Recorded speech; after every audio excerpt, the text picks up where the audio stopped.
So you want to hear more. about Star Trek? Yeah, I do want to hear about Star Trek, but it's like going deep How deep? right into that wormhole. We're going 9 inches into the wormhole. We're going Deep Whoa! Space Nine. Holy shit! Well, you What is this? you Art? What said is this? it. Jarrett talking? Talking about I didn't nine think that would. inches in wormholes? I Oh, didn't think that would come off as weird as deep, it did. RJ. I expected better from you. You're working with children? No, who said that? Nobody ever. Um, I said nothing. That was Jarrett. And I'm in a character. I play for a podcast. So Jarrett, you want to hear about Deep Space Nine? Yes, please. Give me it all. How you feeling Okay. about it?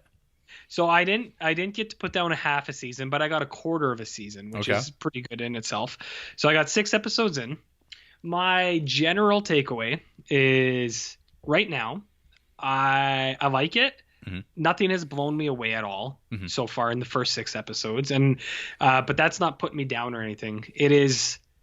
It's comfortable because it is more Star Trek, and Yep. I think I told you after I finished TNG, I was like, oh, that's a bummer, but I did know Deep Space Nine, which uh, everyone and especially you seem to hold very highly. Hmm. Some people even more than TNG. And from one other thing, like I don't read into like what's coming down or anything like that. Just like casual things I see because now I follow like Star Trek on Twitter and all that. Some people said that first 2 seasons meander a little bit for Hmm. DS9, Yeah. and then it kind of gets into it. I can see they're laying down lots of Cardassian stuff, Well, yeah. which makes sense. So nothing's blown me away. Nothing's blown any dicks off. But it is nice to be back in the Trek world. And Picard's been in After like a week. after a week. Yeah, I mean, fuck. It feels like years ago that I watched TNG. Two weeks at work full time. It feels like it feels like 2 years ago I watched where I was watching TNG. Right. So, anyways, so far, it's aight, and I know it will get better. So this is what I got for you, Jared. We got episode 1.01 Oh, DS9. speaking of which, your like episode counts are all fucked up on that Word document you posted. Why? Well, because episode one is not episode one; it's episode one and two. You know what it is, dude. So I have an answer to this. Yeah, Farpoint or whatever. Crave. Because I was looking it up and I was like, because I was trying to match up your descriptions of like from your because you had the star ratings. Yeah, This is the thing that people need to look up I is know. because they're missing out on RJ's star ratings and capsule reviews summaries Hmm. that are only exclusively on social media. Hmm. And but I was looking at your numbers. I went, that doesn't make any sense. Code of Honor is episode 4. It's not episode 3. Yeah, so I know exactly what it was. So I watched a couple episodes on Netflix, but only 2 or 3 because it was like sometimes Crave didn't work. So I was like, whatever, I'll watch it on Netflix. I can't remember which one is which. Netflix, and I think it's Netflix actually. I watched the first episode. I can't remember. Whatever. They combined episodes 1 and 2 into like an hour and a half, and it was listed as episode 1 because it's so one of them. I think it's Netflix combines two parters into a single episode, which is not ideal. But I'm pretty sure Crave doesn't. So I don't know. I think that's what the problem was. So anyways, and I think it's okay because now I was watching Crave and it's a two-parter and I'm pretty sure it lines up and it's two separate episodes. I think. Tell me about that space station. Deep Space Nine. Oh no, it is gonna be fucked up. Because the next episode is supposed to be episode 7, Q-less, and on IMDb that says episode 6 is Q-less. Yeah, see? What the fuck? So wait, is IMDb combining episodes? Is that what the problem is? I don't think Or is it so. Crave? Oh my god. Okay, Do I have to do everything? I don't know what's going on here. It's pretty. I feel like it's pretty straightforward. So bring you back to 1993. Okay, 1993 January. This was a time to be alive. Mm-hmm. Episode 1.01. My 2 out of 4 star review. What's up with Cisco? What's up with how Cisco talks? I see. Right, I've been What saying is this up all. with I've been saying this all along. his The the way? Yeah, it's like Jake. tonally, it's all over, and it's got like it has pitch, and then it goes down. It's all over the place. It's like it sounds like a person who it legitimately sounds like someone who doesn't know how to talk is pretending like they know how to talk, like an alien. It's like Mm. this is English. Yow. It's like stuff like that. So I had to look it up. I was like, where's this guy from? I was like, is English just not his first language? But I'm pretty sure he's American. Avery Brooks. Yeah. Yeah. Which I mean that doesn't mean English is his first language, but like His enunciation is something. he's got a weird way of talking, man. Like Oh yeah. real weird. You wait. I mean, it never really goes away. It's worse. It's always there. Yeah. Hey, I found out what's going on. IMDb is the one fucking it up. Because they have episode 1 Emissary, which is actually a two-parter as an hour and but no, 30. no. See, but the thing is, though, originally was aired as a 2-hour pilot movie, and then it was converted in syndication to 2 separate episodes in syndication. See, you see what's going on here? See, I'm watching in syndication, baby. But you're watching it on like whatever you're watching it on. So when you watch the first episode, it's not an hour and a half. It's 2 hour and a half or 2 45-minute episodes. So that's 2. So you've actually watched 7 episodes. No, it's the opposite. I've only actually watched 5. Oh. If I'm going off of IMDb now, because IMDb has Q list as episode 6, but in Crave, Q list is episode 7, which is supposed to be my next episode. Oh, so you haven't watched Q-list yet? No, that's supposed to be next. Okay. Okay, I got it now. So what I thought was episode 1.02, which I had as the Cisco reality tour, I gave 2 out of 4 stars. So what I'm saying is the pilot in general, I believe, is 2 out of 4 stars. Okay. And it's like I said, all of these episodes, I think I've enjoyed all of them, but like none of them have blown me away or anything like that. I'm like, it's pretty standard. I also wrote that Odo is Alex Mack. Do you remember the TV show Alex Mack, Jarrett? No. So Alex Mack was a Canadian TV show that played on YTV, that's youth television. The Secret World of Alex Mack? Secret World of Alex Mack. And she was a young girl who had a superpower. And I don't know if you've seen any images. Is she a shapeshifter? She wouldn't shape shift per se. She would turn into a silver goo or like ooze. Yeah. So her body would go down into ooze and she could like slide under doors and stuff. Holy shit. She is Odo. She is Odo. What came first though, Alex Mack or Deep Space Nine? Well, Secret World of Alex Mack aired in 1994. So maybe the showrunners of that were like, this Odo. Maybe they're like, you know who would really like Odo? Kids. Yeah, that's right. So anyways, I'll adjust my episodes here now. 1.02, Bashir is real dumb. 2 out of 4 stars. Oh man. I don't know what the progression of this character will be. Bashir? Bashir never gets good.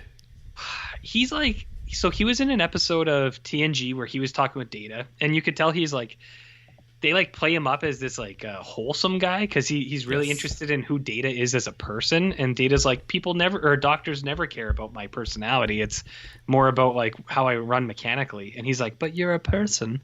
That's how Bashir talks. Yes. But in this one, it's like all these covert people and all this spy stuff going on, and Bashir eventually clues into it. But for like 30 minutes, he's like, huh? And the guy's like, maybe you should do this at this time. And he's like, huh? He's like real dumb, Jarrett. He's just real dumb. So Bashir's real dumb. Episode 1.03. Do clones have souls? A murder mystery. 2 out of 4 stars. An episode that aired on my 3rd birthday. Wow. So this is this is actually episode 4. On IMDb, this is episode 3. Well, I've adjusted. I say bullshit. So my count is right then. I have it as 1.04. You are right. Okay. Okay. Yeah. I was going by No, but before, like your season 1 of Next Generation's a little off. Yeah, and that's because of the syndication stuff. Be- But okay, that yeah. yeah. 1.4 was do clones have souls? Murder mystery. A criminal comes on board, he dies, and everyone thinks it's Odo, and there's going to be a lynching, which is problematic. And it's directed by a man named Paul Lynch. Really? No. How do you like that? Do you think he did that on purpose? He wiggles his eyebrows. Mm-hmm. Okay, so 1.05, Tower of Babel aphasia. So everyone starts speaking in different languages. I imagine this aired around the same time as that Strong Catholic Lizard episode that speaks only in quotes. So everyone starts speaking in languages no one else can understand. And I said, hey, it's the Bible. Remember the Bible, Jared? Yeah, as RJ has a drink. Well, I'm not the Bible. Mm-hmm. 1.06, Daft Punk Terrorists, 2 out of 4 stars. Oh, yeah. So every episode I've watched so far, episodes 1 to 6, have been 2 out of 4. And it's like I said, I've liked them all, but there's been nothing that's blown my shorts, if you know what I mean. Yeah. Oh shit! I'm looking ahead because have you ever seen the Grand Nagus? Is that an episode? Well, it's an episode called there's an episode called the Nagus, and that is also a character. So, I mean, have you ever met the Nagus in Next Generation? So the Grand Nagus is like the head of the. So the Grand Nagus is the head of the Ferengi Alliance. Does he have a gigantic head? Yeah, he's like really big headed and big. His big lobes to be rubbed. I think I actually remember seeing a character like that as a kid because I was like, that guy's got a gigantic head. But he has yet to come up in TNG good. or anything. Yeah, he's got a good actor who plays him. The Grand Nagus? Yeah. Well, I won't look, but I'm excited to. That's a while. That's a little ways away. I mean, at your rate, you won't be there for like a month. Excuse me. I'm seeing that the Nagus is episode 10. That's only 4 episodes away. Oh, who knows how long it'll take, though. I'm hoping I can keep a pace of at least 6 a week. Oh, I was looking ahead. There's an episode called Melora. What is that about? An ensign. Ensign Melora? Well, I think it's her first name. Oh. When does it get blow your shorts good? It is eventually. Yeah, it's a slow creep toward like the main thrust, I guess, of what the series becomes. Okay. Definitely by the end of season 2, I would say you will be more involved. Like that's when you should be like a bit more invested. Mm-hmm. That's fine. I can do that. Yeah. I can do that. And I want to clarify, when I say blow your shorts, I mean like your shorts would fly off your body. I don't mean the other thing. Well, how do you feel about Ferengis? That's something that's you're going to get a real taste for Ferengis. Okay, so here's the thing. I like them. I like their characters. I like their designs. I think the big ears is cool. The only thing I don't like about the Ferengi is I don't like their noses because it's got all those little ridges, and I don't really like. I think I've mentioned before, I don't like those, like, there's that phobia of, like, small clusters of things, and that's what it looks like to me, where it's just, like, it looks like bugs. Oh. So I don't like their noses, and it's has Rom done a lot yet? Rom? Who is Rom? Quark's brother. Rom has been mentioned because Rom, he has a kid who got put into Keiko's class. Nog? Nog. Yeah, because Nog was playing black. Nog playing some practical jokes, young Nog. Quark's brother was mentioned a few times, but I think actually the actor who plays Nog died too. The little kid? Yeah, well, he wasn't like actually little. I don't think. I don't know. Oh, okay. I can't remember how that worked, but I know. Yeah, the actor who played Nog died during DS9 or after? Aaron Eisenberg. Yeah, he died. Was it last year? I guess. Oh, okay. That's way later. That's fine. Yeah. I thought it was during DS9. I was like, well, shit, maybe they shouldn't have had him in the makeup chair for 8 hours. I believe he died when he was 50. So 50? Yeah. Well, Fuck. he's like a 20-year-old playing a teenage. He's like 12 or something. Yeah, but he's not. He's actually not that young. Well, that's what I thought when I saw him because it's like it's a small person, but like to do that much makeup, I think like child acting laws would makeup would be part of like how much they're allowed to. Anyways, I thought about that. How you feel about Jake? Jake? Jake. Well, so that's it. Well, he's I like think he's pretty young in that, I guess. Like he's like around. I mean, he's around. He doesn't do much. yeah, he's like young. He definitely has more presence as the series goes on. I definitely like Quark the best because he's just cool. Yeah, He just hangs or out. it's Armin. Yeah, Armin Sherman. Armin Shearer? Yeah, Sherman. Yeah, Sherman. he's great. Yeah. Remember him as the principal in Buffy the Vampire Slayer? You remember Hell that? yeah, I do. And he was always Ferengis like in Next Mhm. Generation. It's like he was like one of the original Ferengis. Ferengi? But he's not Quark. He's just a Ferengi. Yeah, I think you mentioned that when I was talking about TNG. Yeah. Yeah, Quark's awesome. He's the best, and I don't mind the two lady characters. Kira? The one who is what is it, Bajoran? Yeah, Kira. She's cool, and then the one who is like, I would say like quasi like a trans character because it's like the lady. Dax. It's an old Dax. Yeah, with the what's it called, the symbiote thing that she's part of. Yeah, it's a giant worm that lives inside her, and it's like an old man kind of. Yeah. Or not. It used to be an old man, but it became old man. old man. I saw a thing on Reddit today where it was like Star Trek Discovery. Trill. The Trill. The Trill. Yeah, because that was in TNG also. But I saw a thing today where it was like Star Trek Discovery to introduce the first trans non-binary characters, and I'm like, that's not true. It's like there's been lots of those like throughout like TNG. There was those completely androgynous non-binary characters like in season 4 or something like that, and then again in like season 6 when Will tries to they're in like conversion therapy and like tries to like rescue one of them. So I was looking at that and I was like, I don't think that's actually true. I think they've been there the whole time. They've been all around us this whole time, RJ. Well, I don't know. I'm not an expert on it, but that's what I got from that. I was like, I think this is like a trans character. That's cool. I was like, look at them, 1993. They threw it in there. Why not? Cisco's weird. Avery Brooks is a weird guy. He talks really weird, and I don't totally know what to think of Odo yet. Oh, don't be. I hated Odo when I was a kid, but Okay. I love Odo.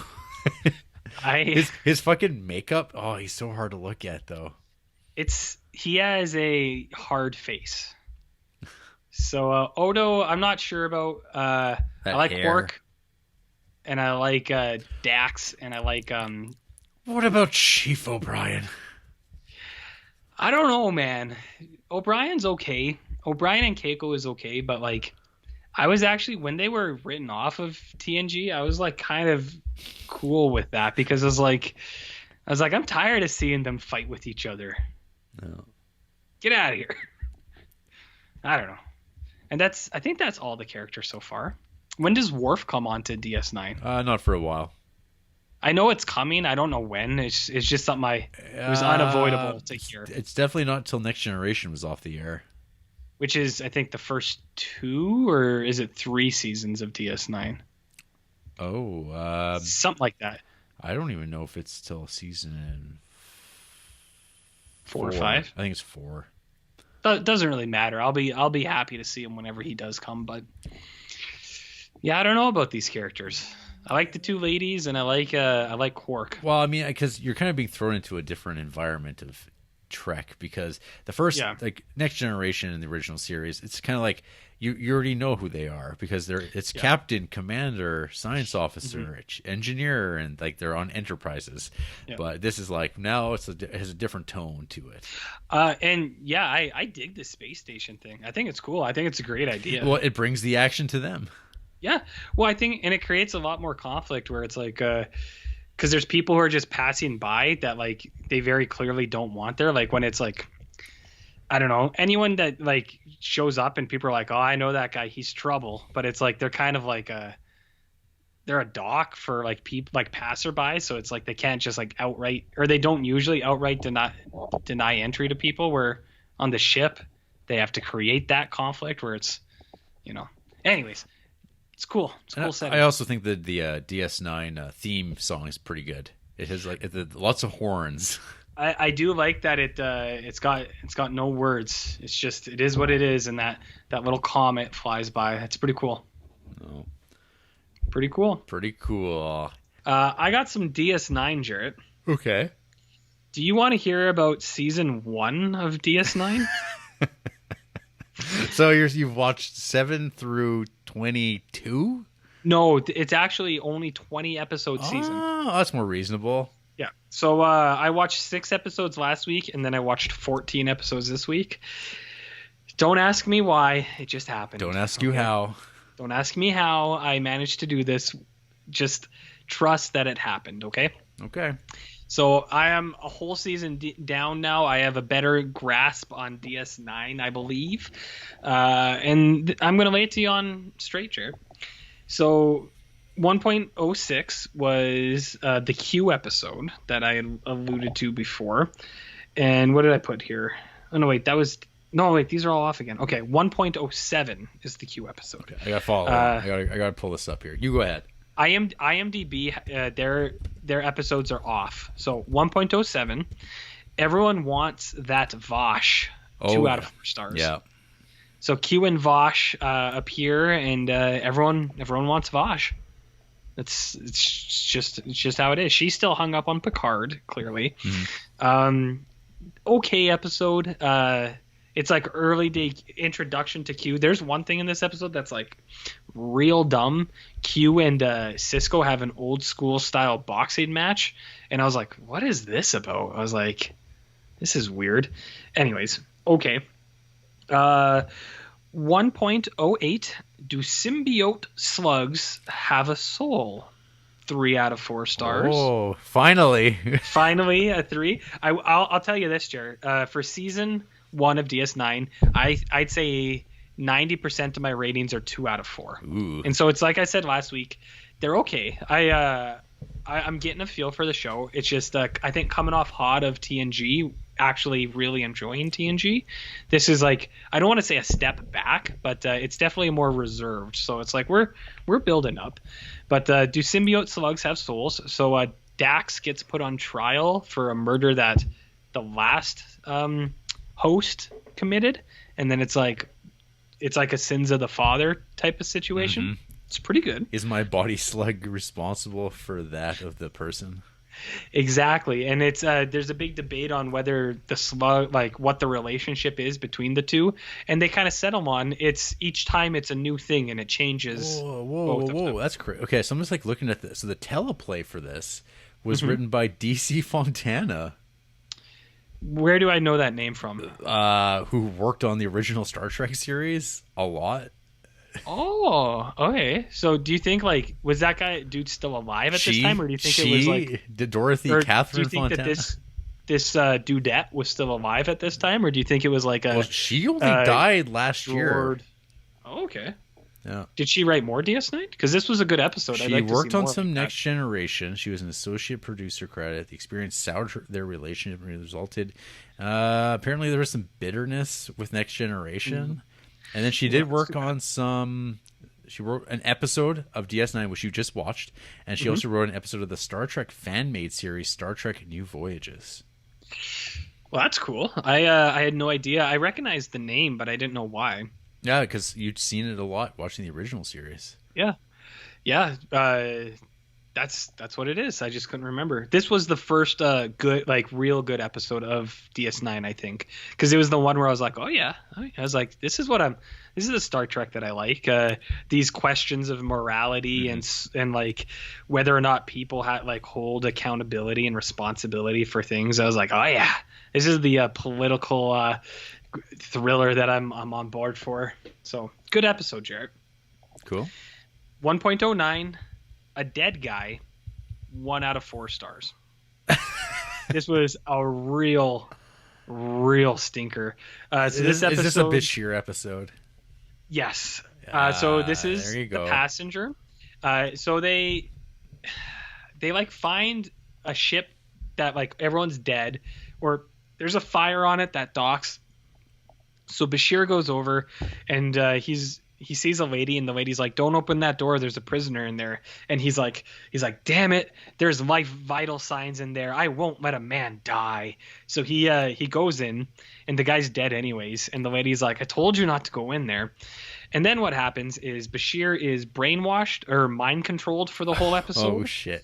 and he becomes a baddie. And it's just like, I don't like those episodes anyways, but especially I don't like Bashir. I find him annoying, and like I think I said before, I think his character is like dumb, not a dumb character, but his character plays dumb sometimes.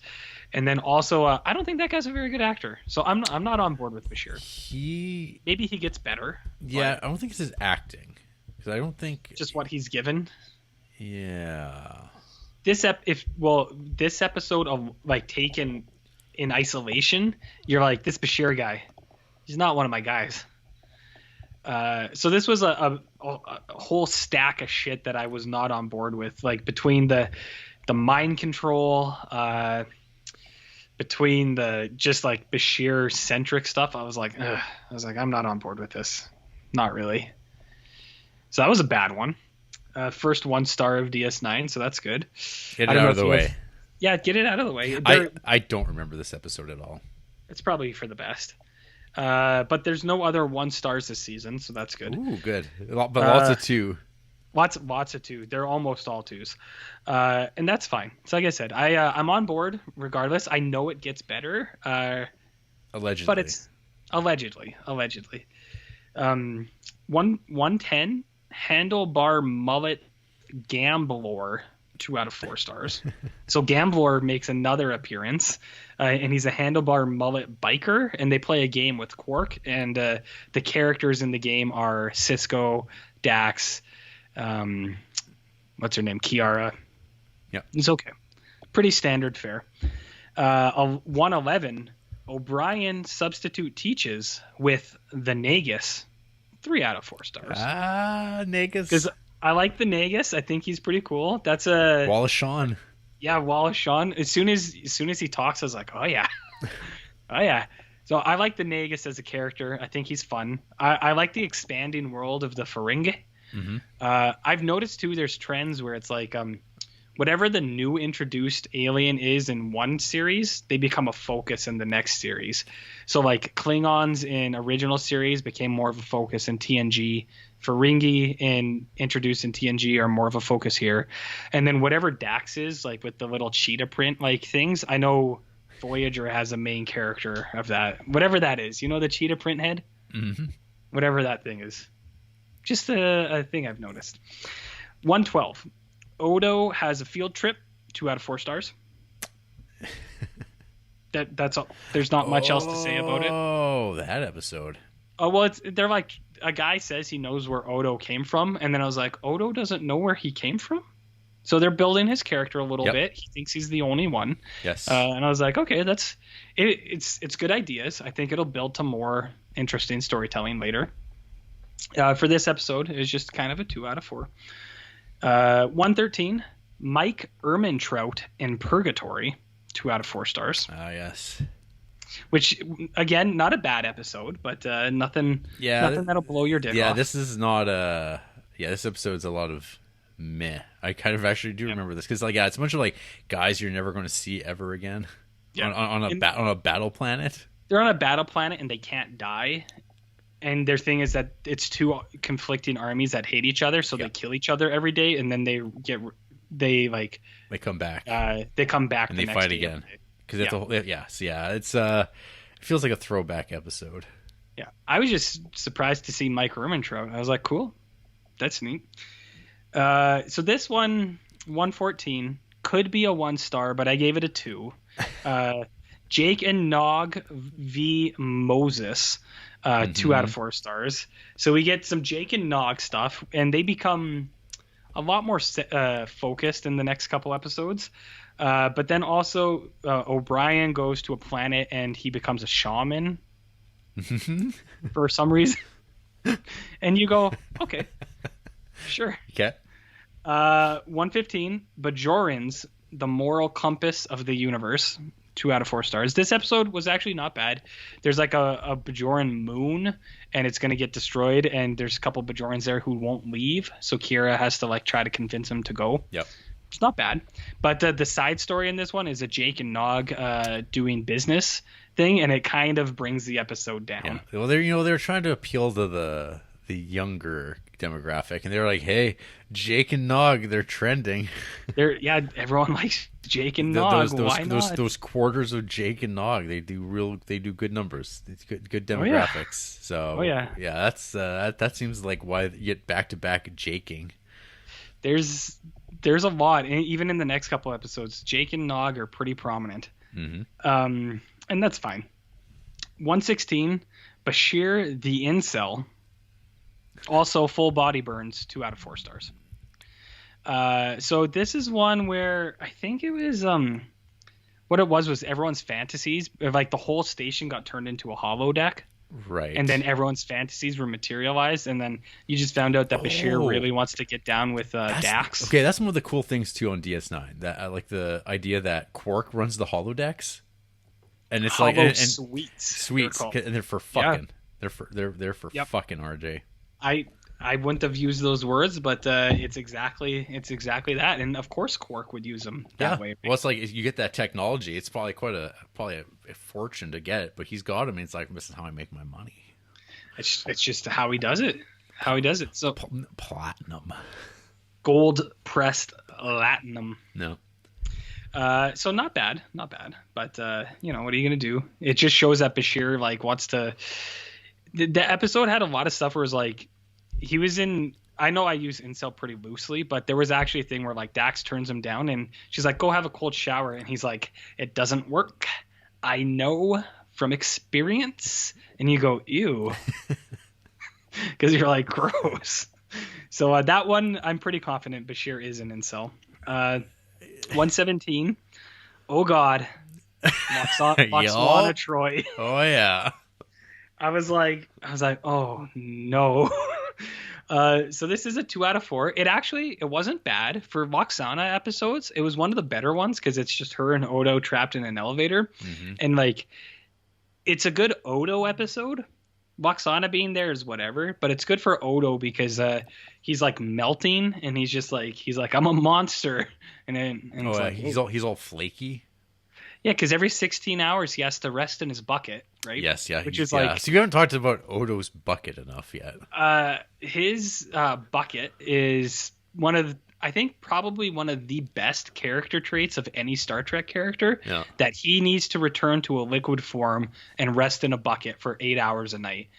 It's awesome. There's that episode with Jake and Nog where Nog pretends to throw Odo's fluid bucket on Jake.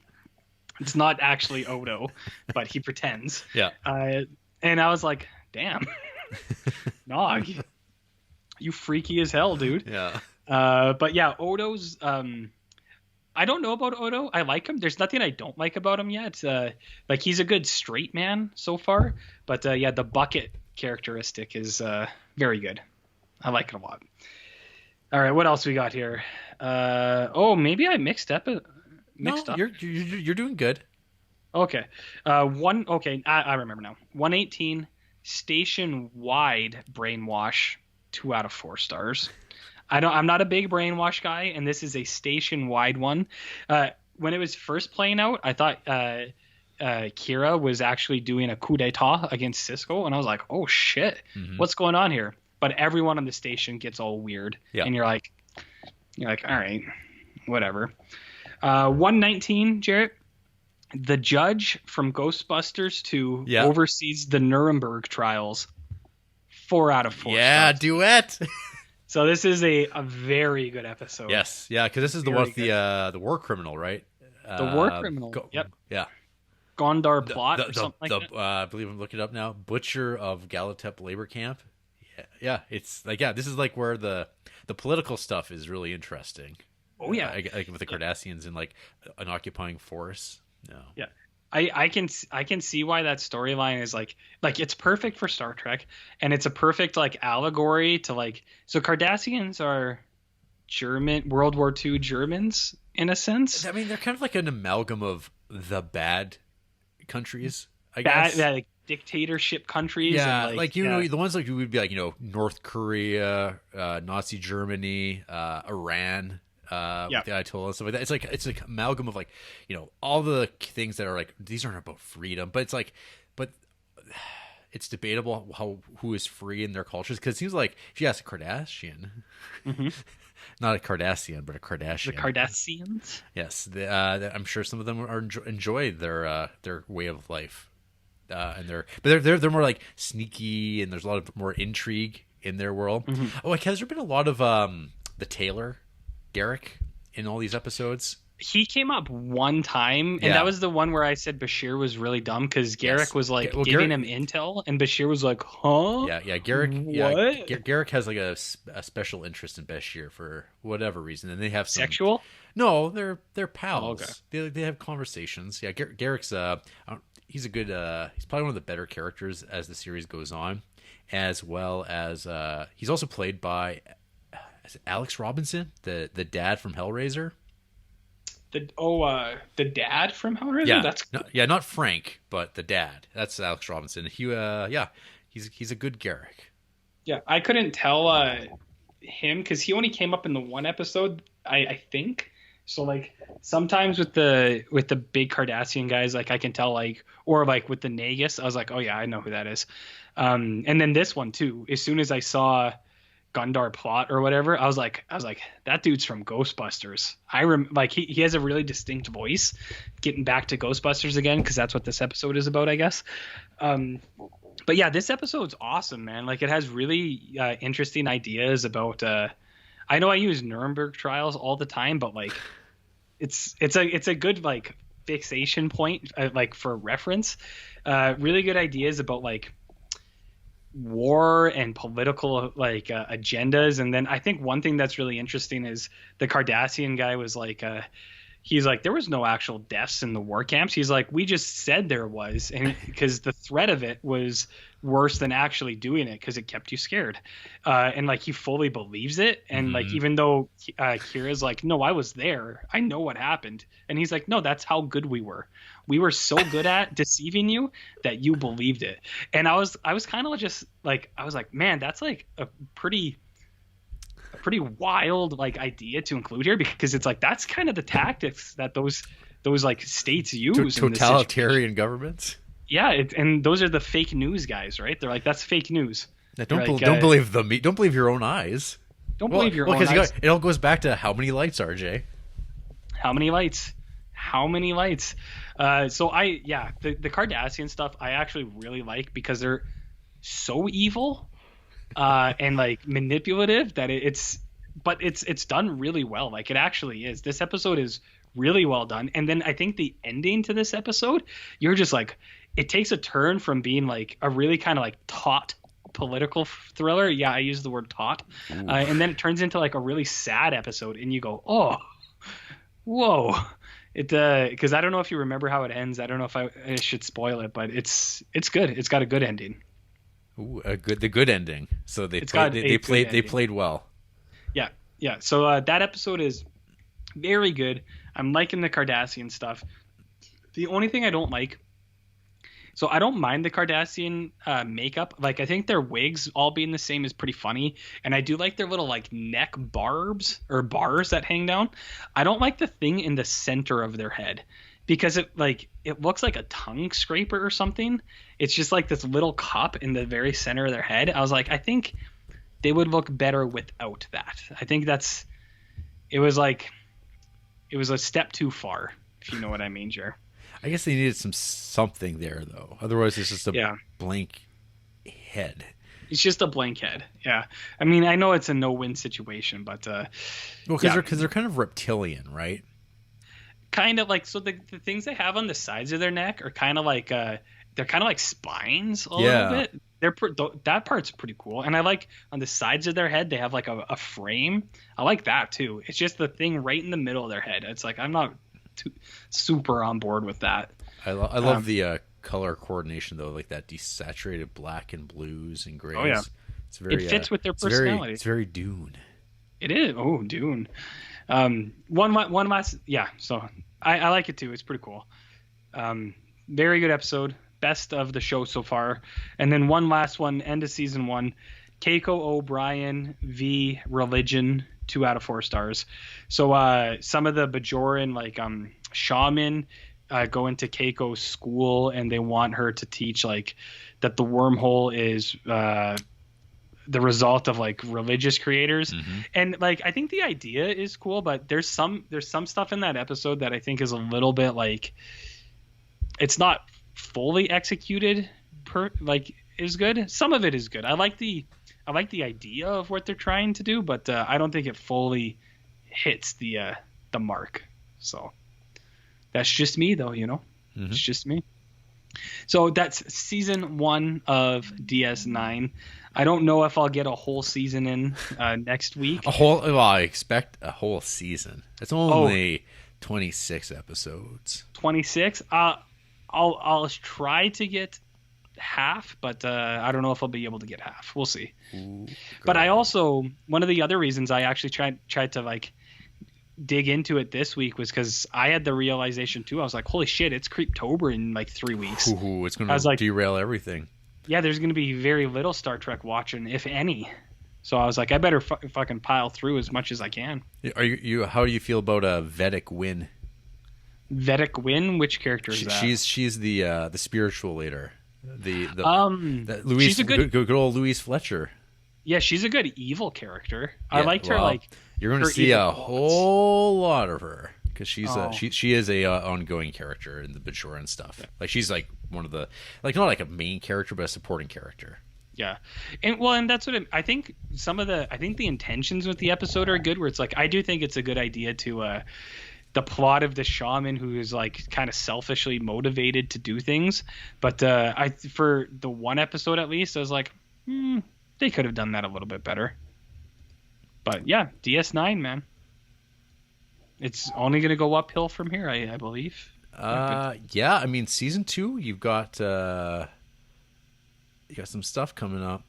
And then I think by season 2, it should be locked in where you'll be like, huh, this is different. And then, and then from that point on, it should be, I mean, it's Star Trek, so there's always kind of like what you'd call filler episodes, I guess. Like there's always like the Star Trek. We're going to explore what it means to be human, and what is law. Oh, I like that stuff though. I actually think those are pretty well done. So I'm on board. Yeah, but then it does shift into like its own thing, where it's like these ongoing like big things. That's cool. Yeah. I'm looking forward to it. So here we go, Jared. We're in season 2 of Deep Space Nine. I got 7 episodes for you. I'm gonna hit you with them right now. Yep. 2.01 Frank Langella ? 2 out of 4 stars. So this is actually a 3-part episode, Jarrett. That's right. Oh yeah. 3-part episodes. So 2.01 is called Homecoming, and you have Cardassians against Bajorians. So Jared Berger, just so you know, the race called the Cardassians, they're kind of like the Nazi race, I guess. And the Bajorans are kind of like the Jewish peoples because their planet was enslaved by the Cardassians. So there's a lot of, historical, political events being played in here. So this first episode, Jared, is they're kind of clashing, and Bajor wants to like take over DS9 over these 3 episodes. They all kind of play together. 2.02 Covert Rat Odo, 3 out of 3 stars. So this is just building off of that thing. 3 out of 3 stars? 3 out of 4 stars even, perhaps. Odo usually is either person form, liquid form, or like a cup. But in this one, he's a rat, and I thought that was nice. They got the budget for it finally. They got a budget for a rat. Is this like one of the first 3 out of 4 stars? Like I feel like it's either it's been 2 out of 4. Yeah, I'd say 4 out of 4. Season 1 was only 2s, 1s, and then a single 4 out of 4. Yeah, so this is the first 3 out of 4. Yeah, they're getting better. They're getting better for sure. And then 2.03 Die Hard DS9, and this one's hard. I'm gonna say 3 because I did enjoy it, but I'm in between 2 and 3 out of 4 stars. So this one, the Bajorans do actually take over DS9, and then the DS9 main crew has to like get it back. It's the Die Hard episode. Right. 2.04, Lionel Luthor simps for Dax. 2 out of 4 stars. Okay, here we go. Do you know Lionel Luthor, Jarrett, from the Smallville hit TV show? No, not really. Well, he comes on. He wants the slug out of Dax. He said it should have been him. So he holds everyone hostage, and he gets the Dax slug put inside him. So, Jared, if you have no idea what I'm talking about, I'm sorry, buddy, but there's lots of slugs, and people are simping for them. It's a weird world. You know, it happens. Yeah. 2.05, War Orphans or Warfins, 3 out of 4 stars. This is a good episode. Mm-hmm. They find out that a bunch of Cardassian kids were left on Bajor and not taken with them, and now they've been raised by Bajorans, and they've been raised to hate Cardassians. So you have a Cardassian kid who's older, and he's like, Cardassians are the worst. I hate all of them. They're horrible. And then they're trying to bring him back into the world. It's a interesting. It's like I said, a lot of this interplay they have. It's got layers, man. Sounds a little highfalutin to me. It was a good episode, actually. I liked it. No. 2 more for you guys, and then I'm done.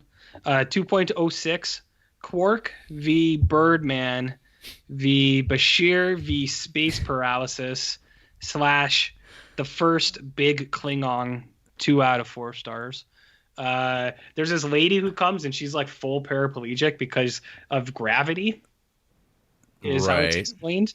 And then Bashir tries to fix her. And I don't know. It's a Bashir episode. It's a Bashir episode. None of them are good. But 2.07, my last one. The Nagus rips Coke, 2 out of 4 stars. What? Oh, man.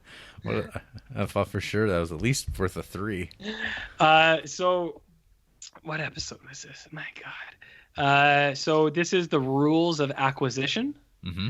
And there is it's just Ferengis doing dealings and things like that.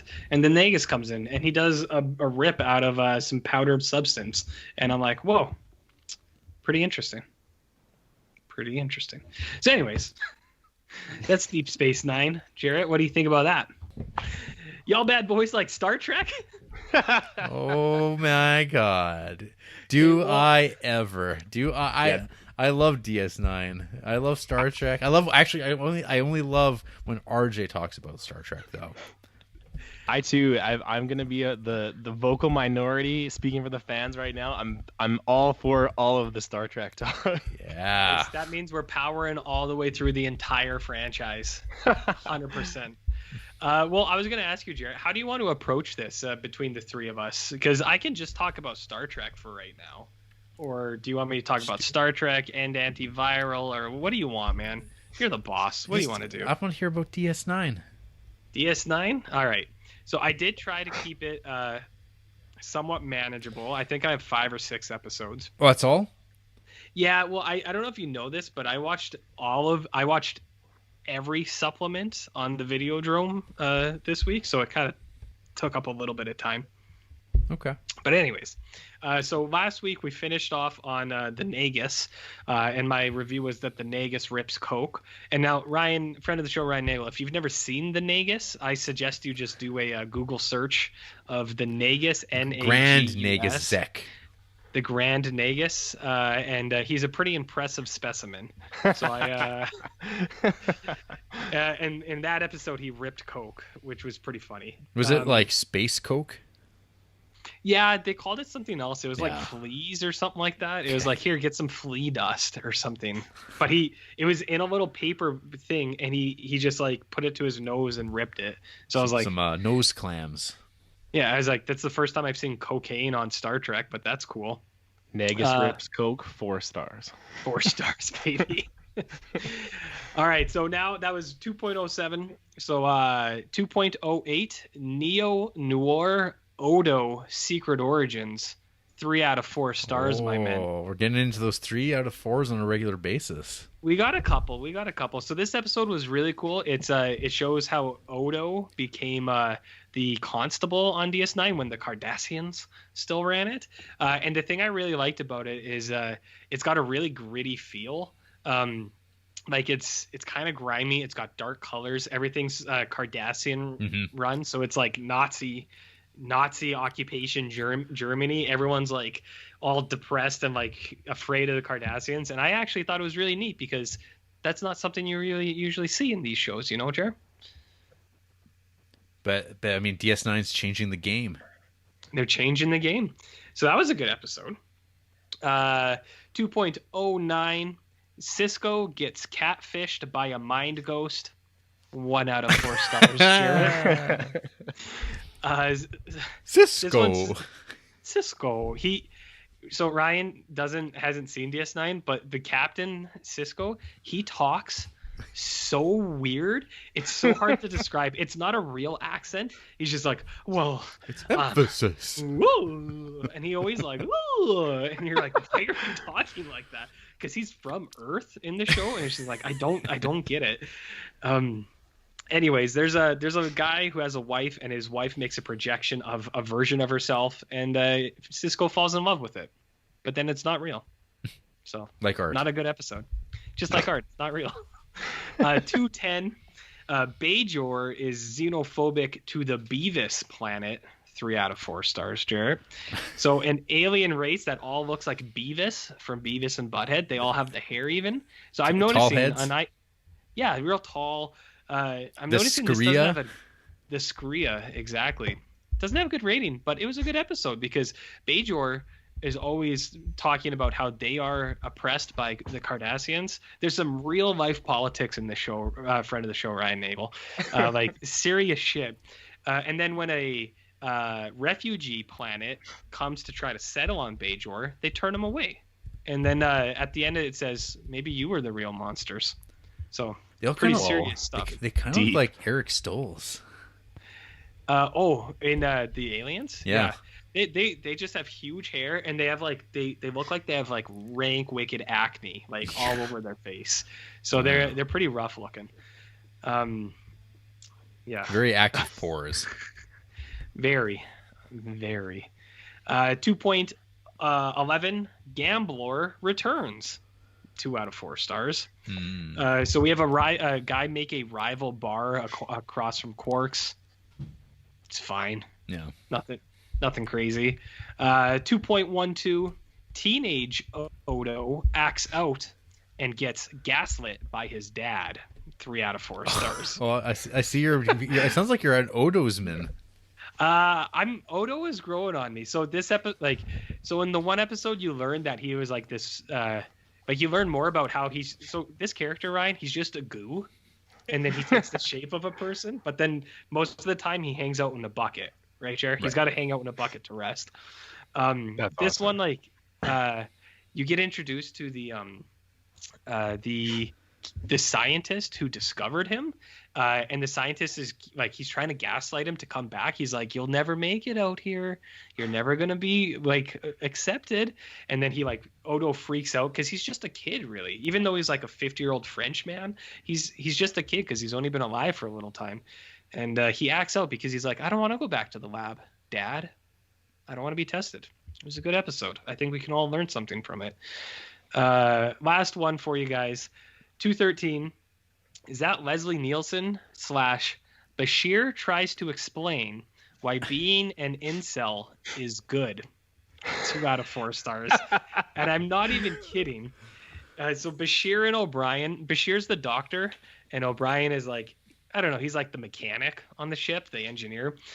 They get stuck in like a different place, and O'Brien's talking about, like, he's like, oh man, my wife and kid, they're never gonna know what happened to me. And Bashir's like, this is why you shouldn't get married. This is why you shouldn't have kids. This is why you shouldn't be in relationships. And I was like, oh my god, Bashir is actually an incel. But he's not involuntary though. That's a very important part of that.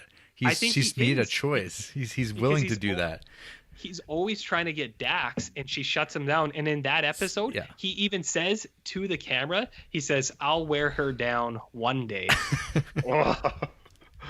So they try to make that guy really like compassionate and humane, but he's also kind of gross.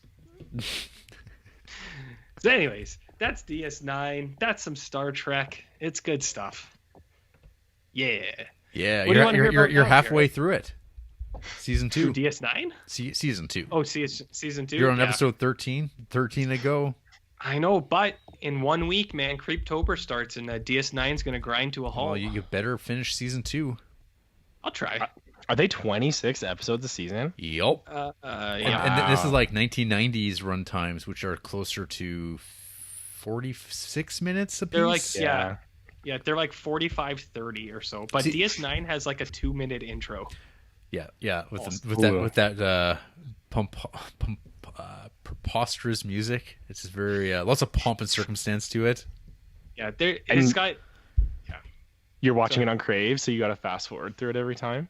You can, but I have noticed I actually made the best decision watching it on Crave because Netflix is really fucking around over at our house. Because anytime Andrea watches a TV show and stops, the next day it jumps 2-3 episodes ahead of where she was. So she always has to go back and find the episode she was on, and it's been consistent for months, and it's been on different TV shows and stuff like that. So I was like, man, I made the right call watching on Crave because it stays right where it's supposed to. Anyways, Star Trek. Did you? Did. Oh. And I watched some fucking Star Trek. What do you want to hear about, buddy? Well, RJ, as always, Yeah. I want to hear about that DS9. DS9? We're leading with DS9? But what's this, RJ? What? Is this are these my notes from DS9 from several years ago that I found? So for the viewers at home, Jarrett just pulled out look at these. Look at the writing. a bound notebook. Yeah, it's a sketchbook that became where I was supposed to be, drawing in, but I began to draw my thoughts and expressions. Taking notes. And taking notes as I went through, and my classification I think was a little like I didn't do there's no point system. I believe their examples are yes, nope, meh, no, and So that's a 4-point. But I think system. there's also fine. Oh, so you're on a 5 scale? No, my system though worked on the idea that these were like a guide. Like if someone was going to watch DS9, what episodes would you need to watch? Are part of the story that drive forward. So where did you start taking notes? Season 1, episode 1. Why didn't you pull that out at season 1 then? Because I couldn't find it, and then I found it. So are you gonna hit me with your hot ratings? I'll read along with you. I have like pretty like I went through like I have a lot of things. I'm like, oh RJ, you're not picking up on some of this stuff. Well, you should. Well, see, that's the thing. Disappointment. I mean, here I am expecting you bringing your A game. For instance, but you know what though? You're watching everything. When I read the description of episode 6, Melora, I wrote, from all reports, this sounds like a real dog. Skip. That is the. I knew. That's with the person who can't walk. Gravity-based disability. And, episode 9, Second Sight. My note there was, wow, don't give a fuck. What did I write for episode 9? Cisco gets catfished by a mind ghost. See, we're kind of in tune. In simpatico. Well, I want your season 1 updates. Is that going to take too long to run through? Or... I'd have to. Well, fuck, buddy. I've got a lot here. It almost would make more sense for me to translate it. Maybe. I don't even know how we would do it at this During point. the DS9 recap, you'll just come in real soft and say, "This is my feelings on season 1." Isn't that like what we usually do? Yeah. Did you finish season 2? Jarrett, I did what I needed to do, and I finished season 2. Oh yeah. Oh, I am done. I am going in guilt-free Fuck yeah. October. Hell yeah. I can have a Hell yeah. 31-day reprieve of DS9, so I can just watch horror. I got it done. I did what I needed to do, buddy. So you want me to just kind of roll where I'm at, and then you'll cut in with your notes? Here's a couple of here's like a random note that I was laughing about from episode 5 of the season, Cardassians. Mm-hmm. Oh, bigoted O'Brien. He's always a hair from going on about bloody immigrants. Glad to have Kiko dig in on him over that shit. Mm-hmm. Yeah, O'Brien does not like the immigrants. Yeah, I know it's questionable stuff here. Mm-hmm. And I did make a note though in that episode that Bashir's acting greatly improved. I mean, his acting is kind of fine. I think the character sucks. I think he was like really poor early on, but I think there's a point where he becomes better, I guess. Okay. Yeah, I can kind of get on board with that. And I did. There was the episode when that noirish episode with Odo.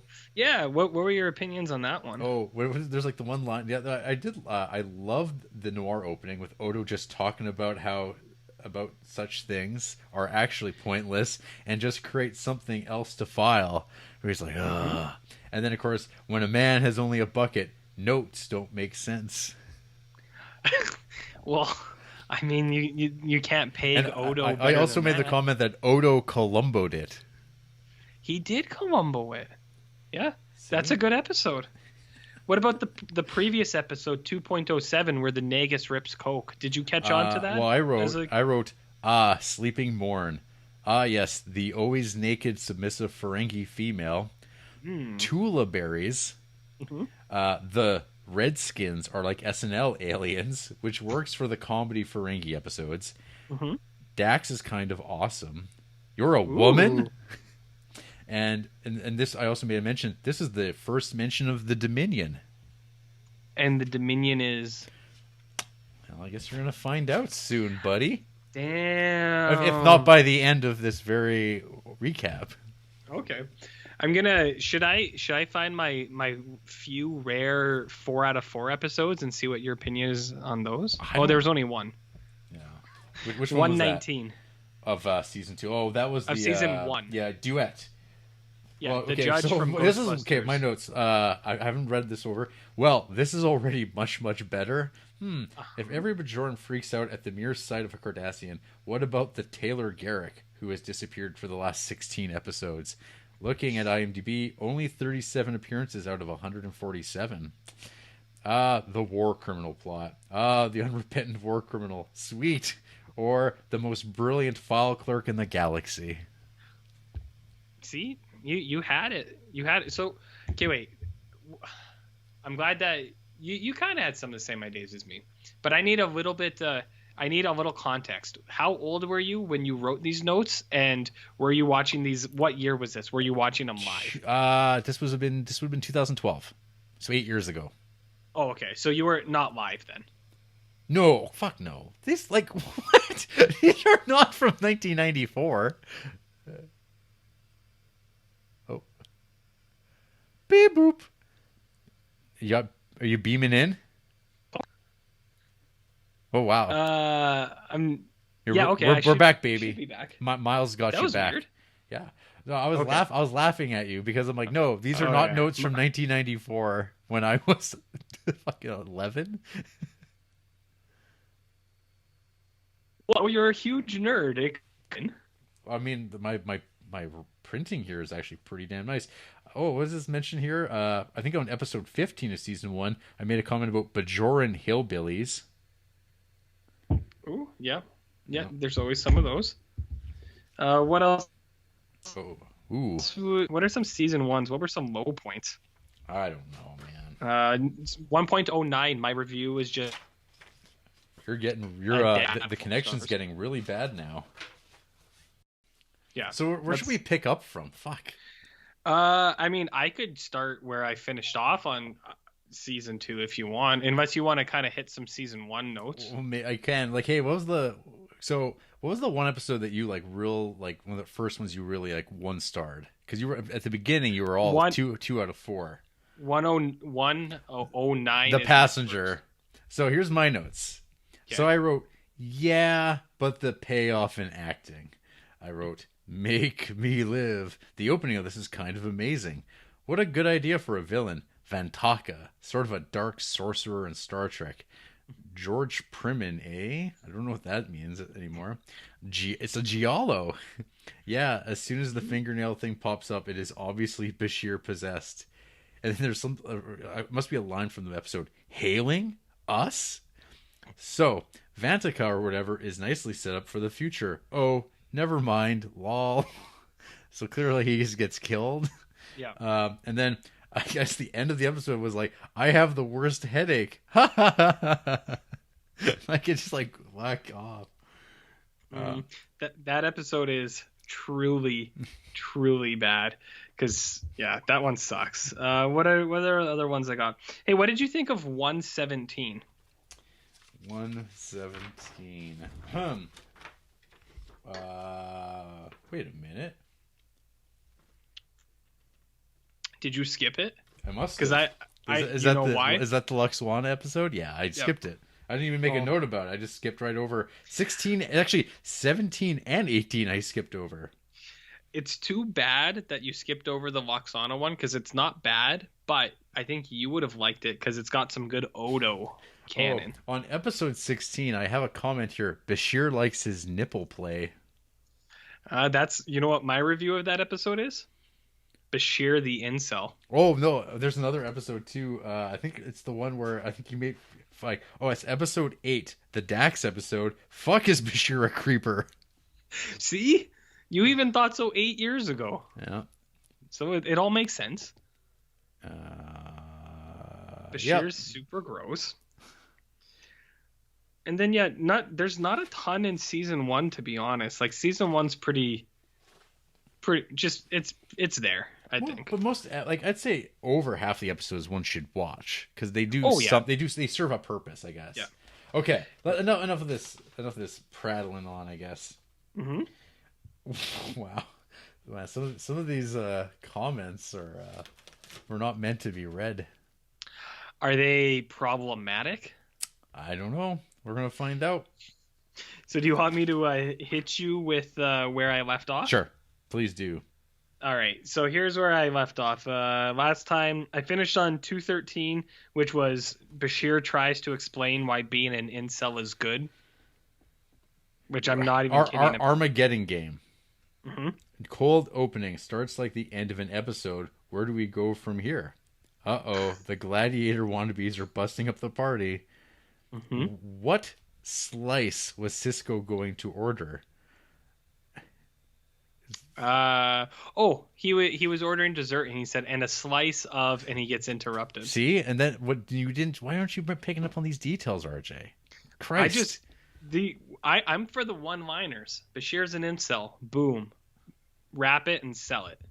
And I mentioned they really are pushing the Bashir O'Brien odd couple dynamic.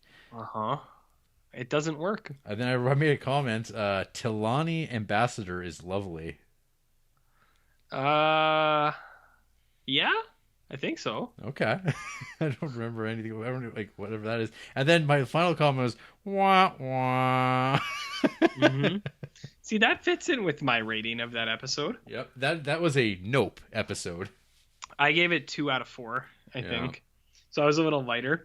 214, O'Brien Doppelganger, Fug, 2 out of 4 stars. Yeah, this episode, my comment for Whispers is more miles, no problems, and my rating was sure, which is like I think the first time that ever occurs in all of my reviews at this point is sure. It's a very you can see through what's going on in that episode very like immediately, and then you're kind of just like, there's no real point to this. 215, Cisco versus the plebs. 3 out of 4 stars. I thought, Jared. This is a nope from me. It's got a low rating on IMDb. Do you have a review? Okay, I'll go here. Some original series hokey poke. Hey, a technology-free society. Yep. Huh. Dax towers over Kira. Interesting. A ship tractor beaming another while both at warp. Yeah. I thought that was like an interesting scene, I guess. Pretty nerdy. Cisco needs to choke this bitch out. Yeah. And kind of a surprising ending, really. Mm-hmm. So that's it. I don't remember this, but I guess I wasn't at the end of the day a fan. So I actually, it took me the whole episode to get an appreciation for it. It's near the end that I was kind of, like the whole episode, I'm like, meh. But near the end, I was like, oh, I actually like this. Cisco and O'Brien get put on this planet that are ex-Federation people. They've been stranded for 20 years. They have no technology. And then they have there's a lady in charge, and she's got a firm hand for punishment. So if you do something wrong, you go to the boo box, where you bake in the sun for like a week and you get no water. So Cisco and O'Brien want to leave. Straight to the boo box. Mm-hmm. So Cisco gets thrown in the hot box for like a week. And like that's the episode. He's just sweating in the hot box. I kind of liked it. And then at the end, there's justice. But not the justice you'd expect. It sounds like but it seems like it's a Star Trek episode, but not a DS9 episode. Because I think that's anything that's away from the station, I think I was always never a big fan of. Where I'm like, this adds nothing to the overall story other than it fills episode requirements. Yeah. No, 100%. This is very original series, but it is what it is. Yeah. It is what it is. I'm pulling up the IMDb here because I can't even remember what this episode's about because my descriptions are so vague. Episode 16, Shadow Play. So here's my review for you, Jared. 216, Odo and an old man create life 2-ish. So I can't remember if I'm leaning more towards 3 or I'm leaning more towards 1. My rating, this is a new one. Nah. Yeah. So I wrote too many episodes this season that have had nothing to do with the station, its location, or the politics therein. A plot, B plot. B plot more just a bunch of short stories. I wonder how close we are episode-wise to seeing another... Ooh, that's a spoiler. Oh, don't say it. I don't know. Oh no, watch out. Holograms. Yep. Another Dominion reference. Apparently been rolling at least 30 years. Hologram girl surprisingly sweet, moving.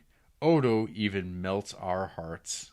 He does. He's playing with the kids. This is actually what we were talking about before about how you and me could get recreated in the holodeck. This is what would happen if a whole world of us was recreated. Okay. So it's okay. Yeah. It's got a few things, but I think you kind of nailed some of that. Okay. All right, what do we got? 217, a gigantic Klingon with an accordion, 2 out of 4 stars. Oh, fuck yeah. Okay. All right. So he's popped up once before, but I never saw how big he is. So in the Klingon bar part of the station, there's that huge dude. He's fucking huge, and he plays the accordion, and he's a Klingon bartender. Yep. I like that guy a lot. So I write Playing God is the name of the episode. Okay. I'm a yes on watching this one. Ooh. Arjun. You know what it's? Do you remember? Yeah. Arjun. What's his face from Doogie Howser, MD? It's not. It's not the main dude. Well, it's not Neil Patrick Harris. Yeah, it's some guy named Jeffrey Blake. Yeah, I think that's right. I write Dax is hot with 2 T's with hair down. Wow. Vols, Cardassian cockroach. Mm-hmm. And then I made a comment. Better take a look at this. So wow. And then I wrote, wow, a morbidly obese accordion playing Klingon. Awesome. Yeah. It's the standout. Okay, what were you going to say? I know all of the comments you're talking about. Okay. Proto-universes, sonic weapons. This episode is packed with all kinds of stuff. Quark's terrible advice. Never sleep with a boss's sister. Dabo girl. Cisco's reaction is gold. Mm-hmm. This episode seems to be in love with Star Trek, which is really nice. Dax has finally developed into a character after 2 failed character-centric episodes. Yeah, so this is you're on the money there. This is a good Dax episode. You get a lot of Dax development. The only downside is, so she's training this Arjun dude who is he's like a prospected symbiote host, and he sucks. He's a major nerd, and you're just like, get out of here. But it is, I guess the bigger takeaway would be Dax, because you really get to see her let her hair down, Jarrett. Apparently you were really into that. Apparently. But in physically and metaphorically, symbolically, no, it's got some good stuff. The huge Klingon is the best, because I've never seen a huge Klingon. Exactly. And it's he's just a fun dude. Him and Dax are like best friends, so that's pretty cool. You do get some complicated weapon play in this thing, so it's got a bit of things for you there. I just thought Arjun was super annoying, because he's like a little whiny kid. He's like, we're not supposed to do that. He's like that guy, you know? But hey, I'm glad you picked up on the huge Klingon. Oh, I mean, how could I miss it? How could you not? Yeah. 218. Hi, I'm Gehrig, and I'll show you the bad guy tonight. 2 out of 4 stars. So I found that they're using Gehrig in the way that TNG used Starfleet admirals, where it's like those guys were always the bad guys. And whenever Gehrig pops up, you can just tell he's like, I'm going to tell Bashir who the bad guy is. I'm going to do it. And you noted earlier, but Gehrig hasn't been around very often. Garak. Is it with a K? Yeah. Garak. Yeah. Well, man, I don't know English. So anyways, this is lots of Cardassian quibbles. Yes. So profit and loss is a yes from me. Huh. Okay. Female adult Cardassians. The prof's lovely dress is great. Garak! Exclamation mark. I wonder how much of what Garak was saying Quark understood. Definitely influenced by Casablanca. Finally an episode that is playing into the strengths of the premise after a dozen or more episodes. I think this is what I was liking about it. Huh. Those little pads really are iPads without the DRM. Yeah, they use little iPads Yep. in this show. The ending doesn't really make sense at all in Star Trekia. Yep. What happened? I can't remember. What is that about? Okay, a Cardassian woman named Natima Lang, who was once a flame of Quark's, visits the station under dubious circumstances. Okay, so there's Cardassian rebels, and it's like a girl who is Quark's girlfriend, and then she's a Cardassian, and then she has 2 people who are rogue scholars, and they're gonna change the political system of Cardassia. Rogue scholars. Yes, I dropped that on you, Jarrett. So that's what I probably used to think it was what people would say when they said Rhodes scholars. I would hear rogue scholars. These guys are literally rogue scholars. I would compare them to. This is like Warhammer stuff right here. They're Bernie Sanders Warhammer. Amazing. So that's what they're trying to do to Cardassia. So other Cardassians don't want to be on board with that. And then there's like this interplay where Garrick, he kind of like lets it loose that he is is that this episode or the next one? I think he tries to like get back in good graces, so he's gonna capture these people, but then a different Cardassian comes up and says he's gonna capture them, so Garrick shoots that guy and then lets them go. I think that's the episode. It is confusing at the end. I don't know what happens at the end of this episode. Yeah. I mean, I still say people should watch it, but apparently it's like, that doesn't make sense. Tell me about episode 19, Blood Oath. Blood Oath? My note here is DS9 Drunk Tank, today's guest of honor. I love Odo so. Odo's pretty good in this. My two-word review was just the albino. Oh, yeah. So this episode... Star rating. I gave it a 2. Yeah. But so it's like I said before, 2 doesn't mean I disliked it. I think 2 is good. It's just I think 3 is real good, and then 4 blows your dick off. So maybe I have 2 and 3s, and this got a nope from me because it doesn't matter if you watch this one or not.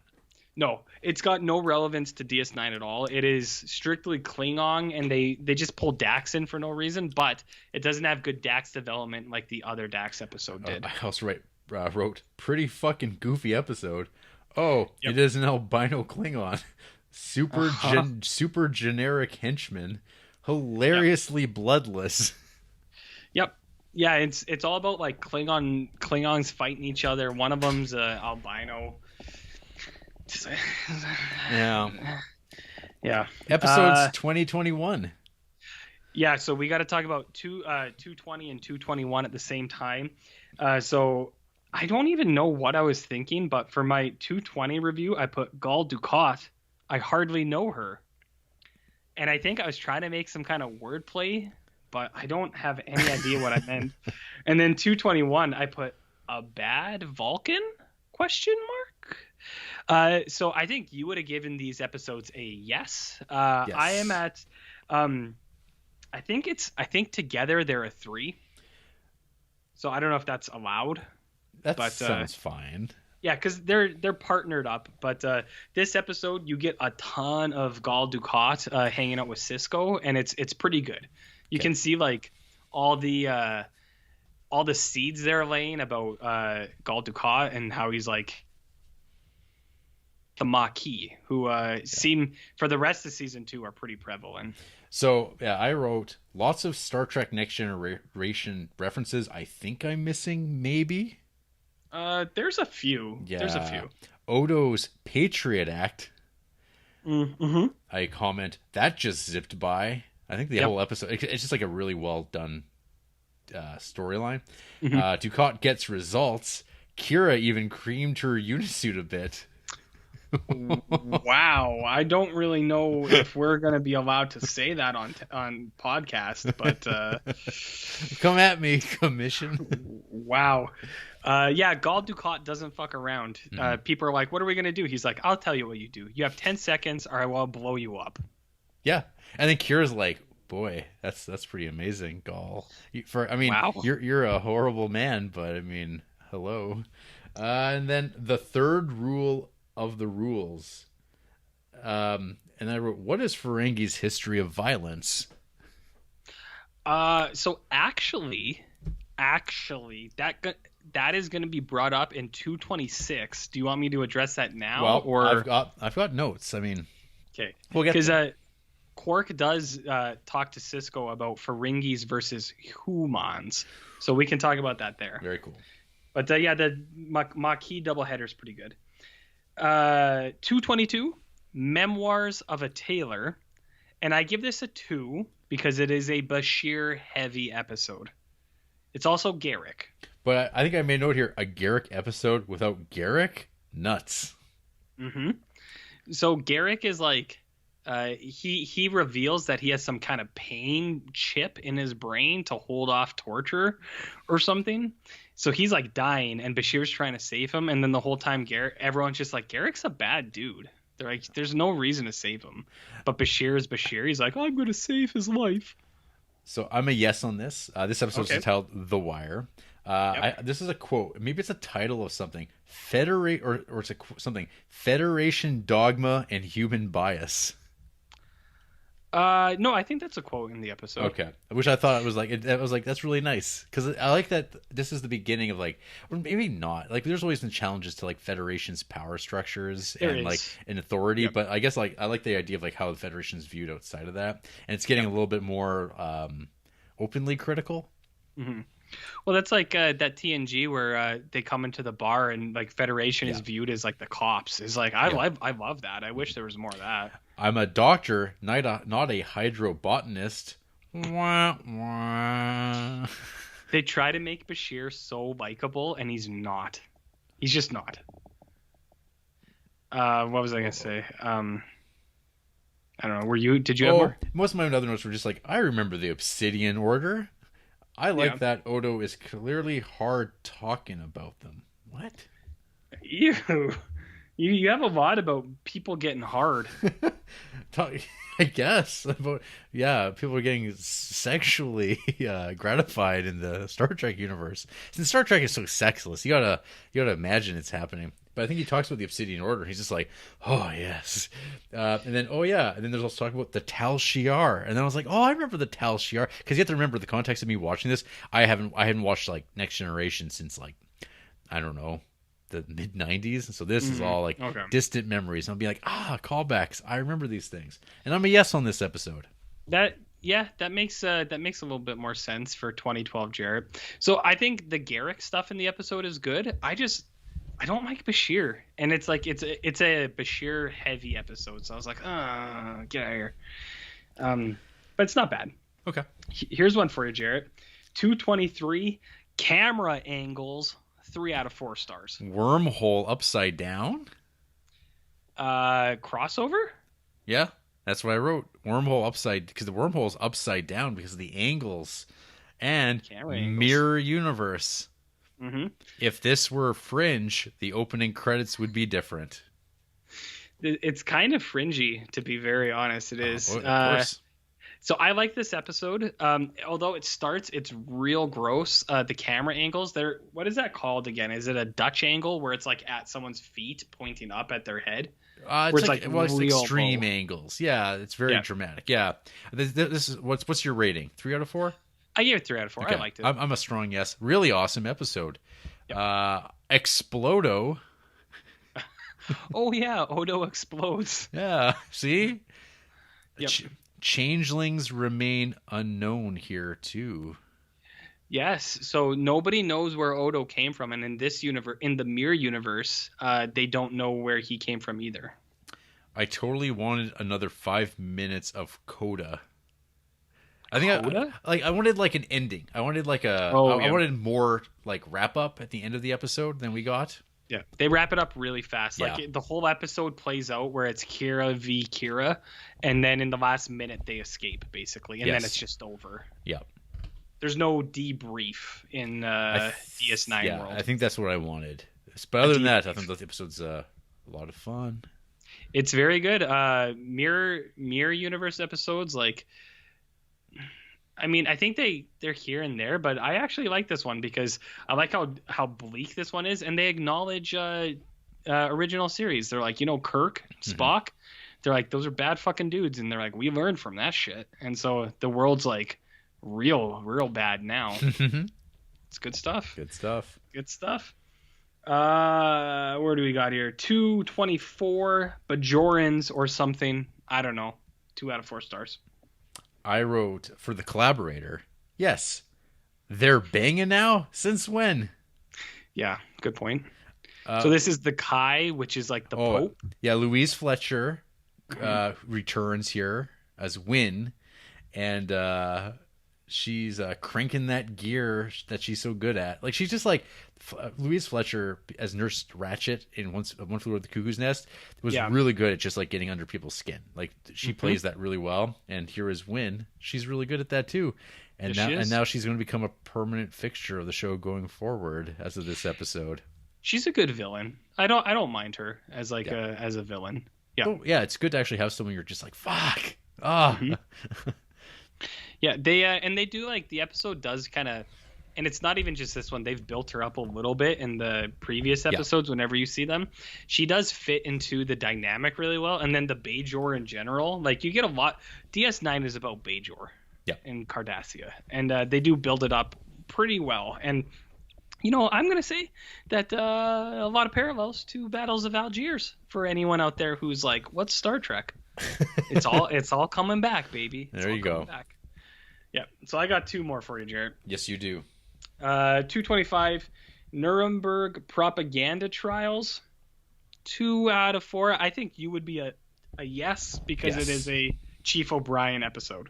Yeah. So I wrote, it's Tribunal. This is a yes. What's a holocam? Then music. I wrote music is terribly dull in the 24th century. And nightmarish, Kafka-esque Cardassian bureaucracy court system, the ultimate show trial. Yeah, so it's kind of similar to some things we see now and in Battle of Algiers. O'Brien's on trial and he's guilty, and there's not until proven innocent. He's just guilty, and so they have to kind of talk their way out of that. So I thought it was okay. I figured you would have liked it more just because you're an O'Brien man. So Hmm. it's got good Cardassian stuff, but it's not that Picard brainwashing Oh Cardassian yeah, stuff. no, Ooh, yeah, no, no, baby, no, it's no one's talking about Tribunal as much. yeah. Yeah. And the only reason I'm still thinking of it is because I watched it like a month or two ago, so it's still fresh in my memory. And then 226, the last you will Hmm. hear about Star Trek for a month. Yep. Cisco and Quark go camping. It all 3 out of started. 4 stars. It all started with a camping trip. It all started with a camping trip. I think that this episode ends really strong. The lead-in is whatever, but it actually ends with what you were talking about, the Dominion and the Gem Hadar. The Jem'Hadar. Yeah, and I think these are pretty good baddies. Hmm. I imagine that they'll pair up well with the Cardassians if it comes to it. Yeah. Well, this is like the beginning of the show now, Yep. like of DS9 from this point forward. Mhm. My notes here is yeah, it all started with the camping trip. Is the imprisonment all just a test? And then of course there's Hmm. who are the founders? Huh. Yep. Jem'Hadar can teleport through shields up. Hmm. Quark serves Cisco. Yes. Oh, so that's what I mentioned earlier. So Cisco's talking about like being humane and morality, and how because the whole episode's about like how humans don't like Ferengi because they think Ferengi are cold and calculated.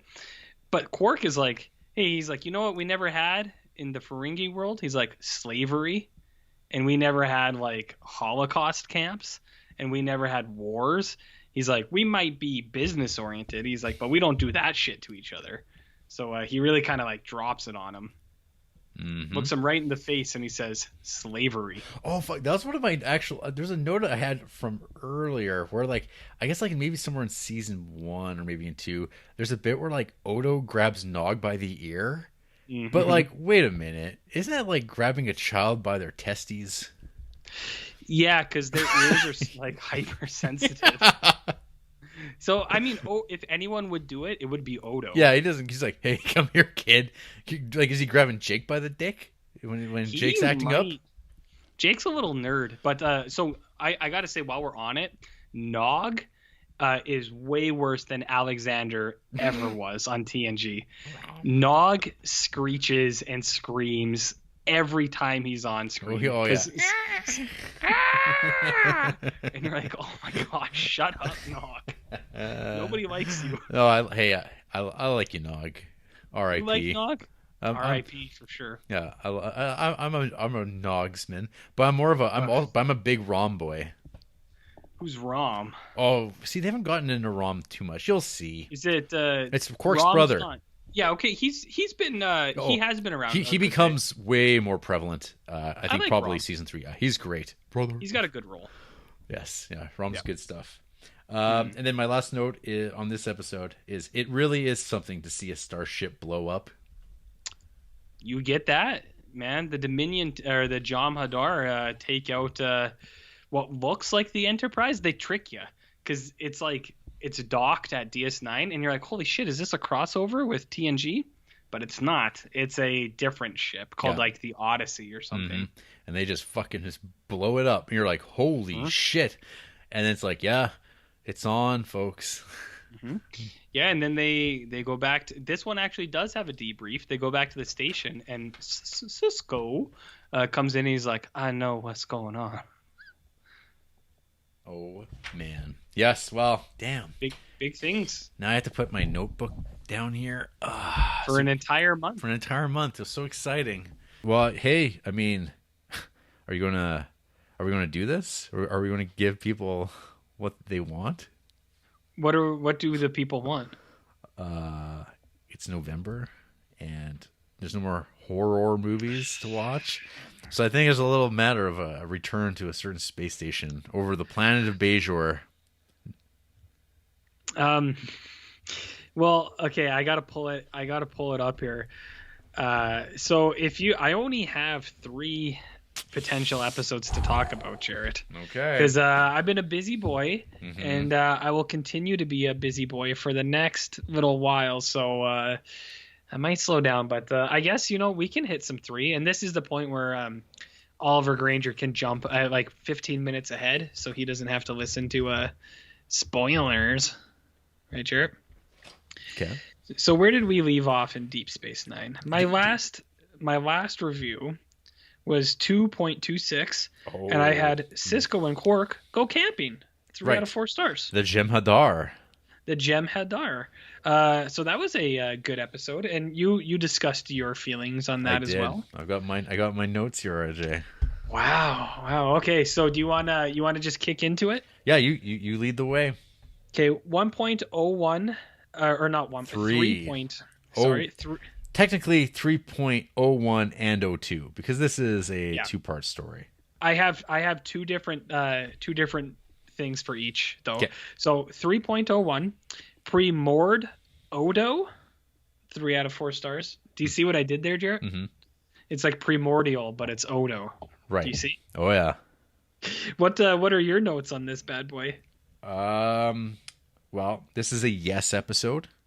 Mm-hmm. That you agree. definitely need to watch this. Mm-hmm. And I went, oh, hey, the Defiant. And in quotes I wrote, give them what they want, death and war. Because this is kind of the beginning of the shift of Deep Space Nine. Mm-hmm. This is where it starts turning into the show that it becomes famous for. I gotcha. Yeah. Yeah, following the Dominion and the Founders and the Defiant. Is that Yep. It's about fucking blowing shit up and getting into that, like, what Battlestar Galactica kind of continues on, 10 years later. Yeah. Interesting.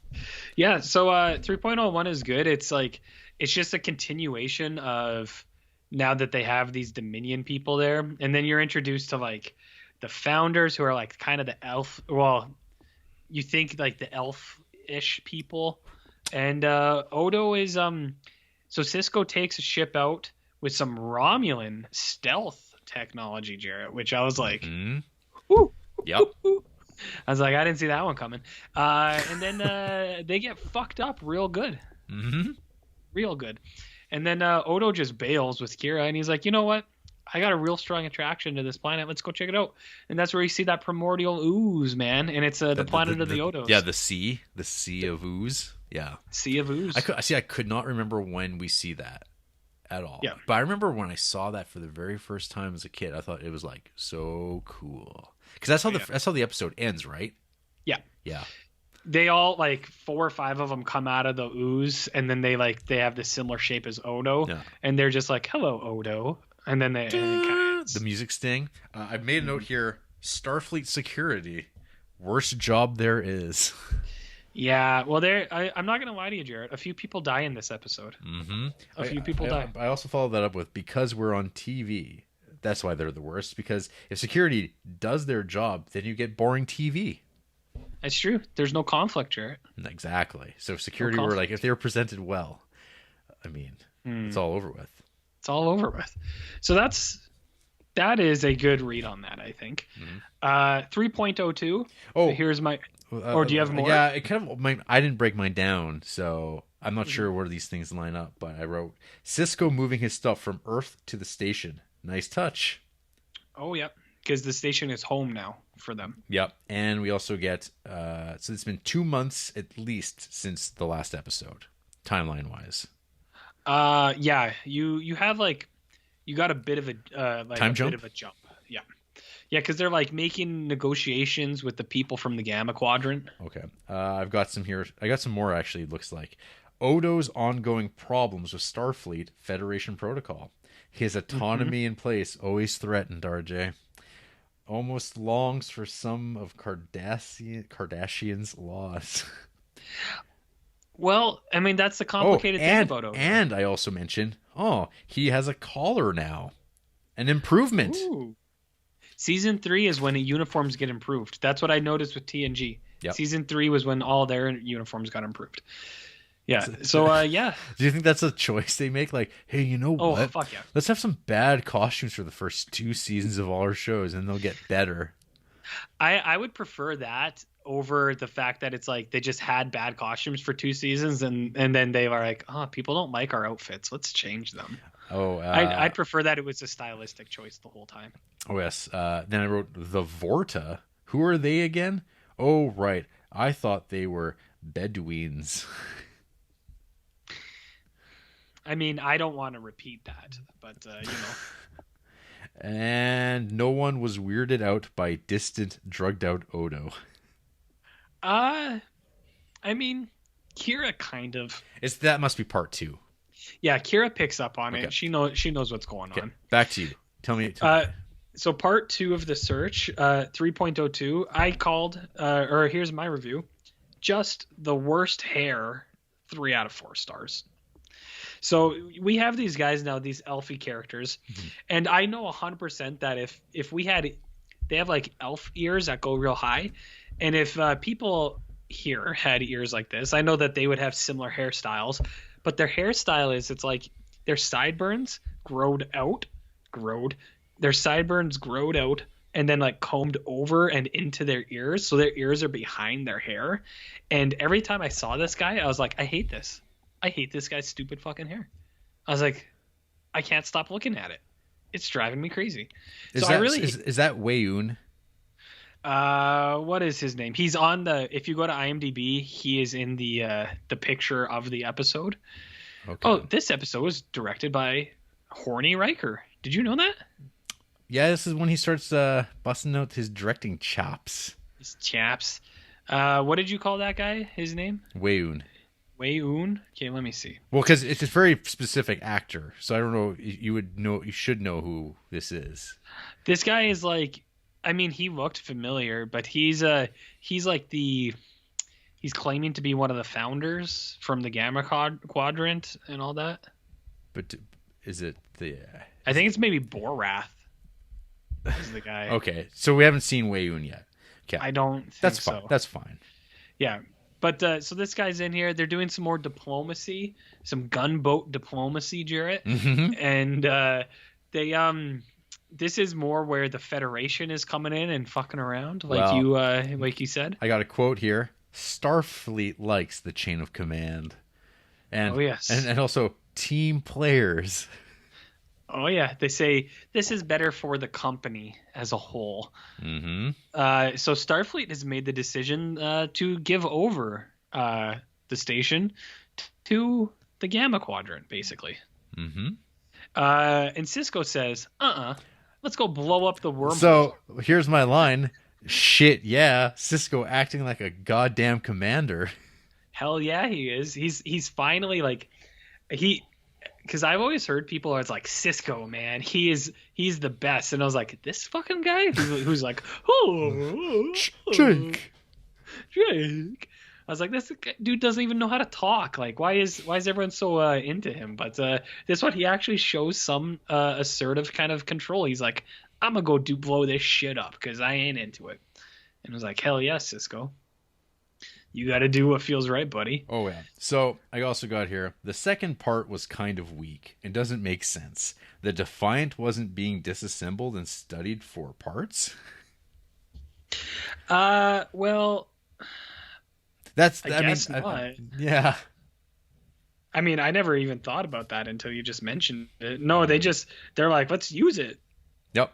Or lose it. Yep. They're like, oh, we have this roaming technology. Oh. What? It's like, what the fuck? Like the ability to go into stealth cover. Mm-hmm. Well, shooting and cover. Shooting and cover. With they can't think. Shields up.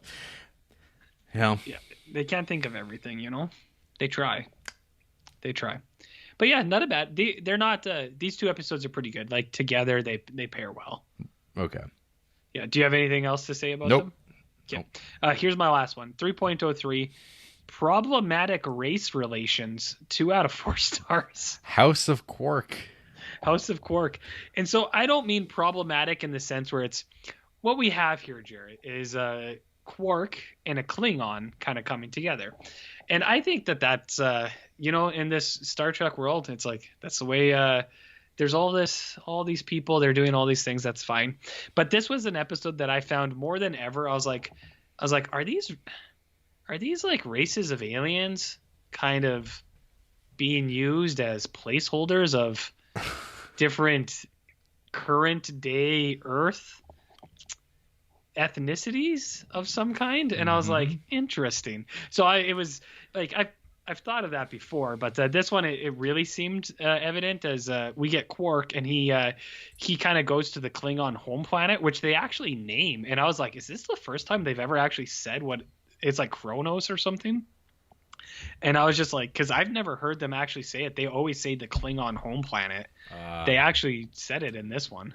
Right. Oh. Or I just missed it before. I think you might have missed it before. But I was just like, huh. But yeah, so Quark goes there and he gets down with the Klingons for a while, and like it's pretty good. I don't there's nothing like overly or there's nothing bad about it, but it's at this. My one sentence, didn't take notes while watching. Pretty dumb though, and this was a nope. You do not need to watch this episode. Yeah. So, and that's what I mean. I said 2 out of 4. It's like I said, it's all about Quark playing off of the Klingons and how they have different like they're like, Quark's like, I know about books and numbers and bookkeeping. Yeah. And the Klingons are like, books are for nerds. Hakpluk. And you're like, huh. You're like, I wonder what this all means in the grander scheme of things. So yeah, it's definitely not one of them bangers, those slammer pogs that you have to watch. So oh well. So hey, tell me about Star Trek. All right, Jarrett. Well, see, now that I remember that next week is a big boy, I wonder if I should save a couple of these. No? Just hit me. Hit me with it. Well, here's the first half of season 3 then, I guess. Ooh. So, that's only like the first half of season 3. Yeah. You didn't get I was kind of expecting there. I think we all were expecting that you finished season 3 already. Well, I had only seen 3 episodes last week. Yeah. Yeah. And I watched another 9. Right. Yeah, but I'm busy now, remember? I know, but I was getting my heart was a flutter that you had done season 3. I know. I think typically I would, but I think this next few weeks I'm just a little busy at work, and I'm just not getting enough little Star Treks in. Okay. Actually, this week too is probably I got more than I would have normally, but Andrea and I had to isolate for 2 days because that's the world. We're all good, don't worry. But because that happened, that facilitated me being able to watch 9 episodes of Star Trek DS9. So COVID's good. COVID has got me where we are now, or else I'd still be in the original season probably. Mm-hmm. So last time I finished on 3.03, that was problematic race relations. Yep. 3.04. Let me make sure I'm in the right spot here. You got your notebook? I got my notebook. Okay, 3.04. Cisco has a dinner party. 2 out of 4 stars. Yep. So Equilibrium. Equilibrium. This is a episode about the Trill and Jadzia and all of her stuff. Yep. What was this? So it starts with a dinner party, and that was my main takeaway from this. But it was all about Dax inside Jadzia and like their previous counterparts and stuff. And there was some cool stuff in the episode, but I thought on the whole the episode itself was just kind of lackluster. Mm-hmm. If that makes sense. I've got a whole bunch of notes here. Really? My notes here was not really as an episode to watch. Okay. More Dax. This episode actually led to my small break from the DS9 train. I think I spoiled this one for myself by accident. Dax's secret host, who was also a serial killer. Yeah, that's like the story here. Yeah, I think I knew that, and then I think when I watched it, I was like, I know what this is. And it's like, oh, they're taking the fucking Defiant to Trill Land, leaving the wormhole undefended? Fuck off. Was this all just for Bashir and Dax's slumber party? Pretty well. Yeah. Masked figure is kind of Phantom of the Paradise. Yeah, kind of. Yeah. The generic cave transition. And then I wrote in brackets, the Guardians. Mm-hmm. So chance. Floating poops in soapy water. This scene feels like it has been going on forever since it first aired. That was 86 years ago, but allow me to give you a detailed history of the specific period on which you are currently inquiring about. Well, it's brought up to like this doctor, and it's like, well, what about this? And it's like, let me tell you, even though it was like 100 years ago. It was like one of those things. Apparently 86. Apparently, I didn't know. I didn't have that detail. I'm curious how Trills discovered they could insert symbiotes into themselves. I imagine they crawled in someone one day, right? Yeah. I wrote, this seems like a great idea. Oh God. And then, nice Cronenberg. Problem with Dax episodes, they are about her symbiote, what's inside her, and not Jadzia. Wow, that's pretty deep for a woman hater. I beg your pardon, RJ. I mean, that was pretty. Bobby J. That's pretty deep. Yeah, I mean, I think it does get brought up. Cisco is the only one who brings that up. It was in the last Dax episode when they're trying to steal the Trill, and his big thing is that Jadzia is going to die and that she is a person too. Jadzia. Jadzia, Cisco. He's the only person who stands up for that. But man, you had a pile of notes for an episode that my only note was Cisco has a dinner party. Mm-hmm. So I think we can agree this is a skip. Yep. 3.05. I think I'm the minority here. Because looking at the IMDb rating, which I know are notoriously not true, Kira Kardashian, 2 out of 4 stars for me. Okay. But it's an 8 out of 10 on IMDb. Whoa. Okay. So this episode's called Second Skin. Yes, it is. My review is, I suppose. See? Well, we're on the same level again. Mm-hmm. So this one, Kira's ship gets abducted, and then... So cosmetic surgery in the Star Trek world must just be laser sharp, because there's a lot of episodes where people are just other races of aliens, and they're like, I guess it's just me, even though it's like actual physical characteristics that are added, like the Cardassians. So Kira becomes a Cardassian. And they try to trick her that she has always been Cardassian, that she was never Bajoran. Yep. And that and they're like, so tell us everything you knew on your undercover mission. Right. Did you have any other notes for this one? I wrote. You're right. Quark, Odo, already better than the last episode. Herm, 26 episode seasons are way too much. True. Empty, meandering character episodes. Mm-hmm. The quote, space is dangerous. Garrick is correct. Look at Kira's lipstick. And that's weird. Pretty silly concept, done all right by everyone's appearance, but Kira, who is almost always on one level. So do you mean like in terms of her character she's on one level? Yeah, like she seems very one note, like a lot. So I'd say season 2 had some better Kira stuff. Like that one episode where the Bajorans are super xenophobic to the Beavis and Butthead planet. Right. That was a good Kira episode because she was becoming what she didn't want. And then another good Kira episode was the one where she goes to the planet with the old man. That's a good episode too. But yeah, there's back and forth with the DS9 character so far. Mm-hmm. I think the only one that they have like nailed is probably Quark. Quark is Quark. Yeah. He's pretty good. Everyone else is like, they're still kind of like, they're like, Cisco, he's a baseball man, but how much of a baseball man do we want him to be? Did you see all the Cisco baseball things about Biden? No, that sounds good. I like this. But I mean, that's what sets Cisco apart, right? Like Kirk was a sex man. Picard was a bookman, and Cisco is a baseball slash dad man. Baseball dad. Baseball dad, exactly. Space baseball dad. Space ball dad. Yeah, What about that? pretty nice.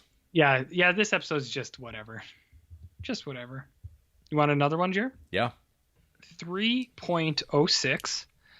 Jake just dating a 35-year-old question mark slash Papa Odo explains equality, 3 out of 4 stars. Wow. So I think this is a pretty good episode. Do you want me to give you the little rundown? Well, I'll just say the title of this episode is The Abandoned. And are you a yes or no? This is a yes. Nice. So this is, I put out a picture of Weekend Vibes on our accounts on the weekend where Quark buys a child, which I thought was hilarious as a screen cap. So in the opening of this episode, Jake is he's dating one of the ladies, like the bartender or like one of the roulette girls in Quarks, and she's just a legit 40-year-old lady, like in real life. Yeah. And they were playing it off as she was like 20 and Jake is 16. I was like, I was like, no. I was like, that lady is like 35 if she's a day.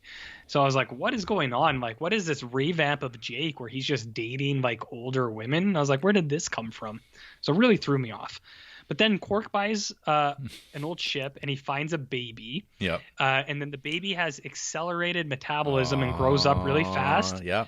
The baby's a Jem'Hadar. Yeah. It tries to kill everyone, and then it runs into Odo, recognizes that Odo is one of the founders, Yep. a changeling, and then kind of pledges fealty to it, acknowledging it's like, you are a changeling, you are better than everyone on this ship. And he's like, but I am a Jem'Hadar, so I'm better than everyone except you.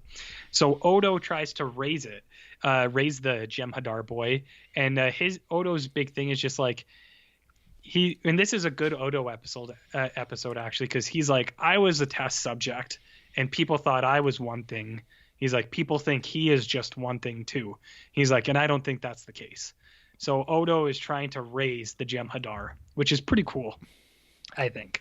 So I actually thought this episode was very nice, apart from the weird B plot, which isn't even like that prominent. It's like 5 minutes of the episode. Yeah. But like Jake dating this older lady, I was like, what is this? I was like, why is this in here? It's very bizarre. I wanted to keep it light. Yeah. What about you? What did you think? Well, so my first note was, hey, an episode I actually remember from when it aired. Oh, yeah. Pretty dark ramifications. I write, the Dominion really are the anti-Federation. Yep. And I wrote that this episode was the anti-Iborg. Yeah, it is. No. Which, I mean, for Star Trek, I mean, that's an upset. It's not all about you can reform the Borg, and this is like, no. It's good because, like, remember when they announced that episode 2 months ago and everyone was talking about hope and optimism? That's like Iborg. This one is at the end of it, and it leaves on a real bummer where Odo's talking to Kira. Oh, you got me? Am I still coming through? Yeah. Okay. Odo's talking to Kira, and Odo's like, he's like, you know what, Kira, you were right. He's like, they can't be changed. Savages. And then you're just like, no, they got Odo? Because Odo's like, kind of, like, he was the only person standing up for this little kid. And then he was like, you know what? That Jem'Hadar is a terrorist. And then you go, whoa. So, well, anyways, yeah, good episode. I guess the idea though is like, well, this race is like a petri dish. Program. Yeah, they are like they're designed for fighting, and there's not going to be like, oh, Yep. we're gonna change it. It's like, no, you're gonna have to fight it. I guess that's what it sets. It's again, it's all the slow burn. It's like it's kind of like the return to like how they never really got to do this with the Borg, right?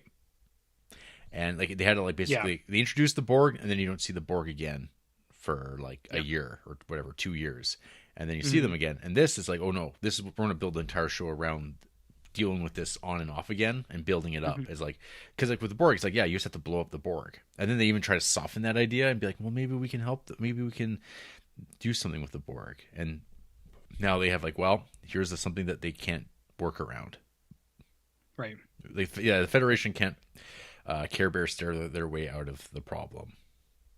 That's a nice euphemism for that, but I agree with you. And it's interesting. I'm liking the development, and I know that you said before this is what DS9 is really about, and I like it.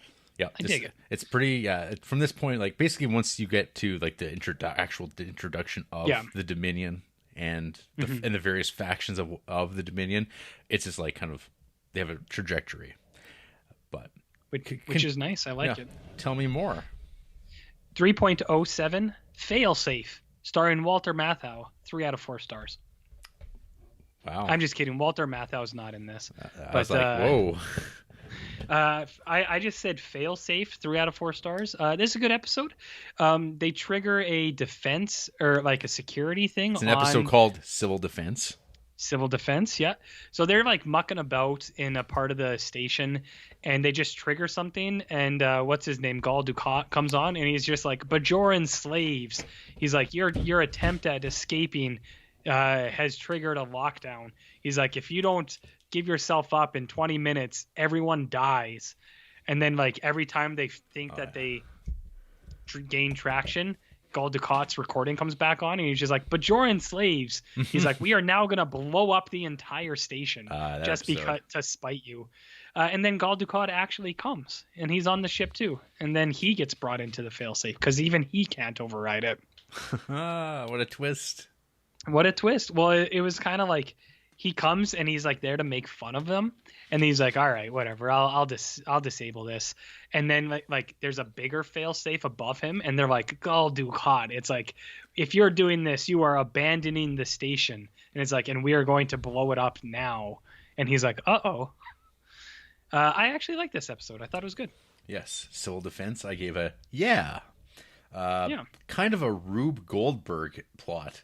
The plot seemed to putter out, and then Dukat shows up. Oh man, Gul Dukat gloating his genius. And the punchline to all of it is even better.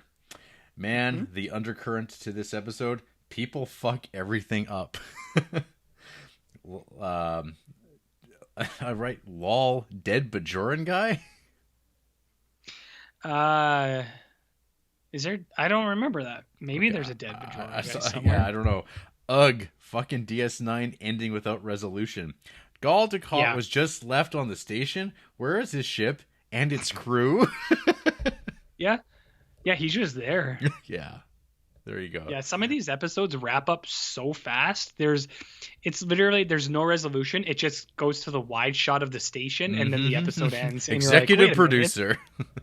Yeah. Like, wait a minute. Yeah. Tell me about episode 8. 3.08. Cisco sits like a sassy bitch at the beach. Slash. I can explain that. Slash. An incel alien commits cyber rape. 2 out of 4 stars. Why such a low rating? So this planet comes through the wormhole, and they go to like meet them, and they're like these really carefree people, and Cisco's interacting with them, and he's like laying on his side, and he's got like one leg up, and he's just like right beside him, and I'm like, why is he sitting like a girl at the beach? Like, it's like, it seems very, very inappropriate for the setting that he's sitting like this. So I thought that was weird. And then there's an alien who tries to he tries to get Quark to make a holodeck version of Kira so that he can go and rape it, basically. And then Kira and Odo catch wind of this because Quark's not very good at covering that up. So they do some other stuff. This is not a good episode, Jared. Well, I'm right there with you. And I've got notes. Ooh. Okay. So the episode's called Meridian. And I've got a nope. Fucking defiant. Knowing nothing about ratings, I suspect maybe ratings sucked or something, and the solution was people want starships, so now we get the adventures of the Defiant. Warship on science missions, not at the ready to blow up invading Jem'Hadar's ships that took out the Odyssey. And if Kira is on board, fuck this. Yeah. It's like, it doesn't make any sense for her to be there. There's no reason for her to be there, and it's also like she And then- gets in the way of the plot, kind of. Yeah. This abandoning of the show's central conceit doesn't bode well. I knew I recognized that voice. Jeffrey Combs. Oh, is he the That's- incel rapist? He must be. He must be, because he's that, or he's. I know eventually he has a regular role on the show as Wayoon. He's one of the Bedouin aliens, whatever the hell they're called. Maybe that's him in Bedouins. this episode. That's him, yeah, because it's Jeffrey Combs. I did not realize that. And he's like, well, he's been in like lots of Star Trek up to this point as well. Yeah. But he's like an ongoing supporting character. I knew he was in a lot of roles in Star Trek. His character in this episode is called Tyron. Okay, so it's not the character he becomes. He just shows up over and over again. Yeah. I just read, as this episode seems full as shit, that the Defiant was the first all CGI ship eventually. CGI begins creeping into Trek this season, though. It is hilarious reading the Wikipedia entry on the show. People were really concerned what Gene Roddenberry would have thought. Stresses Gene knew about the show's genesis before his death.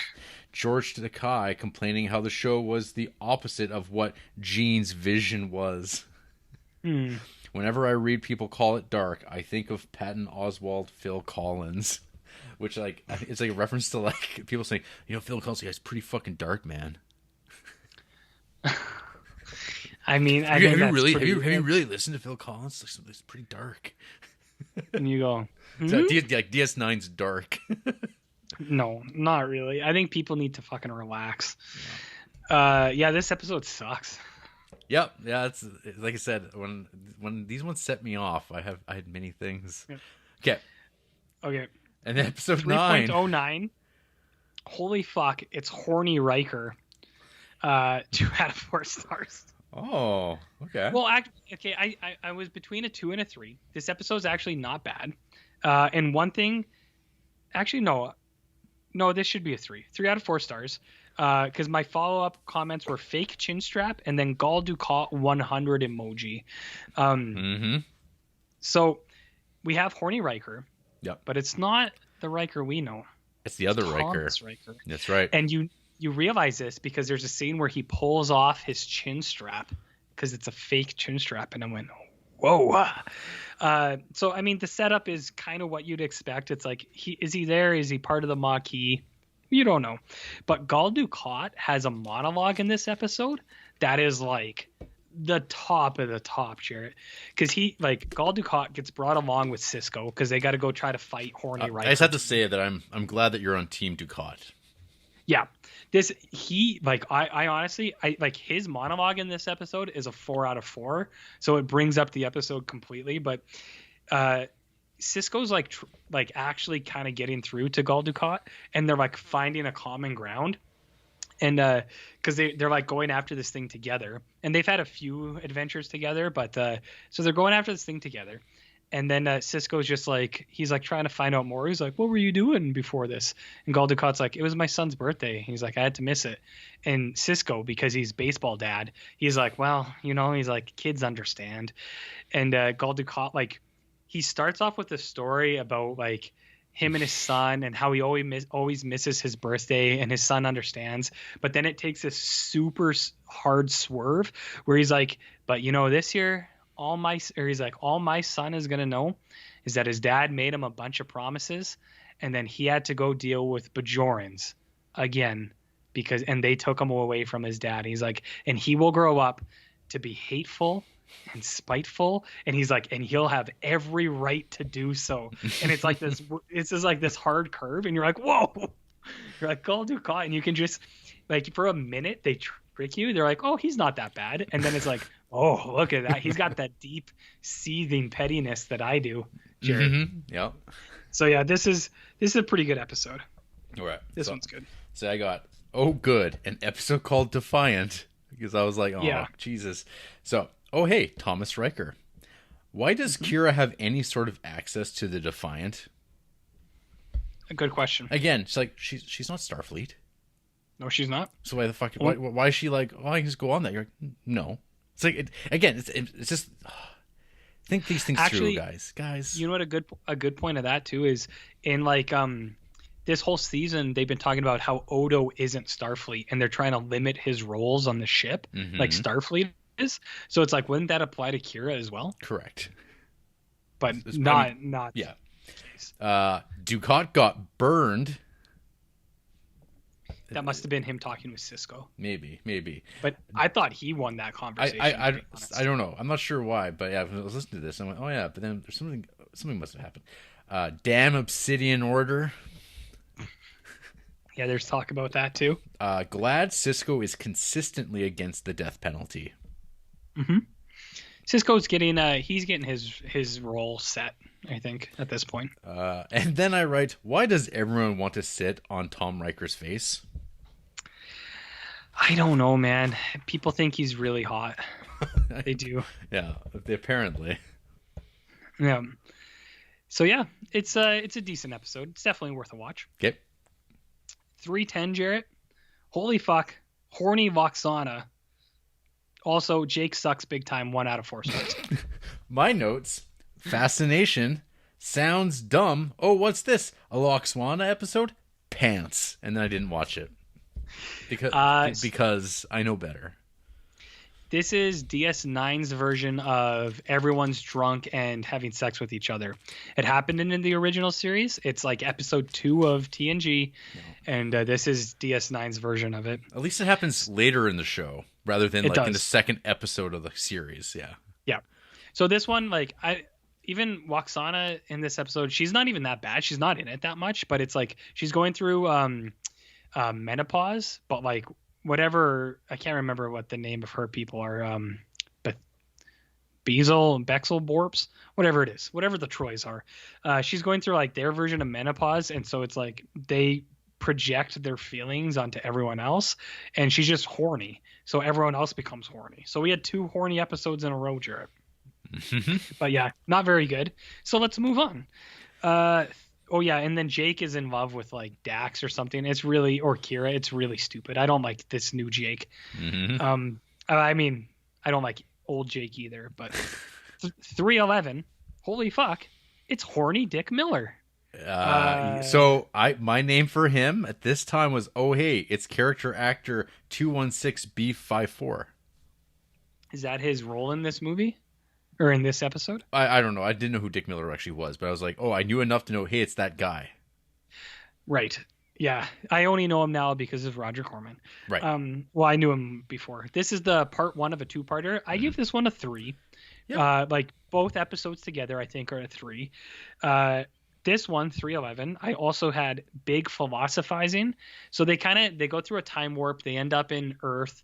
At a different part of like history, way in the past. It's actually 2024. Yes, it is. Which I thought was like super funny because the screen cap I got, they're like, it's 2024 and it's guys with shotguns. And I was like, hey, look, that's what's going to happen if Trump doesn't leave, because, you know, but this one had like, so it's kind of a Bashir heavy episode, which I don't really like Bashir, but him and Cisco have a good kind of interplay where this episode, they're talking about like police state, politics, and poverty, and what like slums are about.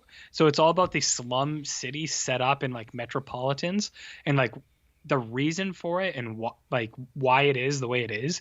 And I was like, fuck, they're hitting some real life marks on this one.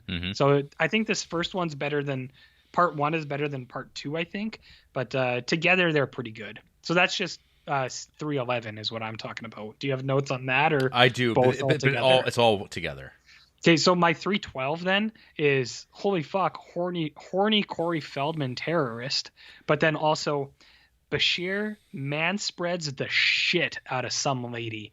So he full on spreads his legs into a lady's face, and I was like, whoa, Bashir, what are you doing? So anyways, how is this accomplished? How does he do it? Yeah. She's like on the floor, she's a hostage, and he's like bending down to like help her, but his like legs are like fully like in her face like this. Like on her shoulders. It's almost it's like a Thez press almost. Yeah, so it's not like man spreading in a chair. He's like literally in her personal space. I see. Yeah. Very good. So anyways, what did you think? So, Past tense, part 1 and 2. Yes. So why are all the principal actors away from the station at Earth with a fucking defiant piss off? Mhm. Oh hey, character actor 216B54.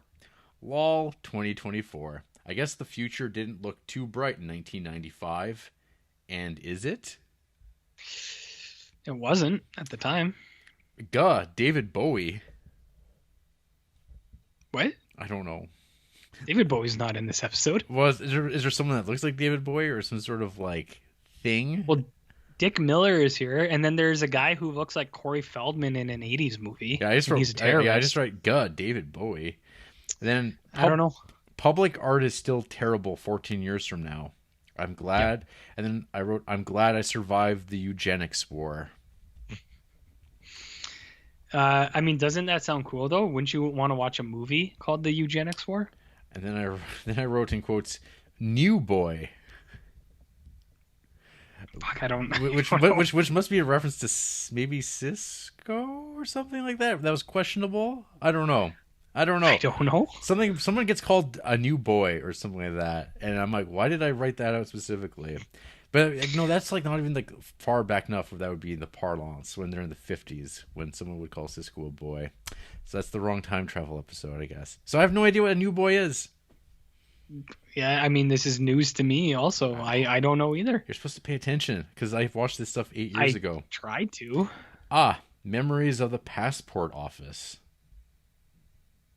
They're in a passport office, kind of, at one point, yeah. And then I write character actor 216C01. So there must be two dudes. That must be the Corey Feldman guy. Mm-hmm. Haha, Kira and Miles in their pimp and escort disguises. Well, Kira and O'Brien kind of hop around timelines to try to find them, and they're in different, like, outfits each time. I think there's a 70s or like a late 60s one. That must be the one you're talking about. Okay. Oh, the Back to the Future time travel system. Subspace bubble. There's some conversations about that stuff. Man, Cisco tears a fucking strip out of fucking 216B54. Cisco does some philosophizing in this episode. Mm-hmm. He certainly does. And that's Dick Miller, I think. Yes, okay. The Kira O'Brien stuff is appallingly unfunny. Yeah, it's not good, man. And I got to tell you, I know you're a big O'Brien man, but some of these later O'Brien episodes with him and Keiko, like one episode, I didn't even bring it up. Keiko like isn't the teacher anymore. He's like, well, you studied to be a botanist. You should do what you love. And she becomes a botanist. And I was like, what? I was like, where is this coming from? Like the O'Brien Keiko subplot. I was like, I have no idea where this shit's coming from. It's bizarre. Form a committee equals nothing is going to happen. Yeah. In quotes, changes take time. Quote, or that means you've run out of time. I don't know. Huh? Well, wait a minute. Then I write, we are all Clint Howard perving behind Dax, fresh from the sewer. Oh yeah, Clint Howard is in this. How did you sleep on these things? Ice Cream Man. Yeah. I brought up Dick Miller instead of Clint Howard. Yeah, he's like a schizophrenic man who's just like, I gotta get out of here, and you're like, that's cool. He's pretty good in this. And then I wrote, yeah, O'Brien's comment about 2042 or whatever being an unprecedented dark period of Earth's time would be a tall order looking through various descriptions given in Star Trek canon. So I guess that just must be that, like, it's not that bad. Well, I mean, it doesn't look that good, but it's kind of good, but it's not terrible. It looks similar to what we got right now. Well, that's amazing. Never been better. Yeah. Yeah. So you got one more for me? I mean, I do, but I kind of want to save it for next week, just because it's like How long is the movie for next week? It's like 6 hours long. Well, fuck. I might not have any Star Trek next week. Well, just tell me this one. We'll do this one. 313. Kira falls into a rock. Odo is sad. 3 out of 4 stars. Life support. and I give this a yes. Yep. This is an Odo episode, Jarrett. Okay. Odo. So Kira and Odo are off planet, and because that's what Kira does now apparently, and she gets like stuck in a rock, and the rock starts to overtake her, and then it becomes the Odo show.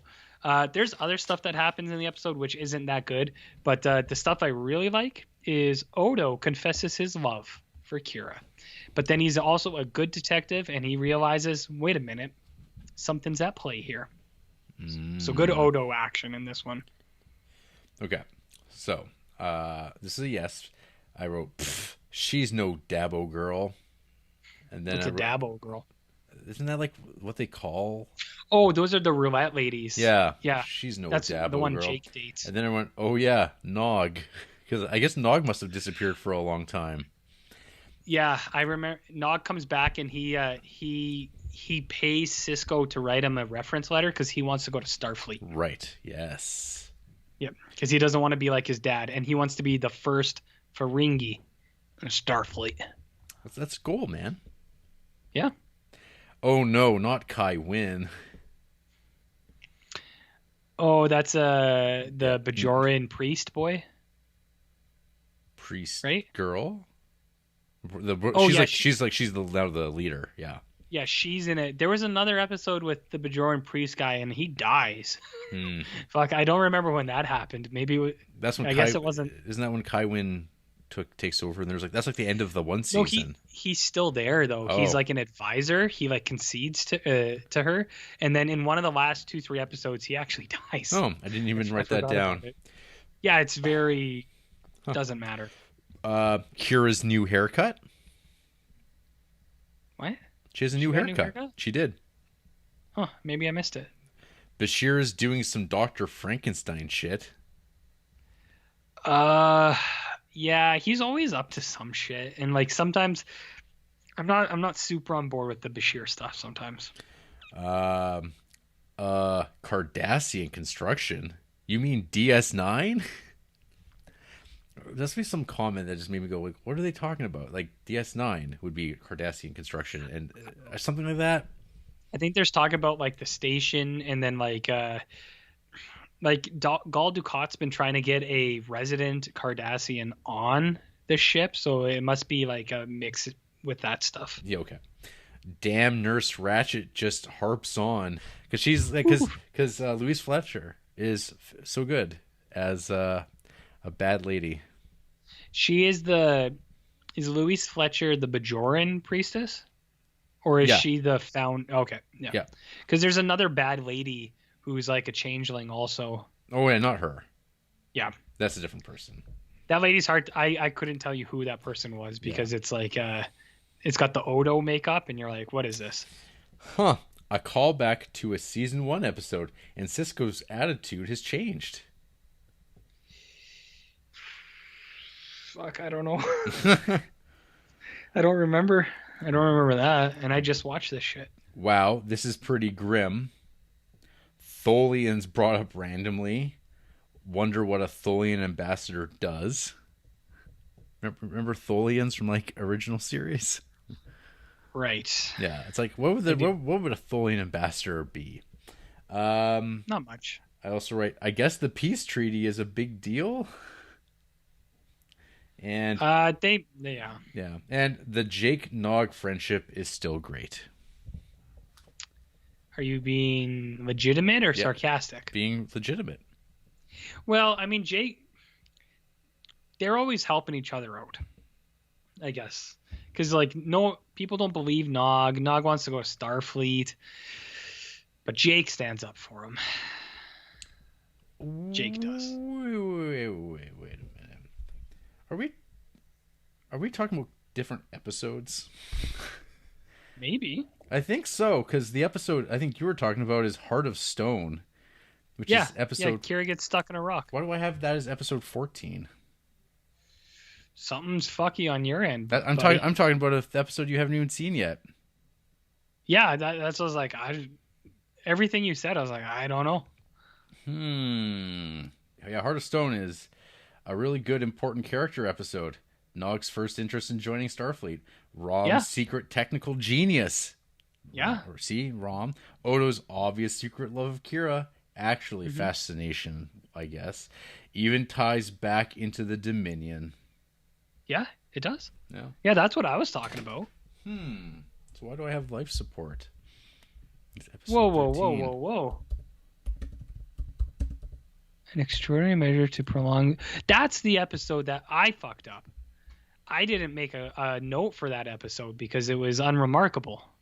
That's the one where Vidic Burrell goes into life support. The one I was just talking about. The one you were talking about. I jumped the gun. Okay, that's my bad. I did it again. You did it again. Well, see, look, now you got 2 for 1. RJ, you're very, very bad. Well, I mean, sometimes It's a good thing I'm here to keep you honest. Well, I almost would have figured that out. Almost. All right, well, yeah, 313, dude dies. Whatever. 2 stars. Kira's sad. No one else cares. There you go. RJ, what you been creeping on this week? Other than Juana Man? Yeah. Jared, I'm going to rock your world for a minute. I didn't watch a single thing because our movie this week felt like it was 50 hours long. Yeah. I think. But I did want to clean up some of our Star Trek talk from last week. So I don't have too much new stuff for you because I was a little busy. I only have 1 new episode, but I did, because of that shocking mistake that I made last week, I did want to kind of clean this up for you. Okay. So I completely skipped an episode, and it was 313. So the one before, 311 and 312, was the Back in Time episode. That was pretty good. 313, my review was a dude dies, 2 out of 4 stars. Okay, good. So I don't know if see, I skipped it, so I don't know if you had any notes. Well, I told my notes all last week when I thought that's what we were talking about. So I have nothing to add. Yeah. So that was a dude dies. 314. That was the one that I jumped to. Yes. Kira falls in a rock. Odo was sad. 3 out of 4 stars. So I don't know if you actually talked about your notes on that one or not. Because I skipped it. You skipped, or you did? Yeah. And here's the one that you kind of talked about, but I hadn't actually watched it yet. 315, the Defiant in quote unquote subspace equals no ending, 2 out of 4 stars. So you mentioned the no ending stuff. I was talking about like that seemed to be turning into more and more of a problem. Yeah. Because this is episode 15, you say. Is it not 315? Well, so my note here is this is an episode called Destiny. Yeah. I write here, Nadine as a Cardassian. Nadine. Who is Nadine? I don't know. Okay, let me pull up my IMDb here for you, buddy. Let me get into this. DS9. All right. Nadine. Who the hell is Nadine? I've never heard of this person before. I think it's maybe Nadine from Twin Peaks. Oh, as a Cardassian? Yeah. Okay, let's go down to 315. We're on Destiny. Nadine Hurley, or AKA Wendy Roby. Yeah. Okay. Yeah. So I think you had mentioned last week how there was a lot of episodes that just have no ending, and then we talked about the Defiant. This episode is like it completely encapsulates all of that, where they're on the Defiant, and it's a Bajoran. There's a Bajoran like prophecy that involves Cisco and 3 Cardassians. So they're all on board. They're all on board the Defiant. They're going through wormholes and stuff like that. And then at the end of the episode, Jared, it honestly just ends. Mm-hmm. Cisco's talking to the new Bajoran prophet, and it's that dude who's in everything. Eric Avari. You remember him from Mr. Deeds and The Mummy and A Dog's Tale. Oh, Hachi. You know that dude? Yes. Yeah, so he is in now as the new Bajoran like priest, because that other dude died 2 episodes ago, and I completely forgot because that dude is so useless. So he's in here. He's like telling Cisco that there's a prophecy about 3 vipers coming. It's gonna upset Bajoran stuff forever. 3 Cardassians show up, and then this is the episode that they single out Cisco as the emissary. So prophets talk about the emissary, and they're Yeah. like, "We think it's you, Cisco." Oh yeah. So this is So this this is is this the is the like beginning of the emissary talk. yeah, this is the beginning of the emissary talk, because there's we've had tons of Bajoran prophet stuff, we've had lots of all that, but this is the first emissary. So this whole episode is about whether Cisco believes it, and it's him and Kira. They're not against each other, but Kira's like, I believe all this stuff. I think it's you too. And Cisco makes a point to be like, I don't believe in this. I'm going to do my own job. So he like tries to go around it, but things keep coming true in the prophecy. And I think the trick, Jarrett, is if you make it vague enough, you can apply things to it however you want. But so this is what's going on in the episode. It has like kind of a resolution, but then at the end, Cisco's talking to that guy, and they're talking, and the episode ends. It just ends, and it's done. And then it goes to the ship or the station, and then the credits roll, and you're like, they weren't done talking yet. You're like, why did it just cut away? It's very like, it's like sharp cut, and I was taken aback by it. I was like, it just cuts away. Mm-hmm. So weird. What do you think? Well, I wrote, Nadine as a Cardassian. Oh, Cardassian arrogance. And then, oh, Kira, you and your wacky religion. It is weird because the prophecies actually make sense when their source would be from a species which doesn't experience time laterally, which they bring up later in the episode from when I wrote that note. I wrote, Odo's view on human agenda. Correct. Mm-hmm. Yeah, so I think Odo. Well, Odo. He's always talking about humans and what they're doing. Mm-hmm. Yeah. And then Miles hanging out with a bunch of cardies. Wow. Yeah. I have a hard Wow. time that O'Brien has never run into a cocky engineer, and that the first time wasn't a Cardassian or a non-human. Yeah. So especially because, as you're a huge nerd, you would know in TNG, Miles O'Brien talks about being in the war with Cardassia and how he hates that they turned him into a bigot because he hates them all now. So like he clearly has had a lot of interaction with them. And like I thought that was the reason they put Miles O'Brien into DS9 was because he had that history. But in this one, it's kind of like they throw you for a loop a little bit because the Cardassians, it's three ladies, and it's like an engineer super nerd, and she like offers herself to Miles. She's like, just so you know, I'm super fertile, and he's like, huh? He's like, I'm married to my botanist wife, Keiko. That's right. And then the lady gets offended and stuff like that. But anyways, so it's like, I mean, it's like, I think it's played off humorous because it's like she's coming on to him. Whoa. But then Whatever. Right. So that was one episode that I actually got through. And then I have watched half of the next episode. Half. So I don't have a full rating or anything like that, but I could speak to it if you want DS9. Well, okay. So this is, I can talk a little bit about it up to a point.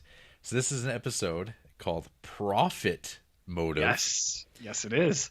This was the last two are all yeses for episodes that you should be watching because they do move the story forward. Despite maybe their entertainment value may waver, but it's like, oh, this is actually, it builds on the world in some way, like something changes or a character develops. Like there's a reason for this episode to be watched.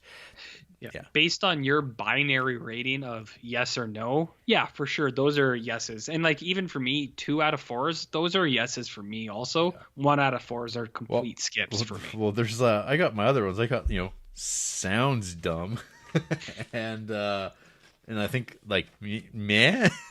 Meh. Yeah, so you're almost on a 4 star scale as well. I think Yeah. So I think I've seen enough of 316 Profit Motive to speak to it. I don't have a quippy one-liner for it yet, other than the Nagus, more like the.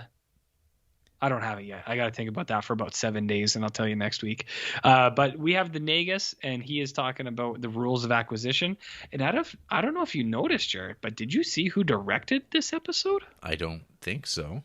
Rene Auberjonois. Oh, Odo in the Odo director himself. chair.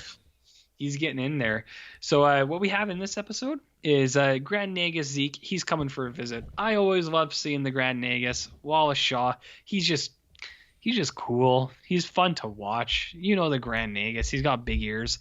And he's rewritten the rules of acquisition, Jarrett. Mm-hmm. He's rewritten them. So in this episode too, actually, so Quark moves in with Rom because the Nagus comes. And then we get a little Rom-Quark dispute because Rom is actually starting to stand up for himself. Mm-hmm. He's like, in the bar, you can boss me around. You're my boss. Here at my house, you can't. So we're getting a little build-up between them. And then they start reading this new rules of acquisition, and it's all about being a better person and not cheating people. So Quark's got a bunch of deals set up, and the Nagus comes in, and he's throwing stuff off, Jer, just a little bit. RJ, did you know that Odo, Rene Auberjonois, he is in at least 5 Robert Altman movies? Holy shit. Not Tanner 88, though, right? Not Tanner 88, sadly. That's too bad. No. That's too bad. I can't wait to see him in MASH. My notes here. 100 gross of self-sealing stem bolts return. Yeah, so I have seen that part. So Odo has a deal with this lady, and she's rubbing his ears and stuff because Ferengis are real freaks. Mm-hmm. He's gonna sell her some self-sealing bolts. Big time price, big profit. And then the Nagus comes in and says, it's not worth that much. That's my Wallace Shaw. Very, very good. And then he throws it off, and then he ruins the deal for Quark, and he says, what am I going to do with 2,000 self-sealing stem bolts? He's kind of Jerry Seinfeld meets Ferengi. It's Quark. That's how I would describe him. Yeah, so that's Curious, RJ. Curious. Yeah, so I've seen that part. What else you got? An orb of the prophets? I did see the setup to that. Yeah. Okay. I don't know the resolution. Okay. And my other note here is I'm thinking that Zek is trying to reform Ferengi society so he can capitalize on the lack of competition. That is a pretty astute observation, I think. Unless it's explicitly stated in the back end, which I'll watch for now. Or the orb's vision has kicked off a genuine reform for Ferengi society. Cynicism or optimism? I mean, how do you view the glass, Jarrett? Half empty or half full? And my last note was love the take on the pilot. So I guess you'll maybe see what that means. Yeah, I don't remember. There must be a pilot. It's yet. probably by the end. There must be a callback to the first episode. Yeah, I don't. Yeah, I haven't gotten to that part, but everything else I have seen. So or there's actually a pilot of a ship that hasn't shown up yet. One or the other. Maybe, yeah. I don't know that one, that part of it yet. However, I'm gonna get there. This is on my list. If I wasn't watching 15 hours of Tanner 88, I would have got some more Star Trek. But we got two. We got two in. Well, I think I was looking ahead. 2 episodes from now is something pretty good. Some RJ stuff. Ooh, good RJ or bad RJ? Okay. All right. No. Well, we'll see. I can definitely get 2 episodes in by next week. So looking forward to that. All right. Let's get into some fucking Star Trek then. All right. Y'all bad boys. So we cleaned up last week. I had a little bit of a problem. I don't know if you saw, Aaron, but I mixed up a couple episodes. We corrected it. We got back on track. So the last episode from last week, Jarrett, was 316, which is Nagus Orbs. And I gave that one a 2 stars after I finished it. It's okay. Not much going on there. 3 I said 316, right? Yep. So the next episode, 317, O'Brien gets space cancer. I'm gonna give this a 2 out of 4, but I think I'm in the minority on this one. So I'm gonna see what you say, Jared. I'm gonna guess you said yes. Yeah, this episode's a yes. You should watch Yep. it. It's called Visionary. My notes include darts are back. Like smoking. Oh no, it's yeah, they play darts in this one, like actual darts. Yes. Okay. Yeah. Humorless Romulans and drunken Klingons. And then I wrote something about ghost O'Briens. Well, that's part of his space cancer. I can fill you in on that if your notes don't Okay. don't fill it Yeah, pretty good sense of humor in this. in. We all hate temporal mechanics. And the O'Brien twist is off-putting. Yeah. So here's the thing with this one. I actually in TNG I liked a lot of these episodes. So this one plays with like time a little bit. So O'Brien gets radiation poisoning, so he actually gets space cancer. And then what's happening is he'll be like talking to you guys like this, and he'll look, and he will be right there too, and he'll be like, Miles, and the other one will go, Miles, and they'll acknowledge each other, and then he'll be like, whoa, and he'll fall like back into time. So what's happening is we got some Romulan action, we got some Klingon action. They're playing with like, I don't know, science stuff, and what it's doing is sending this like weird pulse through, and it just hits O'Brien. So he gets sent, he sees like into the future like an hour, and then he gets sent back, and then future an hour, and then sent back. And each time he's just like, oh, something bad's gonna happen, I was there. And then the one thing I'll give it credit to is they acknowledge it like up front. They don't deny it. They're just like, oh yeah, that sounds bad, let's figure it out. And so he's kind of popping around. Usually I like these episodes, but this one I didn't really like because he interacts with himself a lot, where he's just like Miles, and he's like Miles, and they're like playing around. I think I've said before, I'm not a huge O'Brien guy. Like I find the way he's used sometimes, especially in DS9. I feel bad for hating O'Brien. Like I feel like a sense of guilt. And I'll have these like arguments with myself. I'm like, oh, like he's okay. Leave him alone. You know? I couldn't have put it better myself. Where it's like, there's nothing like bad about him. He's not like Bashir, who I fucking hate. Fuck Bashir. Fuck Bashir. I hate him. He's not bad like that. So it's just like, I just don't find him super interesting. O'Brien, that is. So he's like flying around a lot, and what it ultimately comes down to, it's just Romulans. You know, they're just doing their thing. O'Brien, it's like you're at a party. And there's like a guy there, you know, and you don't hate him. He just kind of gets on your nerves. And this party, by the way, is called the Next Generation. And you're like, you know what? Let's go somewhere else. Let's go to another party. And you're like, fuck, O'Brien's here. He left too. He's at Deep Space Nine now. You can't get rid of him. You're like, it's like, when is O'Brien gonna leave? I'm sure he's gonna pop up in Voyager. I don't know that, but I'm guessing he will just for fun. But I don't know. Cole Meany's always gunning for that paycheck. He needs money, man. He needs money. But yeah, it's an okay episode. It's just I think the execution's not as good as like some of the TNG time episodes. So I don't know if you have anything else to add to that, Jarrett. Well, with all this O'Brien talk, I can't remember if I've asked you, RJ. I don't know if Aaron's read the Chief O'Brien at Work comic strip by John Adams. I have not. I think it really speaks to this, like, what's O'Brien's deal? Well, who is he? What does he do? And this is very TNG based. It seems like DS9 doesn't exist in the O'Brien at Work era because he's always in the transporter room. Mm-hmm. Isn't that the comic where it's just like him waiting for people to like need to beam back, and he's just like just waiting, because that's what you do. You would just wait, right? Well, every time they cut away, there he is, just on standby to put the slide up. Just on his shift, doing a double. No. It's like Keiko's like, Miles, when are you coming home? He's like, I don't know, man. They beamed down like 2 hours ago. I'm just still fucking waiting. I can't leave. I gotta be here. Well, I imagine that like the Federation must be like this like very like neoliberal kind of enterprise where it's like there is no work. There's no hours. Like, we don't know what time is. Like, you just always are at work, and it's great. We're all happy. Well, Odo has an internal clock because every 16 hours he has to revert back to his liquid state. Right. So he's got a clock.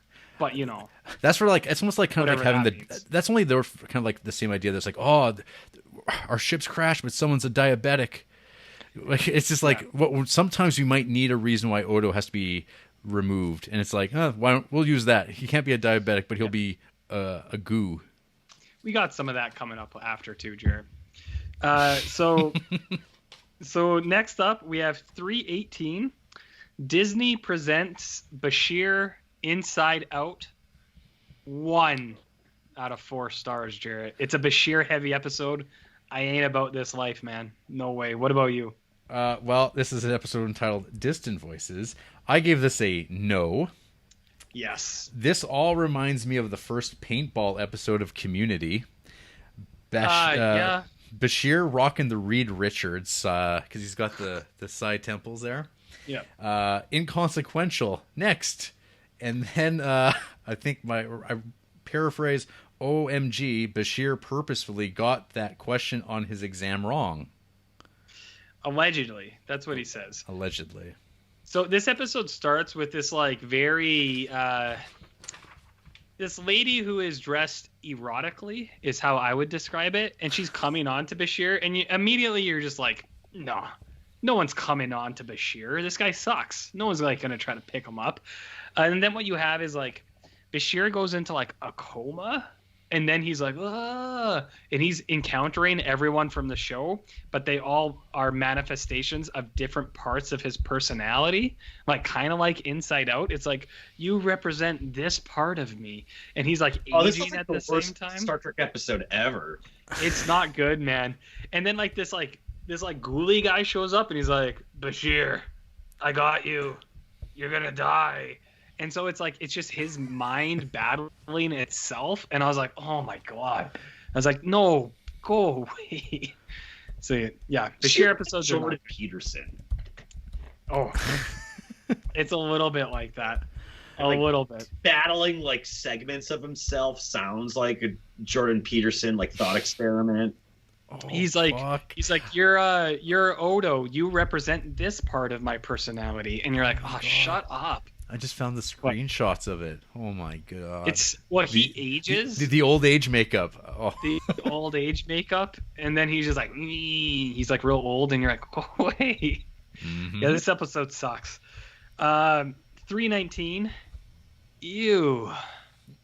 3 out of 4 stars. Ooh. This episode's not bad. This is a mirror universe episode, so we've already had one. And we saw Dark Kira, like bad Kira, where she's in charge. She's working with the Bajoran or with the Cardassians. This one, Cisco, goes into the mirror universe. And the reason I said ew, Jarrett, is because Cisco beds like 3 separate people in this. He sleeps with Kira.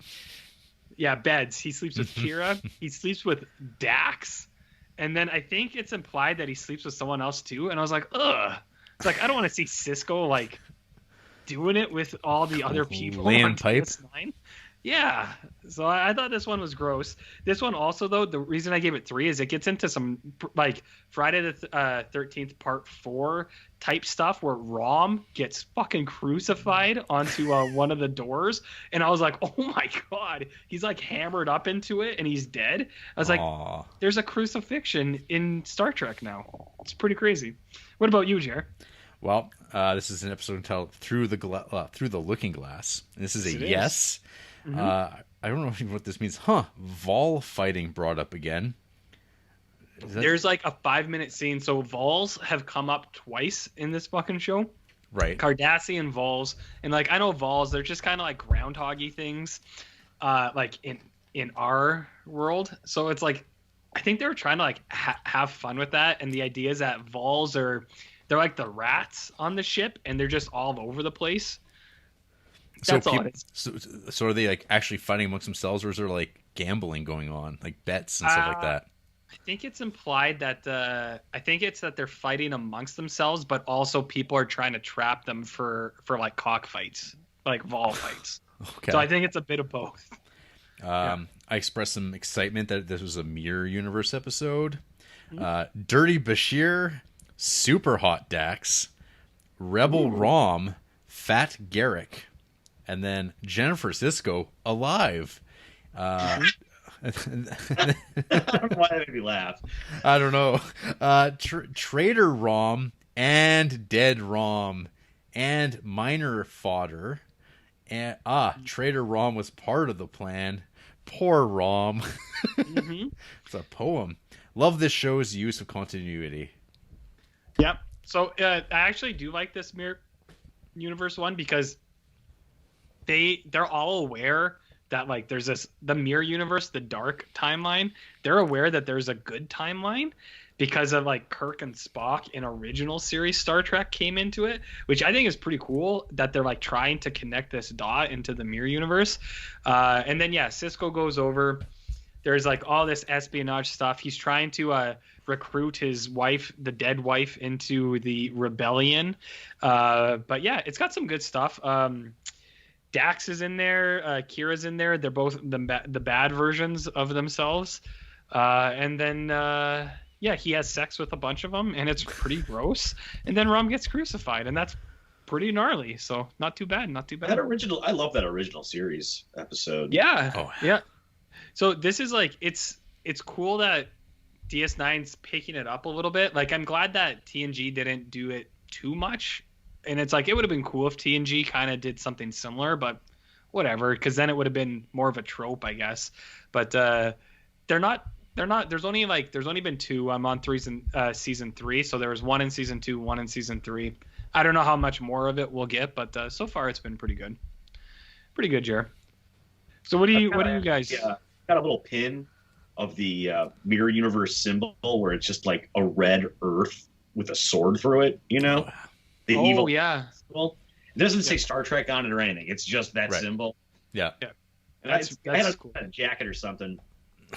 And somebody said to me, like, what is that? Is that a military pin? And I answered, kind of. You're like, kind of? Yes. Yes. Yeah, I like that. Kind of. All right, so for y'all bad boys, I got 2 more, but it's a double header, so we'll do it all at once, I think. Okay. 320, I have Odo Gehrig Super Friends, 3 out of 4 stars. And then 321, we have the Stanley Milgram Experiment in Space. That's going to be a 4 out of 4 stars episode, my guys. Whoa. Do you disagree, Jarrett? No. I'm just like, wow, a 4 out of 4. This one's pretty good. I liked it. So do you have notes on 320 and 321? I do. So episode 20 is called Improbable Cause. It is a yes.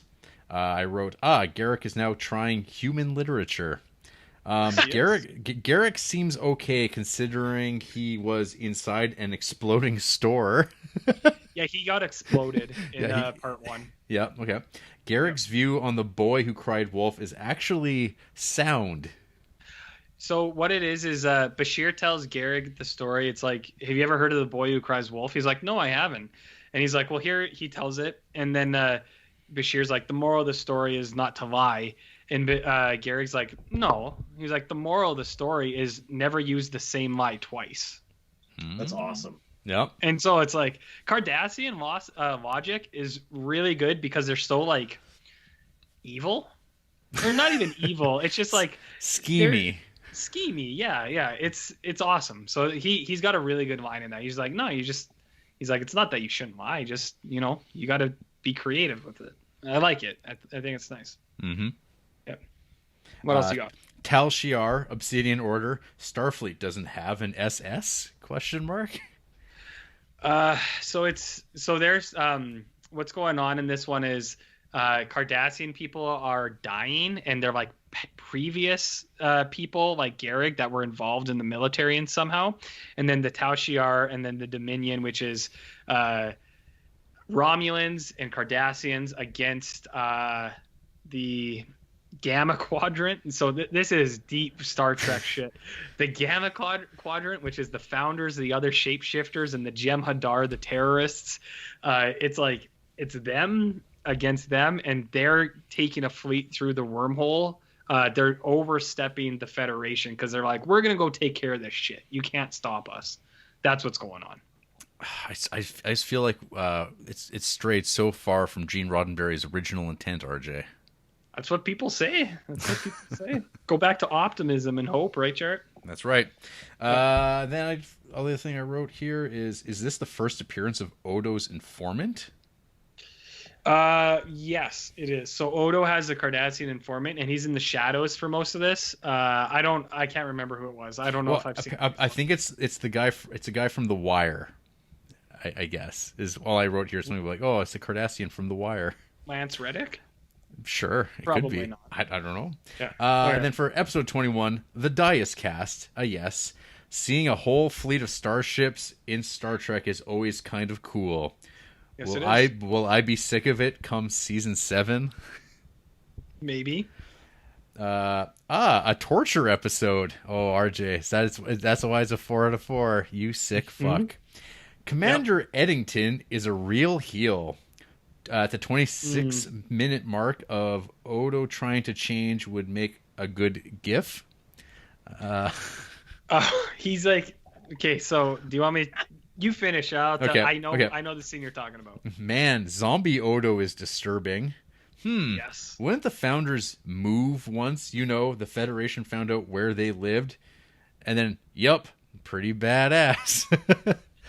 Yeah, so this episode's really cool. So the Romulan and the Cardassian guys go through to try to take out the founders. That's the other Odo guys, in case you don't know AA. So the other shapeshifters. We find out that they're in charge of that whole quadrant. So they're going to try to take him out. And Odo is on the ship with Gehrig. And the Cardassians are like, we got one of them. Let's torture that fucking guy. Let's see what happens. So they make this device where Odo can't shapeshift anymore. And the GIF you're talking about, they turn it on, and they're like, "Oh, Odo, don't you have to like revert back to your liquid state soon?" And he's like, "Yeah, I do. I'm gonna do it." And then they turn it on. They're like, "Try it out." And he's trying to, and he's just stretching his arms. He's like, he's like trying to stretch them, and he can't. I think that's what you're talking about. Maybe. So then what happens is, because they're like, have you ever not turned back into liquid? And he's like, no, I've never done that. So there's been times where he hasn't and he starts to melt, but this one he can't change. So what happens is, instead of melting, it's like, have you ever got mud on you and it dries and it like flakes? Yeah. He turns like super dry and all of his skin starts to like flake back. It's actually like a pretty good like practical makeup. I was like, I like this. It's good. It's spooky. Mm-hmm. Spooky, Jared. So they torture Odo for a bit. And then they're going to planet, and so like you said, they're like, wouldn't they have moved? They did. And it's an elaborate trap. And they blow them all up. They all die, except for Odo and Gehrig. They're the only ones who get out of there. For now. Yeah. So that's where I finished off. I hope you got some enjoyment out of that AA, just because, this is part of the Creeps experience now. Someone was like, I heard you have a Star Trek podcast. And it's like, yeah. We talk about Star Trek and soup and chili, and once in a while a Criterion film, but not often. I do want to watch Deep Space Nine straight through. Yeah. It's just I gotta convince my wife. Yeah, mm-hmm. It's I'd say it's pretty good. It did take me the first season I wasn't sold on it, especially. See, yeah, that's what I'm afraid. It's gonna take a while. Yes. Yeah. Like. Yeah. I mean, I've seen the show. I know the characters are, and I know there's something called the Dominion Wars. Yeah. I'm willing to take the dive. I know some people say it's the best Star Trek. That's what they say. I haven't gotten there yet, so like definitely for me too. Coming right out of TNG, the first season of DS9, I was like, TNG's better, but now getting into 2 and 3, like. DS9 is growing on me. I'm starting to see why people like it as much as they do. So it's Voyager apologist. Mm-hmm. Sorry? Yeah. Yeah, well, fucking Tuvok. Voyager takes a little time to pick up too, but when it does, it's got some pretty classic episodes. Well, I'm gonna do it, and I think because Jarrett never finished DS9. Yep. So I think when I get there, he might, watch with me? That's the plan, because I'm That's like the plan? about halfway through season 5. I stopped, and then So these notes of yours. these are notes, old my notes. notes are 10 like years 8 years old. I have them in a sketchbook. See, they and like came in use. I mean, I was wondering, I'm like, I should like write like an episode guide for like. I don't know what I'm going to do with this. Like, again, lists and like compulsions. I'm like, I'm just going to fucking do this. And But do you now, buy the same kind of notebook? Do they match? Are they on a shelf? Or is this like it's actually all one book. It's just like, fuck, I don't even know what the format is. It's like one of these types of like coils, and I don't know. that's for Deep Space Nine? That's the DS. I had a. Well, What I have about a your ton- other lists and notes? Oh, this is the first time I actually wrote one out by hand. I think for like since I was like a kid before a computer or whatever. But yeah, this is a unique thing. I haven't done that before ever for like a show. I mean, now I have Letterboxd where I guess it keeps track of all my movies. I had Word documents and stuff like that I just typed into endlessly. My desktop is a nightmare. People always say, "What's wrong with you?" I'm like, I don't know. It's just how I keep track of images. Every once in a while, about every 8 months, I do a clean, and everything gets put into one big dump folder.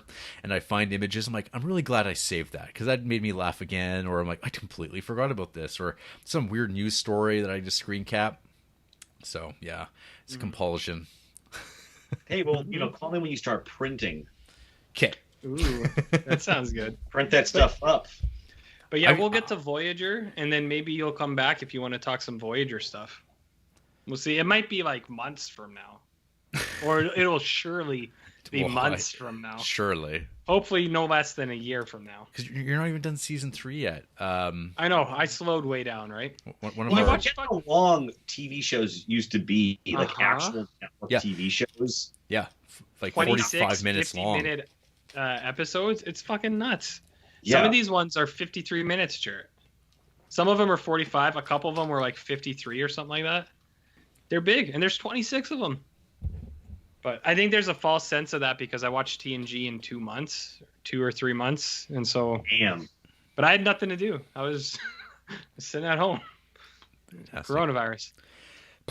Well, that's it for the DS9. Hey, you ever heard of Star Trek Deep Space Nine? Yes. So I did a little bit of watching, not a ton.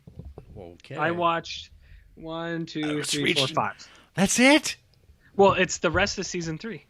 Oh, but So we can cap off season 3. I told you, I'm a little busy. But mid-January, expect a big upswing on my watching, okay? So you just got a month to wait. That's all. But at least it's not no DS9. That's true. So last week we finished on 321. Yep. That was the good episode Yep. with the torture, because torture in DS9 is a staple. Well, torture in Star Trek is like RJ's favorite thing. It's so well done. I don't know why, it just is. And were people complaining about, like, how people say Deep Space Nine is like not in the sense that Gene Roddenberry. Gene. No, you don't. You can just call him Gene. Yeah, how they're like, it's not what Gene intended. Did these same people say that about the TNG episodes that were also torture? Well, because I think it didn't become omnipresent, where like DS9 has done like 3 episodes. Like 3 torture episodes. Well, it's Cardassian based. They're the torture. It's 3 seasons, 3 episodes, 3 seasons. That's a high average. Well, and they're the ones who did it in TNG as well. That's right. But anyways, that was our last episode. Mm-hmm. When did they start busting out the ball torture? I don't know. That could be. I don't know. When does Worf appear in DS9? Next season, I believe. Holy shit! I think RJ, he's there. Episode 1 of season 4. Spoilers, buddy. He's right. He's right there. I can't wait until Alexander and Nog and Jake do things that I want nothing to do with. I can't wait. Love it. But you want to hear about 322? Yeah, I guess. All right, here's my review. Where the fuck did this goatee come from? Oh. / steampunk Cisco? 2 out of 4 stars. Yeah. So tell me your thoughts, and then I can recap the episode for you. So this is episode entitled Explorers. Yep. My review is eh. Yes. And Lita, huh?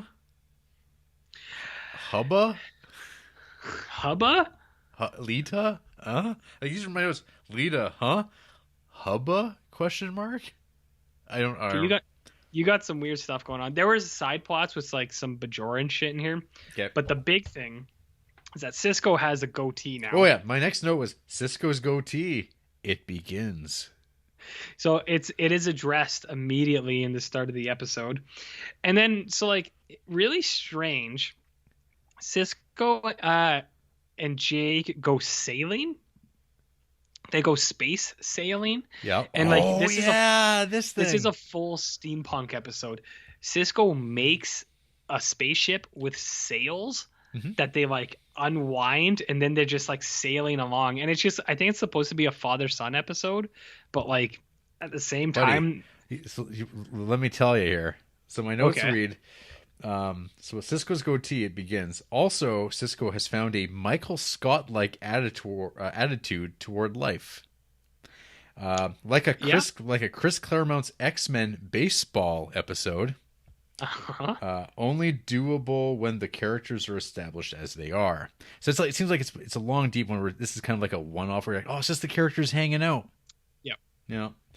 And then I wrote in quotes, transporter credits.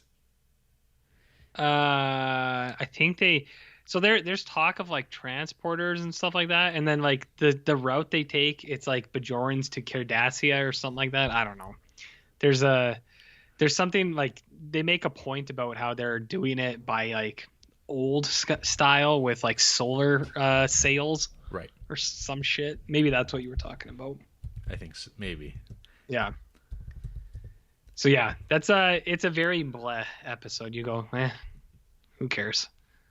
You know what I mean? I guess. I mean, yeah, I vaguely remember this. And so that also my final note was Cardassian fireworks. So the reason they go on the trip is because it's like symbolic of the first Bajoran trip, and I think it's where the Bajorans go to Cardassia, like on a spaceship, which I feel like wouldn't be cause for celebration because then Bajor gets enslaved by Cardassia. But in Cardassia, it's a holiday. So when Jake and Cisco arrive, then Cardassia has fireworks out into the solar system. Is what's happening. Okay. Jared. 3.23. Huh? No rating? Okay. I don't know how to rate this episode. I want to hear. This is a very strange one. Let me hear what you think. Okay. Well, I wrote. So this episode's entitled "Family Business." Yes. I wrote yes. Renee loves funny episodes. Odo. Yeah. And then it's like an entertaining episode. Jeff Combs, Ferengi Homeworld. Times were had. Yeah. Okay. So I had to wait. What? Because there's some weird stuff in this. The episode, if I was to rate it, I'd say maybe a 2 out of 4 or something like that. It's not bad. And there is actually some great dialogue between Quark and his mother in this episode. They talk about like it's all about like Ferengi women because their Quark and Rom's mom is making profit, which is illegal in Ferengi, like the homeworld. So they go to like see her to see what she's doing, and she's like setting up a business on herself. And there's legitimate great dialogue scenes between Quark and his mom about like men and women, you know, gender issues and like roles and stuff like that. Lots of smart stuff that I can't comment on, but I thought it sounded good. I was like, this is very interesting. But then there's also some complicated stuff in there. Like one of the things about Ferengi women is that they're supposed to be nude always. Yes. So it's like one of the things in there, and I've never seen that before. If it was ever brought up in Star Trek, I thought it was it was never brought up in TNG. There was a Ferengi lady in a Deep Space Nine episode last season, but she was pretending to be a man.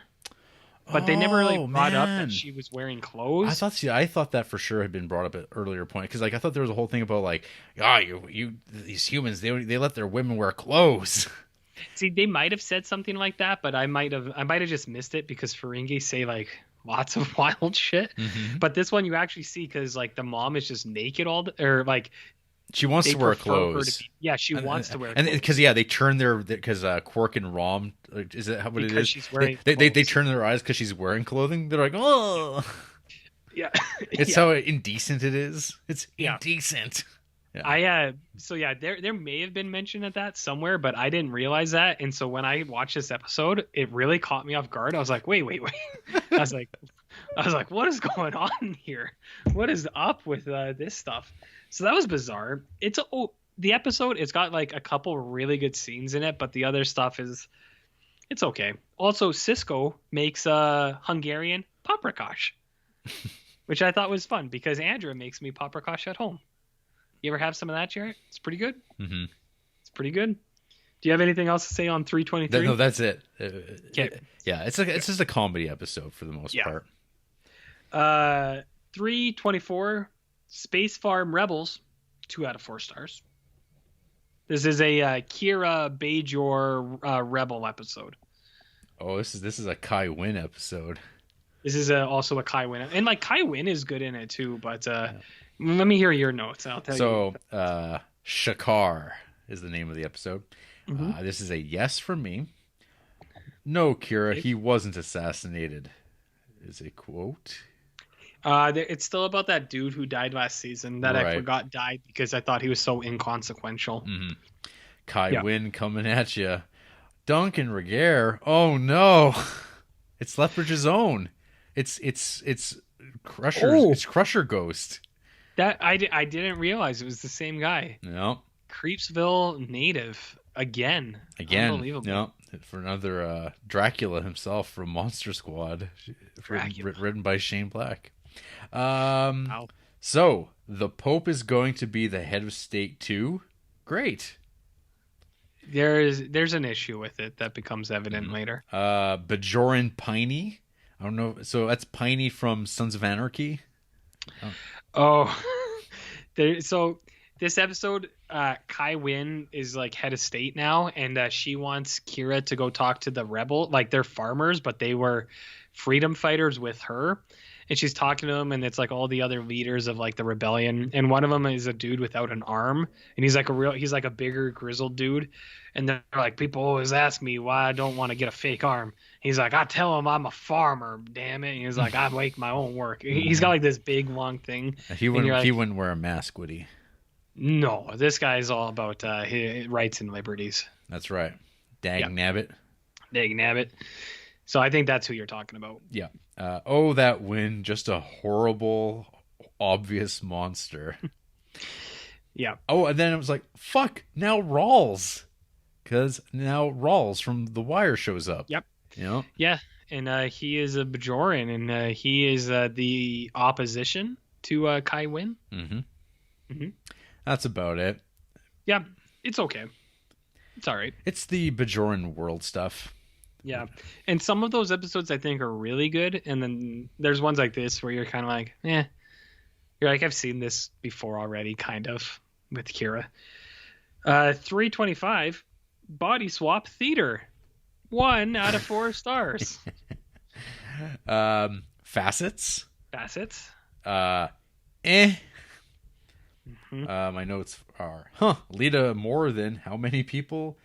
Is that close to Dax inside of 3 episodes? So what's going on is Dax is doing some kind of weird ritual for symbiotes where it's like all of the past hosts, their souls or spirits get like put into other people that she knows so that she can interact with them in a sense. Okay. If that, so like all of her other hosts Mm-hmm. go into someone else's body, and it's like fine for the most part until the last one that Cisco was best friends with, that soul goes into Odo, and it's got a weird reaction because of course it would, because Odo's not like, Yeah. Odo's not He's a goo. yeah, he's goo, and then they want to like the Odo thing wants to stay. It doesn't want to change back, and like that's all this episode is. It's just Dax like talking to herself, and I thought it was real boring, to be honest with you. I was like, who cares? I made some note that I guess episode 22 and 24 take place at about a month each or so. Yeah, They seem to potentially. yeah, something like that. I also was keeping track of the timeline of these episodes. There is mention of like between some of the episodes, they're like, well, that happened like months ago, and it was like a couple episodes back or something. Right. So I think you're onto something. Okay. I guess Jadzia and Joran aren't at peace, as it's seen back at the end of episode 4 this season. It's so I'm finding that there's some inconsistencies with Dax. They're like I feel like they don't know what to do with her. Hmm. Do you know what I mean? Like there was that episode where she was like training the other host, and she was like real fun and wacky, and you're like, oh, is this what Dax is like? But then she's not in other situations, and I'm like, I don't know. I find Dax is, it's like I said, I don't think they know what to do with the character, so she's just there. Right. In quotes, a root beer. Nog orders a root beer Mm-hmm. because he gets admitted into Starfleet, and he goes, Uncle Quark, get me a root beer as they drink at Starfleet. Mm-hmm. That's exactly what Starfleet cadets would be fucking drinking. Well, probably they're all huge nerds. Exactly. Right? It doesn't get much nerdier than root beer. Uh-huh. Wow. Rom manned up. Yeah, Rom stands up to this season he's been standing up to a lot of people. Quark tries to sabotage Nog going to Starfleet because Nog would be the first Ferengi in Starfleet. And then Rom is like, Brother. He says, not today, brother. You're not gonna do it. I won't let you. So Nog does get into Starfleet. Good So for I have a Nog. bad feeling now that Nog is gonna be leaving, but then Alexander is going to be entering. So we'll see. We'll see. Oh, and then there's another line. There's an old man who loves me inside of me, and to which I wrote creepy. See, this is what I was talking about when I first started DS9, and I was like, Dax seems like Old man. a progressive character because it's like old men in the bodies of women and like things like that. And I was like, I don't know. I'm not like real smart in that kind of things, but I was like, I feel like there's something to this. Mm-hmm. And that's all I'll say. Okay. I feel like there's something to that. What it is, I can't say. But there's something there. There's something. Right, Jared? That's right. It might be horrible too. It could be. I don't know. That's why I'm not saying one way or the other. I feel like there's more to the story. I don't know. Okay. I watched one more episode, Jared. I saw maybe you put your notebook away, but No, there's one more. I just set it down a little bit lower. Oh, I okay. can still read it. 326. More like Star Trek Defiant Spaceship Always. 2 out of 4 stars. So instead of, DS9. Oh, wait. Always. Why did I think that was going to... I completely botched my joke. I was trying to make a DS9 joke, and I put always in there, but it was supposed to be something with an N. So like I said, I'm not one of the smart boys. So this is a Defiant episode because that's all the show is now. It's also The Thing ripoff. Oh, okay. So my notes read Slightly. Captain Cisco, eh? Mm-hmm. I don't like this ambassador fella. Seems shifty. And so is Bashir. Changeling. Is this some The Thing action? Ding. Because I write these notes as I watch. There's blood tests in this one too to determine who the shapeshifter is. So it's definitely The Thing. It's okay, but it's like I think I'm starting to get the thing that you had like last season. I was like, why are they on the Defiant so much? Well, it seems like they haven't been on the Defiant for a bit. They haven't for a while, but like only 4 episodes before, Cisco and Jake were on the steampunk ship. So they're leaving the station more and more, which is fine, but there were some other things about this. Was that it for your notes? I have a few. That's it. So there's a shapeshifter changeling on The Thing, and like he can perfectly replicate how humans look. He doesn't mess up the ears and eyes like Odo does, and they like address it. But then when he reverts back to his like humanoid form, he has the ears like Odo does. So this is real nerdy stuff. But I was like, I don't get it. So like, because Odo has the ears like that because he's like, I can't perfectly replicate a humanoid, but all the other changelings also have that. Is that like their default setting? But they can make the ears if they want. I was like, that's very confusing. And then I was like, wait a minute, is Odo a sleeper cell in the organization? Because I feel like that's what they're building up to. You know what I mean, Jarrett? I don't know. But I don't know. I'm this last one, I was a little bit mixed on this these shapeshifter changeling things because it's like I don't want them to I don't want the show to just become like Secret Invasion Marvel style where it's like, can we trust anyone? I think that's what it's going to. I'm not sure. Like we'll see how like Skrulls. Yeah, because like right the way the episode and the season ends, Odo's like, they told me that they are everywhere and they cannot be stopped, and I was like, is this the Skrulls? Well, I mean, it adds to the paranoia of the like the darkening, I guess, of the Star Trek universe. Because the idea is that they're everywhere. So it's another element, I guess, to how an enemy force they wouldn't just be like space battles. Why not? Like they would infiltrate and try to destabilize, and like they would actively like try to undermine. Like the Federation's pretty large and is in charge of that whole quadrant pretty well by default, and so it's like, yeah, let's undermine them. And you would do these sort of like subterfuges, and it makes sense. It's a little bit more thoughtful than what you were probably getting in your Star Trek up to that point, because it was always very episodic, right? Like there is no large storyline even in Next Generation. There was like the Borg showed up, but there was no big stories. Everything was just like, oh, characters disappear for a while and then they pop back up, but there was no like big thing. I guess there was a little bit with the Klingons, I guess the Klingon Romulan stuff, but it never was like a bit. It was so like minor. Yeah. It was where now it's like now that is the main thing, which for television at the time, Babylon 5 was doing it to a much higher degree, but it looks like crap. Babylon 5 does? Yeah, I don't know if you've Babylon. Like, I mean, maybe like it's aged into itself where now you can enjoy it ironically, but it looked bad a long time ago, and I can't imagine it looks a lot better now.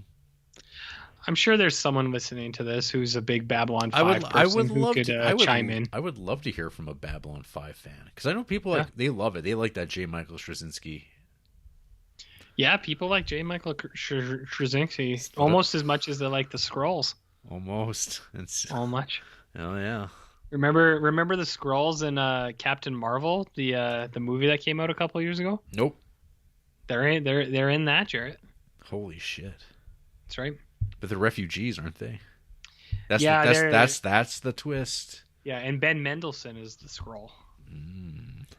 So your favorite. Yeah. Yes. So that's it for you, huh? Yeah, that's it. So you want to hear about DS9, Bucko? Absolutely. Yeah, I'm gonna give you 5 episodes. 5? Well, I watched a bunch of Mighty Duck movies. Oh my god! Which I thought the Mighty Ducks movies were Christmas movies, but they are in fact not. No, they're just because it's on a ice rink doesn't mean it's like winter. I thought it was a Christmas movie, but it's not. Isn't it? Was it set in a cold climate, or is it like Anaheim, or they didn't know that part Minnesota. yet? Minnesota. It's pretty cold there.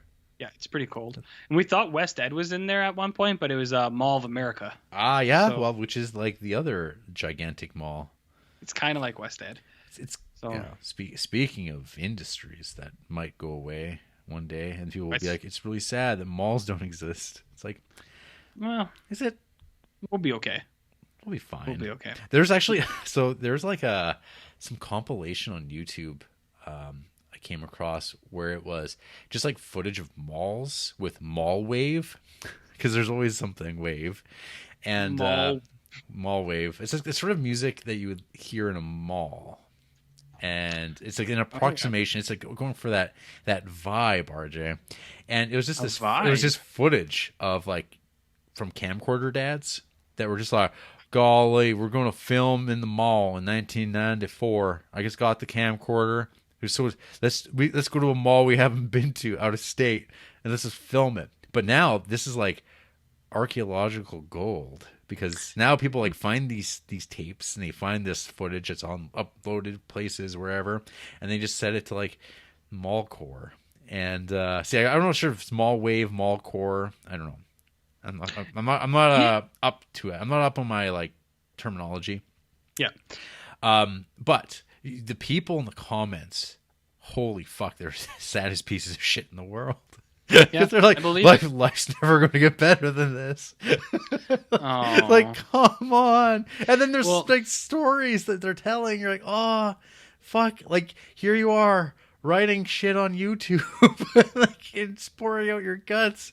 Oh, so fucking sad. They say never gonna get better, and then they pull up the footage of West Ed, and then they're gonna be like, "Wait a minute, is there dolphins in this mall?" And then you go, "Oh, held in captivity." Are those still there? Are they still there? No, not anymore, but they used to be. What did they do with them after they were done?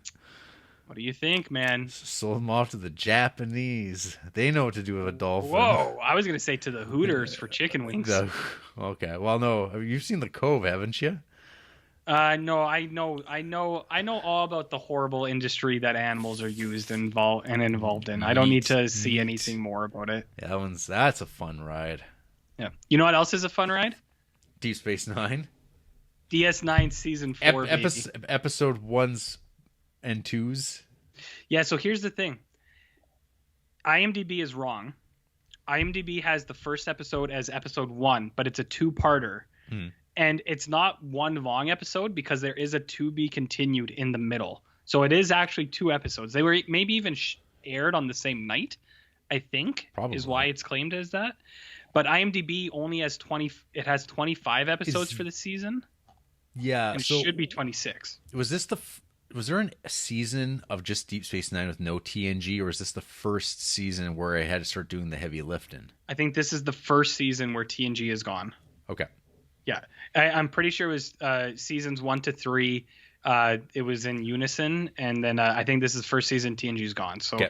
But I just want to point out, because my episodes, I have 4.01, which is part 1 of the season opener, and then 4.02, which is part 2 of the season opener, which is going to be different than what IMDb claims. I just want to make that clear with you. Okay. 401, Worf. 3 out of 4 stars. Okay.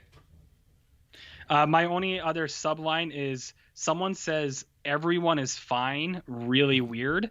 And I remember it's Cisco's girlfriend. She goes, everyone is fine. And I went, how the fuck is she talking like that? Maybe it was Netflix skipping on you. It could have been. No, it wasn't. It wasn't. She just says it like that. Okay. So this is The Way of the Warrior. Do you want me to do part 2 as well? Sure. Because I don't know how your notes are organized. Mine are just like, it's episode 1 and 2, and it's just like The Way of the Warrior. Yeah. Okay. So you have it separated by episodes. Yeah. So you could hit number 1 if you have notes on it. Well, it's all in one clump. Oh, okay. But... Yeah. Okay. So episode 1, Worf, 3 stars. And then episode 2, root beer global peace metaphor, 4 out of 4 stars. Whoa. Subnotes, Cisco fucks with an X. And then subnote, why the fuck would Bashir be on the Defiant? Subnote, can there be fire in space? Question mark. If there was fire within the ship and it's kind of escaping out of the ship, yeah, it would just escaping out, yeah. And then once it gets into the vacuum of space, there shouldn't be. It would go pretty rapidly, yeah. Yeah. The reason I say that is because there is a lot of explosions. So Way of the Warrior Part 1, Klingons, baby. Klingons are coming to the station, and they're bringing with them Worf. So Cisco calls Worf. He's like, we got some bad Klingon shit going on here. We need some help from the Federation and a Klingon. So episode 1 is all set up. Episode 2 is just straight balls out action. Gowron and the Klingon Empire versus DS9. There is A lot of action in this thing. Mhm. A lot of action. Okay, so yes, Way of the Warrior. This is a yes. Mhm. My first note, RJ, Worf. New opening credits and Yes. slight new theme. Bald Cisco. Yeah, Cisco's just bald all of a sudden, and there is a new theme, which I also thought. I think the music is too fast now. They sped it up a little bit, which is a little weird. Bashir O'Brien. I just read as a note, which maybe was like the first part. Is that dynamic to some degree? Yeah. The always full cup for the most pessimistic man in the quadrant. For which one? That's a quote, I think, from the show. The always full cup for the most pessimistic man in the quadrant. That's pretty witty. Well, Pretty witty. a post-generation series. The Berman era truly begins. Yes, it does. Michael Dorn definitely brings a gravitas. Fuck yeah. Worf is so good. I write, haha, old Skull Man for training. Because I was like, fuck, that's a throwback to like when Worf, like there was like one of the first times you saw him training, there was like I think the first episode or something It's like a that. skull man. Yeah, it's a skull alien man. And you're like, man, is this a species? This is like skull dudes? Well, Alexander fights them in the holodeck too. Yes. When he gets introduced into TNG. Yeah, so I thought that was cool. And then my final note was, man, is Gowron actor fucking terrible. Oh yeah. Yeah, Gowron is really weird. Like, so that dude was in other roles as Klingons and like other aliens in Star Trek too, but I find him a weird pick because he's like such a small dude, which I guess is maybe like the point that it's weird that he's the guy who becomes the leader of the Klingons, but that Gowron guy is all like, he's all lips and teeth, just like very hammy. Very hammy. But yeah, this episode is part 2 especially is awesome. Just Klingons attacking the station and shit like that, and then a bunch of them beam on board and are fighting. And the big takeaway is Worf. I think he is a much needed character on this show because he's classic Worf. He's just no bullshit, Jared. Yeah. No bullshit. None. No bullshit. No bullshit. So I really like Worf on this.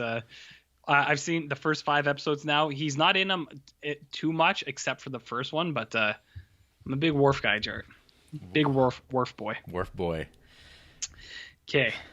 So 4.03. Yep. This dude has enormous fucking fingers. 2 out of 4 stars. And I found out later that dude is Tony Todd. He's playing adult Jake.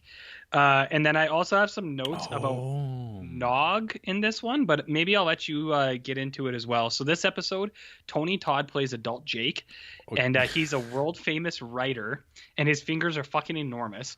And someone that like a fan comes and asks him, it's like, why'd you stop writing? And he tells the story of how his dad dies. So it's a flashback episode. And I'm seeing that this is one of the highest rated episodes of DS9, and I gave it 2 out of 4 stars. Yeah. Okay. So I got some notes here. Okay. It's episode 3, The Visitor. This is a yes. Mm-hmm. Jake Sisko as an old man, eh? Was glad it wasn't Avery Brooks in old man makeup, as I feared, or young Jake in old man makeup. And then, fuck, that's Nog. Tony Todd in old man makeup? And then I wrote, so Nog abandons joining Starfleet? Nope. Worf's got the DS9 pajamas? Yes. Yeah.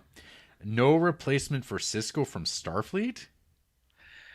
Yeah, so the ship, they don't put a captain on it now. It's still just like Bashir, Dax, and Kira, and they're like still on the ship. On the station. On the station. Yeah. Yeah. I'm dying. As we all are. I was just stating that. That's a good line. I like that. Yeah. Jake grows up to be Tony Todd 20 years from now. No Dominion War without a Starfleet presence. Commander Nog. Mm-hmm. A black Bajoran?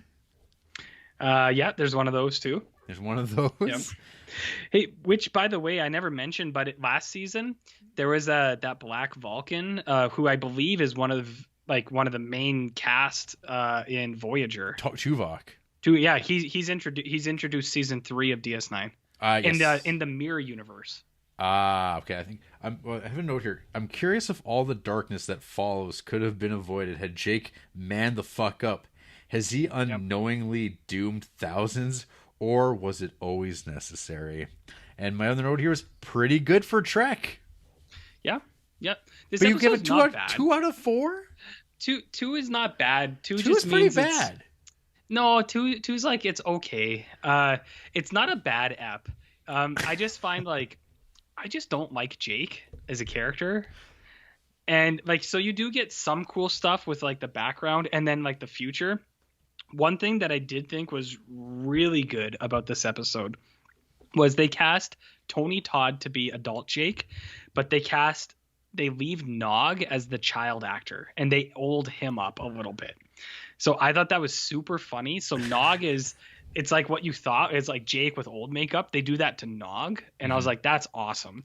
And then also Captain Nog, he ranks up and then he is piloting the Defiant. But then Bashir and Dax are on there and they have the same ranks that they had 40 years before. Yeah. So I was like, that's weird. You have to have an excuse why they're still on the ship, because if they all ranked up, they would probably have their own They would have command. left. Yeah, they'd have their own ship. You can't get them on the show, so you got to they were just unambitious. Yeah, I think that's what it was. But no, the episode's not bad. It's just when I watched it, when it was done, I was like, I was like, whatever, 2 out of 4. Sad. But some people really liked it. Some people really liked it. I mean, my notes seemed positive. Yeah, it's not that bad. The next episode's definitely a step down. Yeah, I see that. 4.0 for O'Brien is a war criminal. 2 out of 4 stars. Yeah, hell yeah. Let me just get to my notes here. This is an episode entitled Hippocratic Oath. Yes. I say yes. One should watch it. Mm-hmm. Her Miles is gay. Oh, 90s TV. Mm-hmm. Mm-hmm. Ketressel White. The Vorta control it. Breakaways from the Dominion. What a dick move, O'Brien. Do you know what his dick move was? I don't remember at all. So O'Brien and Bashir, because they really, really want people to think that they're best friends, even though they have no chemistry together. Mm-hmm. They like get lost on, or they get shot down on this planet with some Jem'Hadar, and they're Jem'Hadar who are trying to leave the control of the Founders and the Dominion. But like previous episode, like in one of the addictions episodes, we found out that the Jem'Hadar they have this implant like with a tube, and they have a constant supply of this drug that is made by them, and they can't live without it. But on this shot down thing, there's one of them who can live without it. So they're like, it's their hope that they can break off the enslavement by drugs, which, I mean, hey, is that real life? And then so they're Bashir, like, because he's supposed to be Heart of Gold doctor, is trying to help him. O'Brien hates everyone. And it's like O'Brien, how he hates Cardassians in that episode of TNG where he's like, I hate how you turned me into a hateful man. And it's like, did he just explain his racism as it was their fault? He's one of those guys. So in this one, he hates the Jem'Hadar as well. And Bashir's trying to help him, and he has like this little machine where he's like, I'm working on it. And O'Brien comes and he just blows it up, and he's like, I guess we have to leave now. And Bashir's like, oh, okay. So he was like trying to help him, and O'Brien just comes in, like, blows it all up. He's like, look, you don't have any of your shit now. Let's get out of here. So cool. Was that the end of your notes? Yeah, that's it for me. Yep. Okay, so this next one I think is this one's got some big stuff going on here. Gul Dukat wipes his ass. 3 out of 4 stars. What? Gul Dukat wipes his ass. 3 out of 4 stars. I thought I heard a 4 out of 4. No. I was like, 3 out of 4 stars. And then air quotes, it's good that we abuse you. End quote, said by Gul Dukat. And then this episode has actual Star Trek masks in it, which I found strange. Star Trek masks? Or Star Wars masks, sorry. So like, you know that mask that Leia wears in Return of the Jedi? Yeah. Where she's pretending to be a bounty hunter? Those masks are in this episode. Okay, It's so a little different. here's but my it's here's not my bad. notes. So I got episode 5, Indiscretion. Yeah. This is a yes. Mm-hmm. Tholians again. Yeah. Kira and Gul Dukat, best friends forever. The Breen, who were they introed in TNG? I don't think so. Okay, well you would know because you're watching this through all the way through. Yeah. But I'm like, I didn't remember them. I was kind of like, this is a kind of The Searchers ending, like the movie The Yes, Searchers. it is. Yeah. Yeah. So this episode I think was way better than the last couple ones, especially better than Old Jake.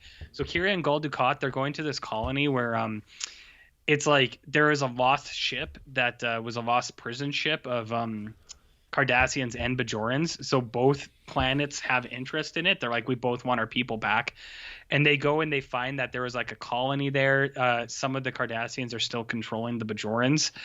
And then what you find out is that Gul Dukat, he had a concubine with one of the Bajoran slaves. So it's very complicated because Kira's just like, oh, you don't want anyone to know, and he's like, well, I don't care now. She's dead, clearly, because she's dead when they get there. But apparently, she had a daughter, and Gul Dukat's like, we can't have a mixed Cardassian Bajoran daughter. I'm here to kill her. So it's that kind of episode. I actually really liked it, and I just saw it. This is directed by Geordie LaForge, LeVar Burton himself. Wow. The Reading Rainbow. Yeah, the Reading Rainbow. I actually thought this episode was pretty good. And then there is a scene where Gul Dukat sits on like a thorn, and he's like, "Oh no, it's in me." So she like pulls it out, and then he's like, "Oh, it hurts." So he's on hands and knees, and she's like, "Here, use this like a." Can't remember what she calls it. It's like a reflesher. It's like it'll put flesh where your wound is. So he's just like rubbing it up and down his butt crack, and he's like, "It's not working." And I was like, "Huh." This is some real Baylog material. It is. But I mean, the whole premise that he is there to kill a little girl, I think, is vintage DS9. So yeah. This is a good episode. I think its rating is lower than I think it should be, which is always the case with these IMDb things. But yeah. Oh well. It's almost like Star Trek fans are wrong. I think for the most time they are. I'm the only real Star Trek fan here, Jared. Whoa. Other than you, of course. But No. Now you're talking about real again. I thought we got that solved. I'm the only simulated expert on this thing. Yeah, your ideas are not even real. Yeah, nothing is real anymore. But No. so just 5 episodes, but those are some chonky episodes though. You've got some disappointment ahead of you, buddy. For the next couple? Yeah. Okay. I'm going to be level with you here. Well, I don't look ahead, so I'll get there when I get there. But the next episode in particular, oh boy. But hey, do you want to hear about DS9? Fuck yeah. All right, so I don't know if you wanted to hear about any of those movies in more detail, but No. I have 1, 2, 3, 4, 5, 6, 7, 8 Beautiful. episodes of DS9. Beautiful. Which I know you're a big fan of. So 4.06, Ferengis like magic. 2 out of 4 stars. Actually, this is almost, I don't know, this one was hard to classify. I gave it a 2 out of 4. So it's a 4.6. Is this the episode entitled Rejoined? This is Rejoined. It's a Dax episode. Yep. So what do you know about Rejoined? So Jared? my notes, RJ, are this. No. Oh, the lesbian episode. Yep. And another Dax episode. Sigh. Yeah. These always kill my interest in DS9 for a few days. So that's where I was at with this, because I think Dax is a character, like, I feel like they didn't know what to do with her, because like her character was really inconsistent. And I know the idea is that the Dax lived different lives, so her character has layers, but I feel like they only do that when it's like an onion, but they only actually do it when it's convenient to the story, you know? So they it's like her past host's wife so they still have a connection to it. And it's like, that's fine. But all this Dax stuff, like in another episode, she was also like a Klingon fighter or something, and you're like, all these things, they don't make sense together. And that's what I mean. I know that it's supposed to be this changing character all the time, but then it's like, but then they do stuff in the past. It's like, so is it the past character? It's very like all over the place. It's not confusing. I just feel like they tried to do too much with Dax. Mm-hmm.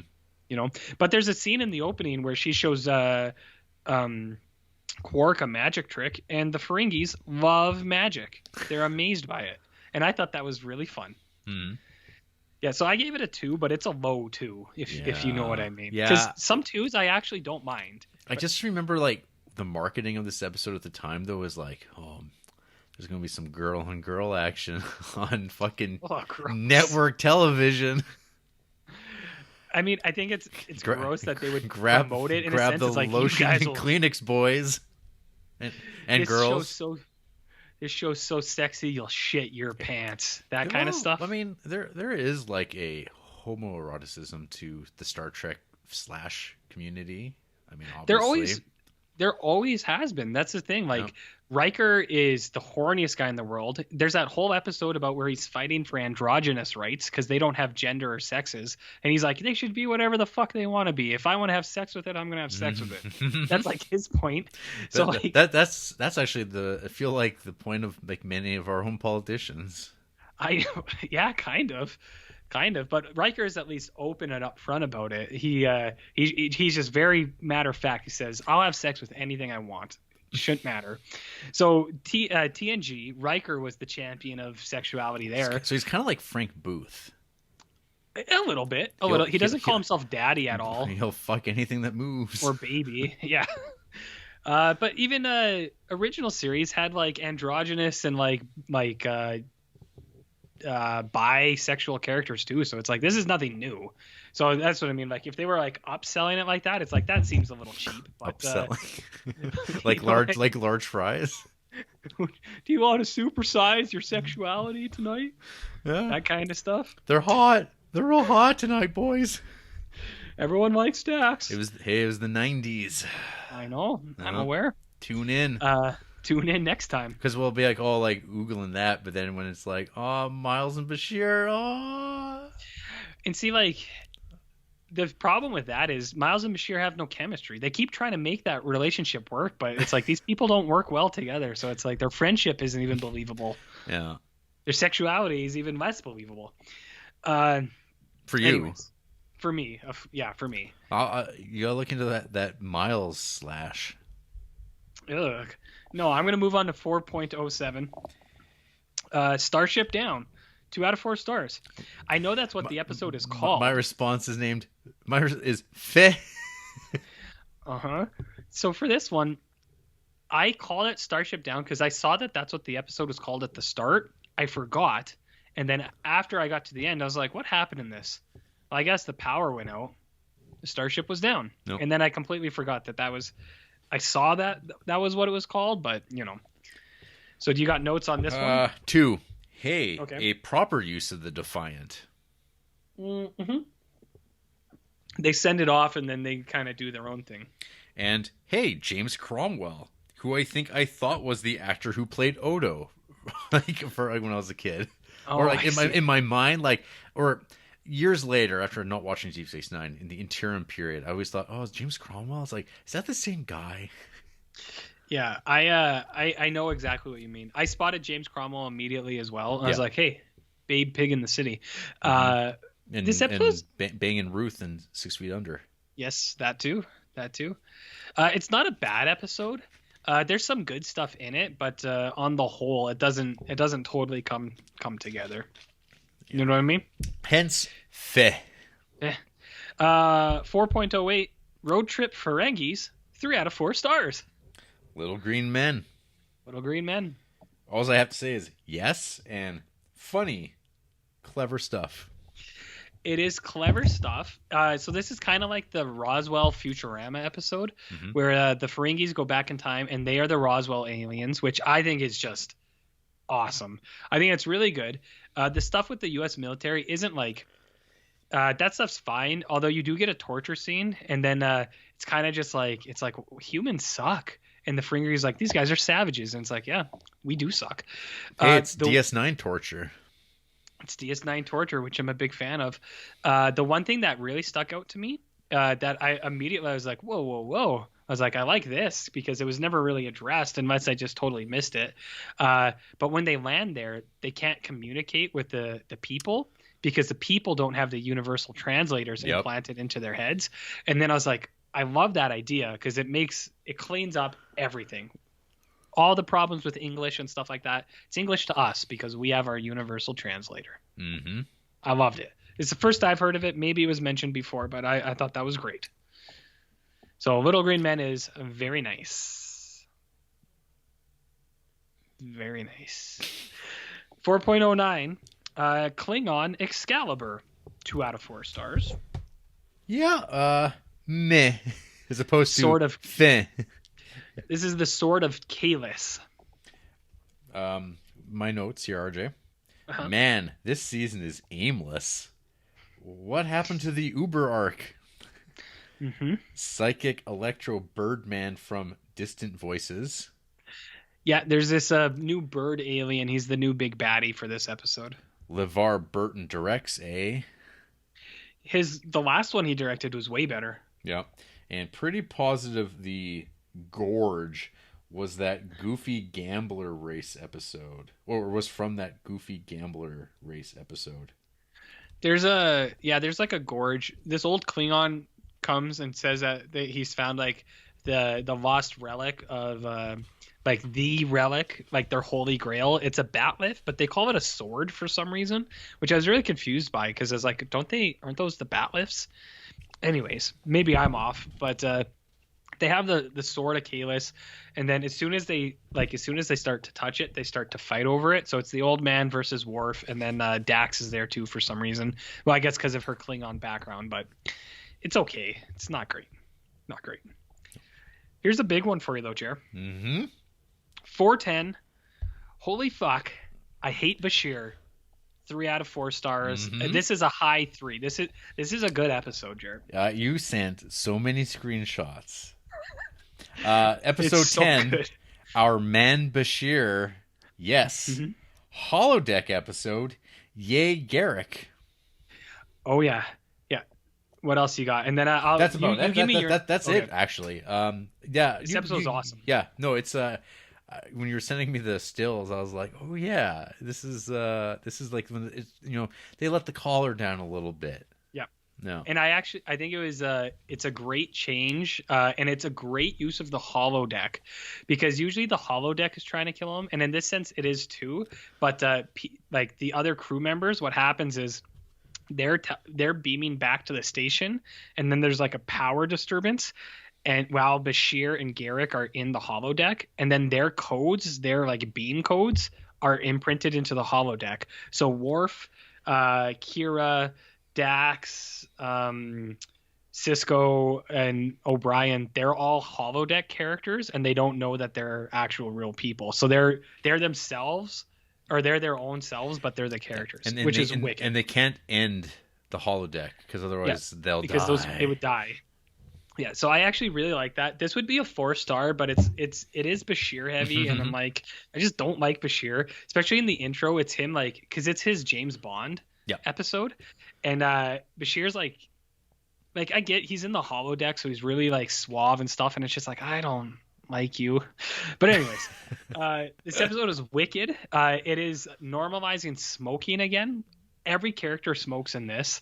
I sent you that pic of Worf just puffing huge clouds, like ripping huge vapes at one point. Worf is a poker dealer in a tux, smoking cigars. Cisco smokes cigars. Kira is a Russian smoking huge cigarettes and cigars. O'Brien has an eye patch. Man, it's a good episode. So you didn't know. You didn't know you wanted it until it was there, and you're like, I want Miles with an eye patch. I did want him with an eye patch. I really did. So, this is a good one. I like it. Check this out, Jarrett. My phone just went off. Ferenginar terrorism, 3 out of 4 stars. Whoa. This is a good episode too. 4.11. I like this one. Homefront. Yeah. Do you? So my only other note was anti-Odos are anti-vax, and then I have something about Crave that I'll talk about in a second. But what are your notes? Is this a no from you? Episode 11, Homefront. Yes. Nice. I can see why people might have been unpleased with the Dominion stuff. Cisco being unquestionably in favor of mandatory blood testing, martial law. Cisco's father, the voice of reason. Of course, Cisco would start to wonder if his father was a changeling. Mm-hmm. So what happens? Actually, so this is... Okay, so IMDb is fucked. This has it as a two-parter. Yeah, well, it's two parts of the same story. Oh, yeah, two. Yeah, okay. So I have it as 4. Sorry, I got mixed up. This is 411, and then 412 is the second part. But 411, yeah. So what happens is they have martial law, and they're trying to find changelings, and the only way they can do that is blood testing. So they have to go around and blood test, and then Cisco's dad, he's like a Creole chef. And they talk about a lot about Creole food, so he's like a Louisianian chef, and he just refuses. He's like, no way, Ben. He's like, I ain't taking no blood test. It's against our rights. Mm-hmm. And I was like, and all these guys are like anti-Odo because he's a shapeshifter too, and they're just really shitty to him. And you feel bad. And then the cracks of the Federation. I know, and. So, I mean, the Federation is always bad, right? Anytime you see an admiral, you can just tell they're going to be the bad guy. Yeah, that's just lazy writing, though, too. Yeah. The one cool thing about this episode, Jarrett, and the next one, too, they're talking to, like, Federation people, and then Odo will be there, and Odo will do something, and then the other person will be like, and they'll, like, freak out, and they turn into a changeling, too, and Odo's like, I knew it. So they're talking, and they're like, there's 4 of us on Earth. They're like, we're here. And it's like, you can't get rid of us. You don't know who we are. And it's like, God damn, this is Secret Invasion, the Marvel story. Right, Jared? That's right. And then this episode, I realized my other note, and this isn't Star Trek related, but it's Crave related. Their subtitles are fucked because they don't keep up.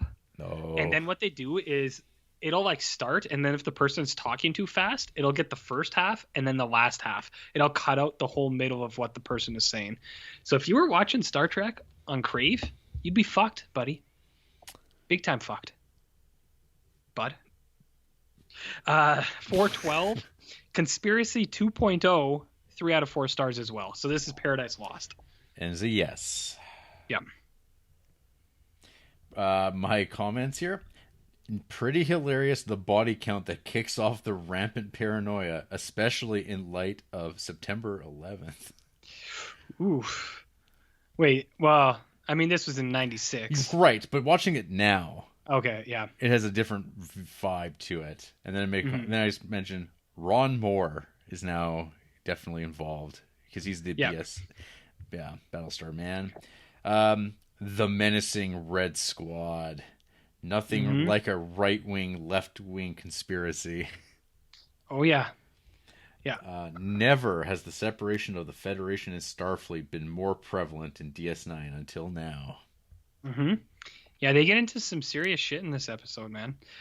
So I called it Conspiracy 2.0 because it was just like that TNG episode, Conspiracy, where there's like secret, like sleeper cells around, or like, well, not sleeper agents, but secret agents around doing stuff. And one thing I forgot, or not forgot, but 411, I said Ferenginar terrorism. So Quark says the name of the Ferengi home planet, and that's the first I've ever heard it. It's like Ferenginar or something like that. And then they talk about terrorism and like all the terrorist things that happened on that planet, like early days, and like how it's being related to Earth. So that's that September 11th stuff you're talking about. Well, that's interesting because there's the whole thing about how Ferenginar, the Ferengi culture, doesn't have a history of violence. Well, it was something. I don't think it was the history of it, but it was. I can't remember what exactly. Of war, maybe, but I mean, it's something about war and how they how they dealt with things like that, or maybe how they were above it. I can't remember now. It's too far. I watched this like a week ago, and then I watched all those movies, so it's a little bit out of my mind. But there's some good Ferengi talk about terrorism. Mm-hmm. So good stuff. Good stuff. Maybe we'll end there. Oh, did you watch another one? I got one more, but we can save it for next week. No. Let's do it. All right, all right. So we are on which one? 413.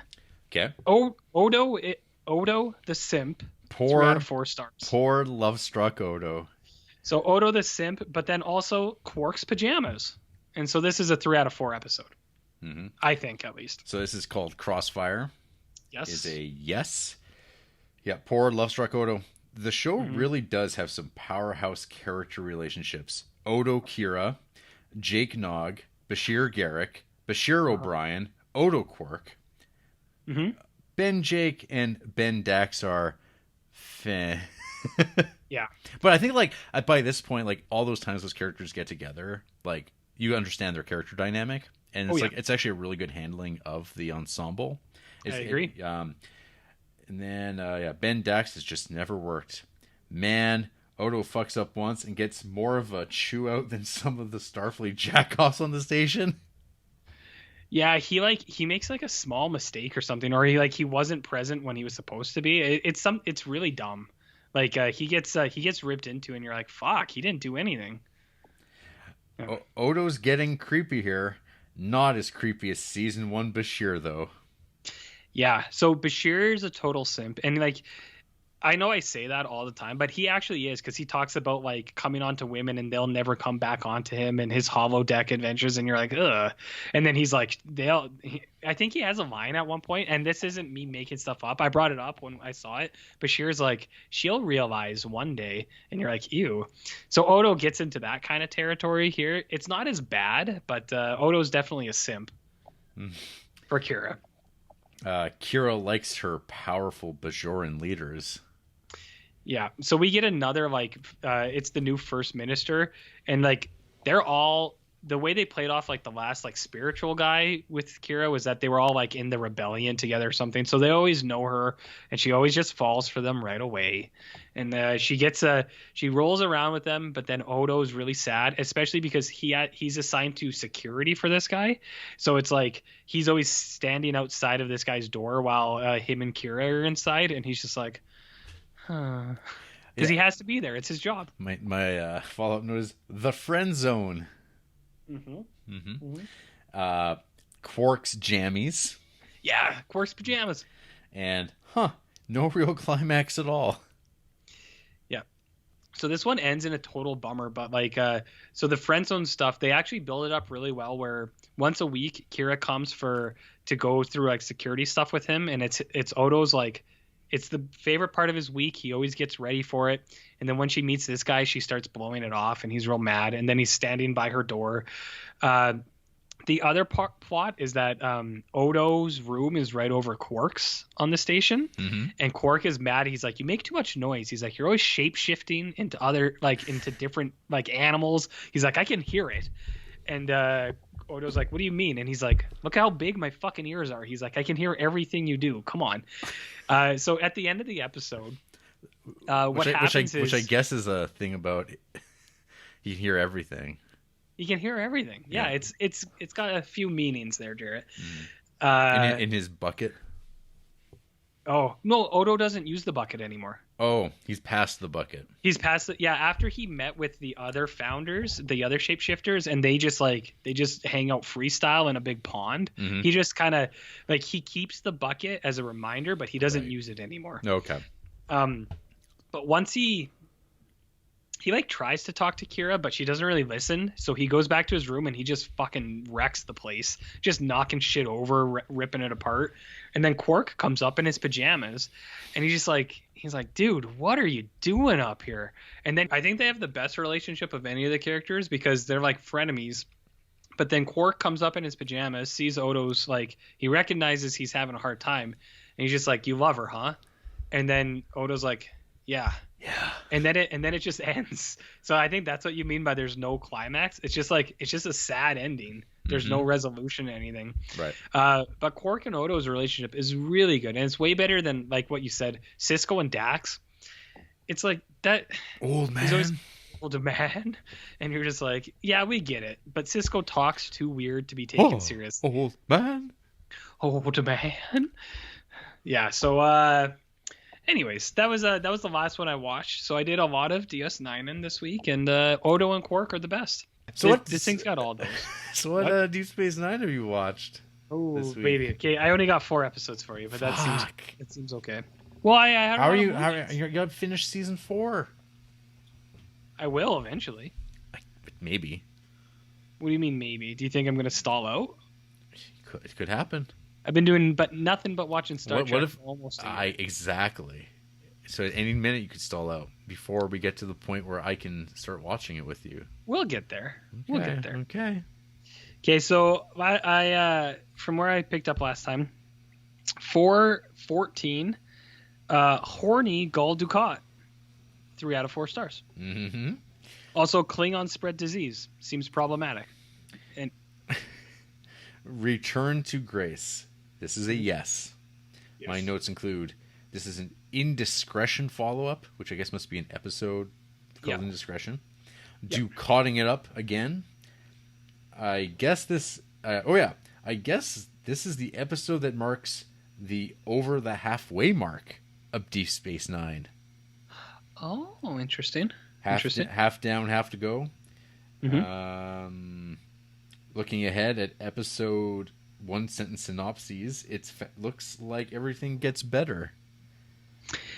I mean, it might look like that, Yeah. potentially. Just remembering now all of a sudden that my dad watched a lot of Babylon 5 after work back in the day.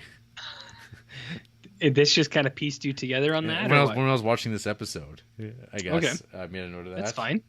I smell an intentional provocation and, quote, leaving someone behind to tell about it. Nope. There's things that happen. Okay. Plans, evil schemes. Mm-hmm. So the movie or the episode you were talking about, that's the one where Gul Dukat goes to kill his daughter with Kira, and then doesn't. So when he brings her back, he's reprimanded by the Cardassians, and he is like demoted, basically. Right. So now he's running a freighter, and he's making the freighter as imposing as he can be, basically. Mm-hmm. And just so happens, Kira Nerys, she's on board too, because there was this thing like, because of Bajor and Klingons and the Dominion, she needed to be there as a representative or something like that. But it's a pretty good episode, and it all starts out with, I think, there's a disease spreading, and it's like the Klingons brought a disease to this quadrant or something like that, which I found like kind of funny, but also I was like, I wonder what they're saying here. So yeah, it's not a bad episode. It's pretty good. Pretty good, Jared. Okay. 415, Worf kills Candyman, 2 out of 4 stars. It's not bad, but it's not great. Sons of Mog. Yes. Yes. Tony and Todd. Space Mines. Yep. Yeah, so Worf's brother comes to DS9. Finally, Sisko chews Dax out for her Klingon fetish. So what happens is Tony Todd comes to DS9 to confront Worf. Not in Jake form. Not in Jake Longfinger form, but in Worf's brother form. Yep. And basically, he's like, you've pretty much ruined us for all of Klingon home planet. So he's like, you got to kill me. It's the only honorable thing to do. Mm-hmm. So he just wants to die, but Worf tries to do it actually, but then the DS9 people interfere because they're like, no killing on this ship. But they're like, but we both want this. And anyways, then you get some landmine action, which is pretty cool. There's like landmines in space, and they have to like pilot around them. It's not a bad episode. It's just like, I gave it a 2 out of 4 because it's okay, but it's not quite. It doesn't hit the thing you doesn't hit where you think it's gonna go with a Worf Kern episode. So it's okay. It's okay. I don't remember Sisko chewing Dax out, but it could have happened for because she's all over the place. Like I said, her character is all over. Bashir too. I've noticed that in these last couple episodes. Bashir's all over the fucking place. It's like, is he weird or is he like charming? They don't know what to do with him. Right, Jared? Mm-hmm. All right. Do you have anything else to say about that Nope. episode? That's it. Okay. It was a yes, I guess. Yep. Yeah. Yeah, not bad. 416, Jimmy Hoffa unionizes DS9 / O'Brien has a cyst. 2 out of 4 stars. This episode is entitled Again, not bad. Bar Associate. This Yep. is a yes. Yeah, it's not bad. Lita, remember her from almost a year ago? Airing Yep. Wise? Uh, When she- when she's the last time we airing saw her, Wise. when they Yeah. aired the episode. Yeah. It's been a while since Lita was on. Yeah, it's been a bit. And then Unions, Nausicaans playing darts with themselves. There is some darts in this. So like the Quarks bar unionizes, led by Rom. Ah, So troublesome Jimmy Hoffa, Rom. Rom the Irishman, Yeah. unionizes, and then so he does that, and then people are like serving themselves, and Quark has like hologram versions of him waiting people. Okay, So I think that's what you mean by that darts thing. I guess. Yeah. What else happened in this one? So they unionize, and then like I don't know. There's a weird subplot where O'Brien has a cyst on his back that needs to get removed, and I was like, why is this in here? I don't understand. And then like there's like fights between like I don't know Worf and Bashir because it's like, are you crossing the picket line? And you're just like, okay, all right. 417. Did Keiko cuck O'Brien? 3 out of 4 stars. Also, Bajoran's clap weird. Also, quote unquote, he is the Cisco. Oh yeah. But yeah, this is a pretty good episode. Okay. So I have a fuck ton of notes on this one for some reason. Whoa. So All this right. is the accession. Yep. Or sorry, just accession. This is a yes. It's action. Yeah. Keiko. Wow, where did the actress go?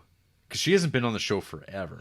So she went for a year to Bajor because there's this weird thing. It came up in like for a second. She's like, I know I've been a teacher, but my real life dream is being a geologist. Right. So she And it wants like comes out of nowhere. But they She wrote goes to the, Bajor. but they wrote the actress out basically because They wrote her out. she wasn't available. So I think that's why.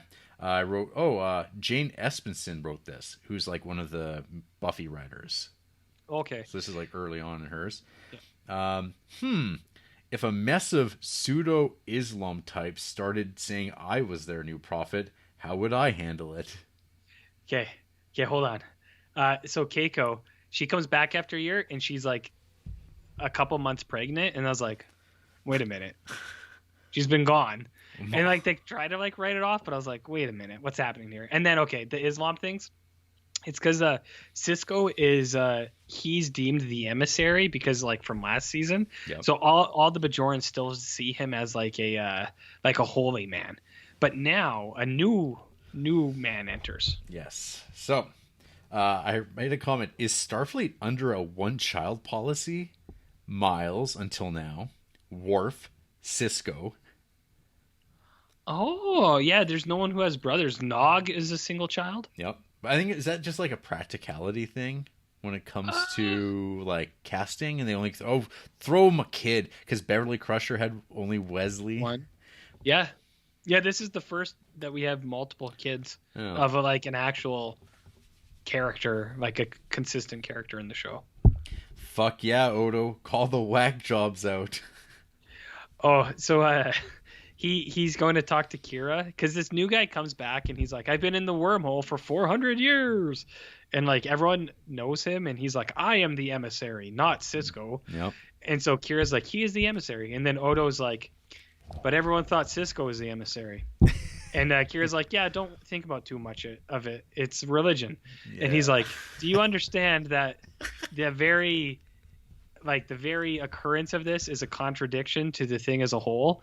And she's like, she like kind of doesn't really acknowledge it, but then she gets weird. But then Kira out the airlock.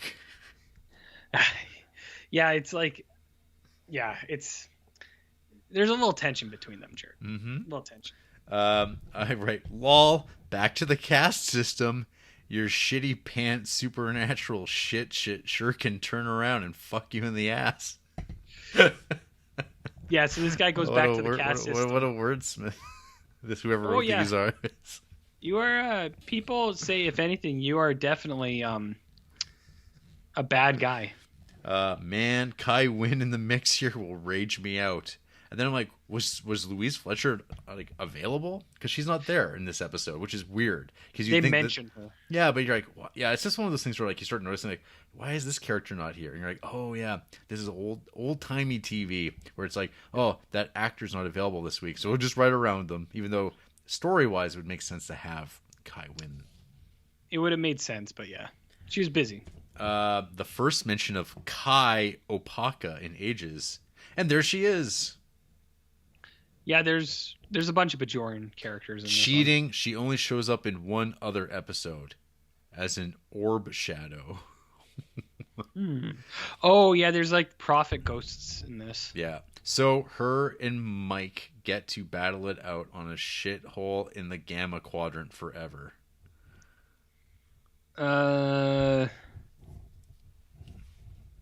Yes. Yes.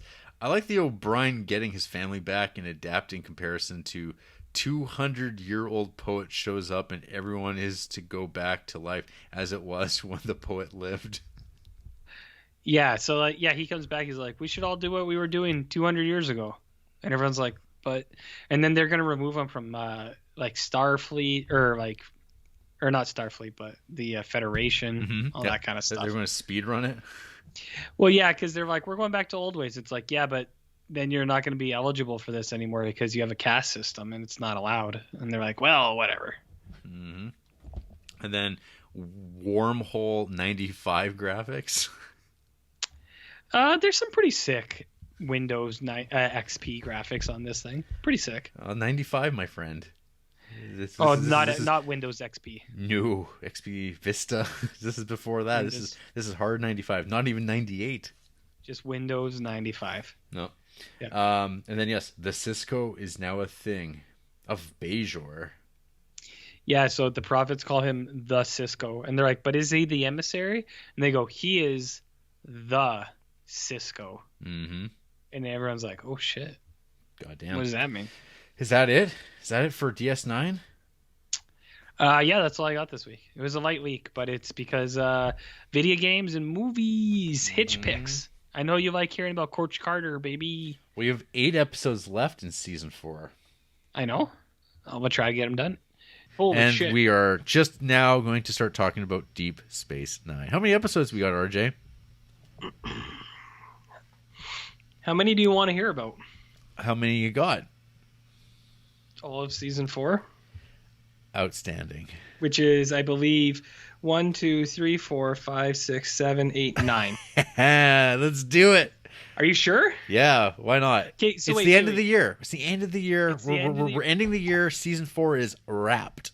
Okay, and where did you finish off? Did you actually watch any of season 5? Yeah. At least 14 episodes in. So oh, okay. I thought you. I didn't know if you had seen any season 5 yet. At least 6 episodes in. Oh yeah. Because I don't know, but my notes drop off after that. That's more worrisome because that means I have to start watching Deep Space Nine right away. You do. All right. So this is where we finished off last time, Jared. 418, or if you're going by IMDb, it's 417 for some reason. But 418, fake Worf clip show? ? 2 out of 4 stars. Ooh. It's an okay episode, but I don't like some of the way they presented it, and I can explain what I mean by that. This is the rules of engagement. Yes, and this is a yes. Okay. I've got a couple points. Pretty grisly opening sequence for Trek. Yeah, Worf blows up. He's on trial and he blows up a shuttle full of civilians. Whoops! Wow, 1 minute cold opening, a record. Yeah. Well, as in terms it's short, or too long, or long. Really like the Klingon lawyer warrior idea. Don't think he would have won his case even before Odo's reveal. There's I can speak to the Klingon warrior lawyer. Is that all you got? That's it for me. Okay, so Worf gets put in command of like the Defiant, and he accidentally blows up a shuttle full of civilians. Is he a little trigger happy? Well, it's like, so there's a good explanation for it. Is like the Klingons are like cloaking and uncloaking like randomly, and like they'll uncloak and fire and then cloak and then uncloak and fire because they're at war with the Klingons now. And Worf is like, I know this tactic. He's like, they're gonna uncloak in like 5 seconds. He's like, fire now, and they fire, and then uncloaked is a civilian shuttle and it blows up.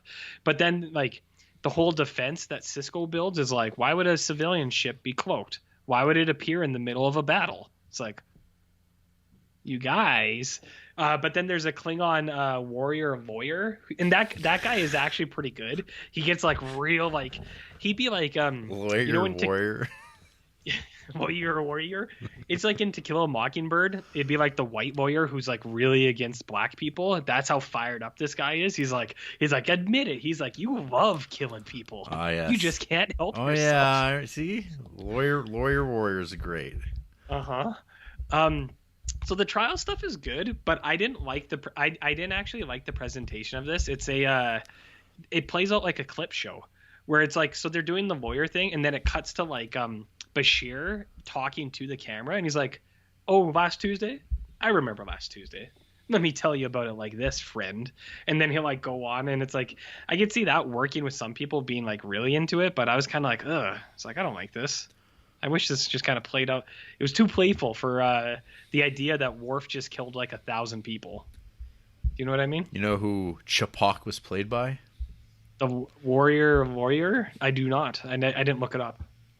A man named Ron Canada. That guy's come up before, has he not? I think it's a fun name, Ron Canada. It's fun. Yeah, so the episode's not bad. I just didn't like the presentation of it.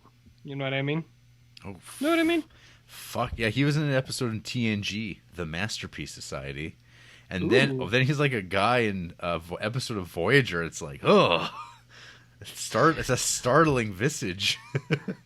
Well, I can't wait until we get there. And I said we. No, You're watching Voyager, Duncan. no, I don't give a shit. I want my life back. I do enough for this pod. Nope. This is for you. No. You think I'm doing this for the pod? This is myself. This is me taking care of me, baby. This is about life. This is about life. Hey, Jarrett, 419. Creative new tortures? 3 out of 4 stars. Oh yeah, RJ's bread and butter. I love Star torture. Star torture. Yeah. So this is Where's a the virtual where's the RJ supercut of all the torture scenes of Star Trek? this whole episode. I just saw the picture you sent me. Yeah, see, yeah, am I right? He looks like one of the monkeys they sent up into space in the spacesuit, and then he got like warped by space and time a little bit, which is unfortunate. It's a pretty bizarre makeup. It's a little wild, but Yeah. I'm fine with that. But yeah, creative new torture tactics, and I am completely here for it. And the clip show, this episode's almost entirely a torture one. Oh, and, it's this episode. This is a good episode. Hard time. Hard time. I like this one. Yes. Yeah. It's so. Here we go. So my review is the late season Miles has something weird happen to him episode, because that's a thing. Yep. Suicide by phaser on maximum to the head. Hilarious. That's how he was. It's like he could click it on to just normal, and he like shoot himself in the leg, and he would still just explode. But it's full on blast to the head. It's good stuff. And mental murder. The guilt is still real. So do you know what happens in this episode? It's so good. there's something about like Miles is prosecuted for a crime on another planet where the culture is that you basically serve your entire sentence in seconds. They basically just it's a VR prison. Mm-hmm. Yeah, you basically go into mental prison for like your sentence for like whatever is 50 years, and you get to live out your life mentally for 50 years in prison, but you're just standing there, and then you just like snap out of it, and you're like, oh, hey, you're free to go. And it's like, oh, and everyone's like, well, that's not so bad. He's like, I just spent 50 years of my life, and you're a changed man. Yeah. This episode's really good. It's a super sci-fi concept, which yes, it is. Deep Space Nine has definitely not gone down as many lately. No, not lately. Lately, it's all been kind of one track. But yeah, this might even be a 4 out of 4. This episode's wicked. Andy even watched this one with me. She was bored one night, came down and watched this, and she was even into it.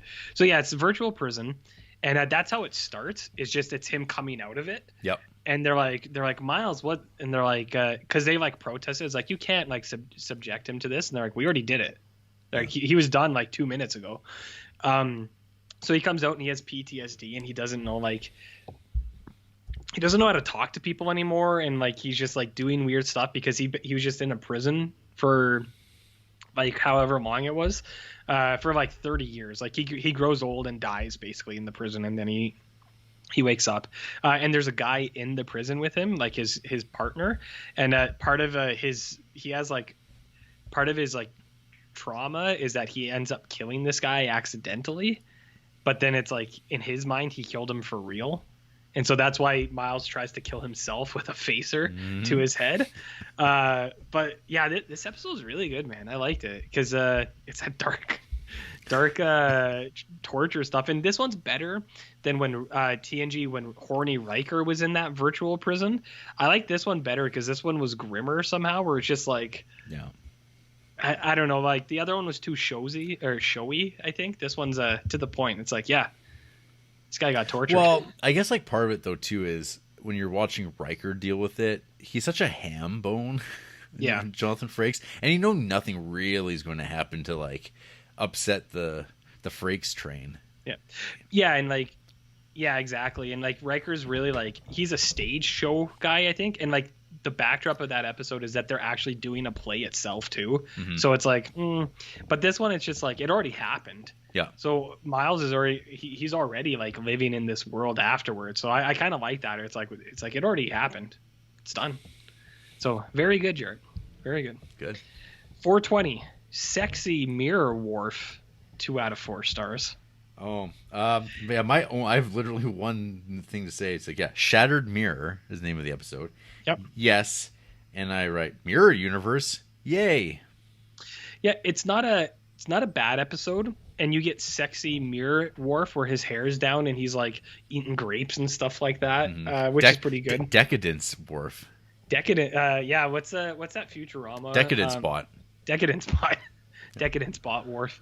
So this one, they so like in a crazy thing, Cisco is bringing back his dead wife from the Mirror Universe to have dinner in his universe once in a while, and it's like, whoa, Cisco.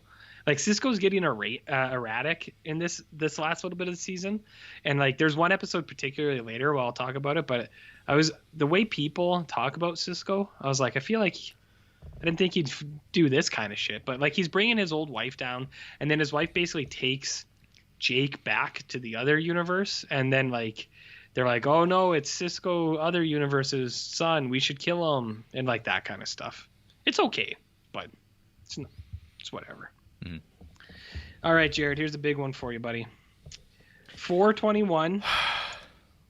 Pregnant Waxana and Jake mind sexes an old lady. 1 out of 4 stars. My note, this is The Muse. Mm-hmm. Not to be confused with the Albert Brooks movie. Yep. Nope. And Luxwana Troy, fuck it. And I didn't watch this episode because I know what this is going to be. It's a Luxwana Troy episode. So it actually isn't. She's only in the intro and the exit of this episode. That's bad enough. So she shows up pregnant, and then it's like, Odo, will you be the father? And it's like, oh no. I'm out. Yeah. So she's there for a second, and then she goes, like, she's not in it that much, but she's there. The other part is that this weird old alien like is a muse for Jake, and he's writing. Should touch his head, and he's like, oh, and he'll like write, and he like gets nosebleeds and stuff. It's really dumb. It's really dumb. Really? Yeah. And Ben Cisco's like is like, stay away from my daughter, or my son. My daughter. Yeah. He's like, I'll kill you, and she's like, I've already done it, and then she turns into dust and flies away. Aww. And you go, Andrea has some ideas on why Cisco talks the way he does, but I think I might tell you that off pod because I don't want to be implemented in anything. Okay. So, yeah, that episode sucks big time. And then we have okay, how do I phrase this? This is a big one, Jared. So we have, hi, I'm a member of Starfleet, and I'll be your bad guy tonight. But also, Garrick is a pedophile. 3 out of 4 stars. But also, what a follow up. Also, horny Cisco is a dink, and Iron Constitution my ass. All the time on Reddit, I don't read the post, but I always see on Star Trek people are like, Cisco's my captain with his like his stone set like morals and stuff like that, and it's like, fuck no, he isn't. It all goes out the window in this episode. Oh dear. So this is for the cause, but yeah, Garrick is a pedophile. Okay, so my notes here for the cause. Yes. Mm-hmm. Industrial replicator. What does that look like?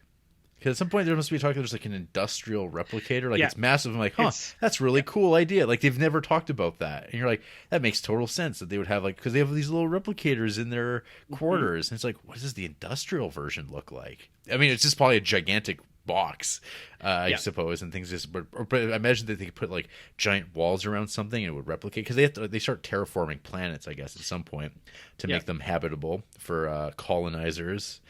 My next note, I believe, is I'll be your villain. This note is probably why I wrote Edgington equals dickbag, and still made a pretty sound critique of the Starfleet powered Federation. Yes, it did. So all of those things, all the things that we've come to expect. So it's not a Starfleet admiral, but it's a member of Starfleet, not in the main cast. So it's the bad guy for the episode. Yeah. So the industrial replicators, what they're doing is I think what it is Cardassia Prime has been like bombed to shit by the Klingons, and so they're petitioning to be part of Starfleet, and or this might be the next episode actually that they're bombed to shit. But anyways, Cardassia is in a bad place, and the Starfleet is going to send them these industrial replicators, and the way they describe them, it's like big things to make big things. Right. So it's like if they want to make like actual industrial stuff, it's like they can use these big replicators for it. Yeah. It's kind of like if the UN sent like big hospitals to actual places that need it instead of like tents. You know what I mean? Well, they sent giant devices that could make any building that anybody needs out of matter. It makes total sense. It's actually like a fantastic idea. Mm-hmm. Yeah. So and that's really good. And then there is a good skewering political satire here, where you're speaking my language, RJ. Where so the big payoff at the end is the Starfleet guy is he's with the Maquis. And it's just like he's like you guys at Starfleet, he's like, you're standing up for these bad people, and he's like, why? He's like, for politics. He's like, what they're doing is wrong. He's like Starfleet is the worst too. He's like, I think the line he says, he's like, with the Borg, they tell you up front that they're gonna assimilate you. He's like, with you guys, you do it covertly by doing these peaceful things, right? So that's what they're doing. And this episode's really good. It's got a lot of that stuff built into it. And then there's a side plot with Garrick where, so like, do you remember Gul Dukat's daughter? Yeah. So she comes to live with Kira. Yep. And she's only like 14 or something like that. Mm-hmm. And then Garrick is like into her, and they're like going out on a date, and everyone's like, you shouldn't date her, Gul Dukat will be mad. But I was like, isn't Garrick like 45 fucking years old, if not older? Like, he's definitely not 20. Garrick's got to be at least 40. Well, maybe in Cardassia it's fine. Yeah, that's probably right. But it's space, baby. It's space. I'll put that in your in the paper when you when you go to try. Hey, we're all in space. Because the planet is in space, and according to space law, there's no law at all. Space law, and it's like international waters. Yeah, and like if she was in 1920, she'd be just as beautiful as she is today. She's one of those timeless beauties. No, but don't get me started on Chad and Stacy. Mm-hmm. But anyways, so Garrick's kind of creepy, and then the Cisco stuff. The smuggler is Cisco's girlfriend, and he fucking aids and abets her to like get away with shit. And I was like, what? Cisco is helping the terrorists? Cisco. So, anyways, I just thought I should draw attention to that because it's like, mm, mm, okay, next up, what was that? 23. 423. So this is To the Death, I believe. My review of this one is impotent, 3 out of 4 stars. Impotent in quotation marks. Said by the man himself, which I bet you'll draw attention to. Or not. I don't know. We'll see. I wrote, this is a yes. I said, sweet ass episode. Yes, it's good. Finally, Wei Yun appears. Oh, right. They can clone more of him. Jeff Combs kills. Yeah, Jeffrey Combs. He's pretty sick. Mm-hmm. Yeah, so him. That's who I was talking about.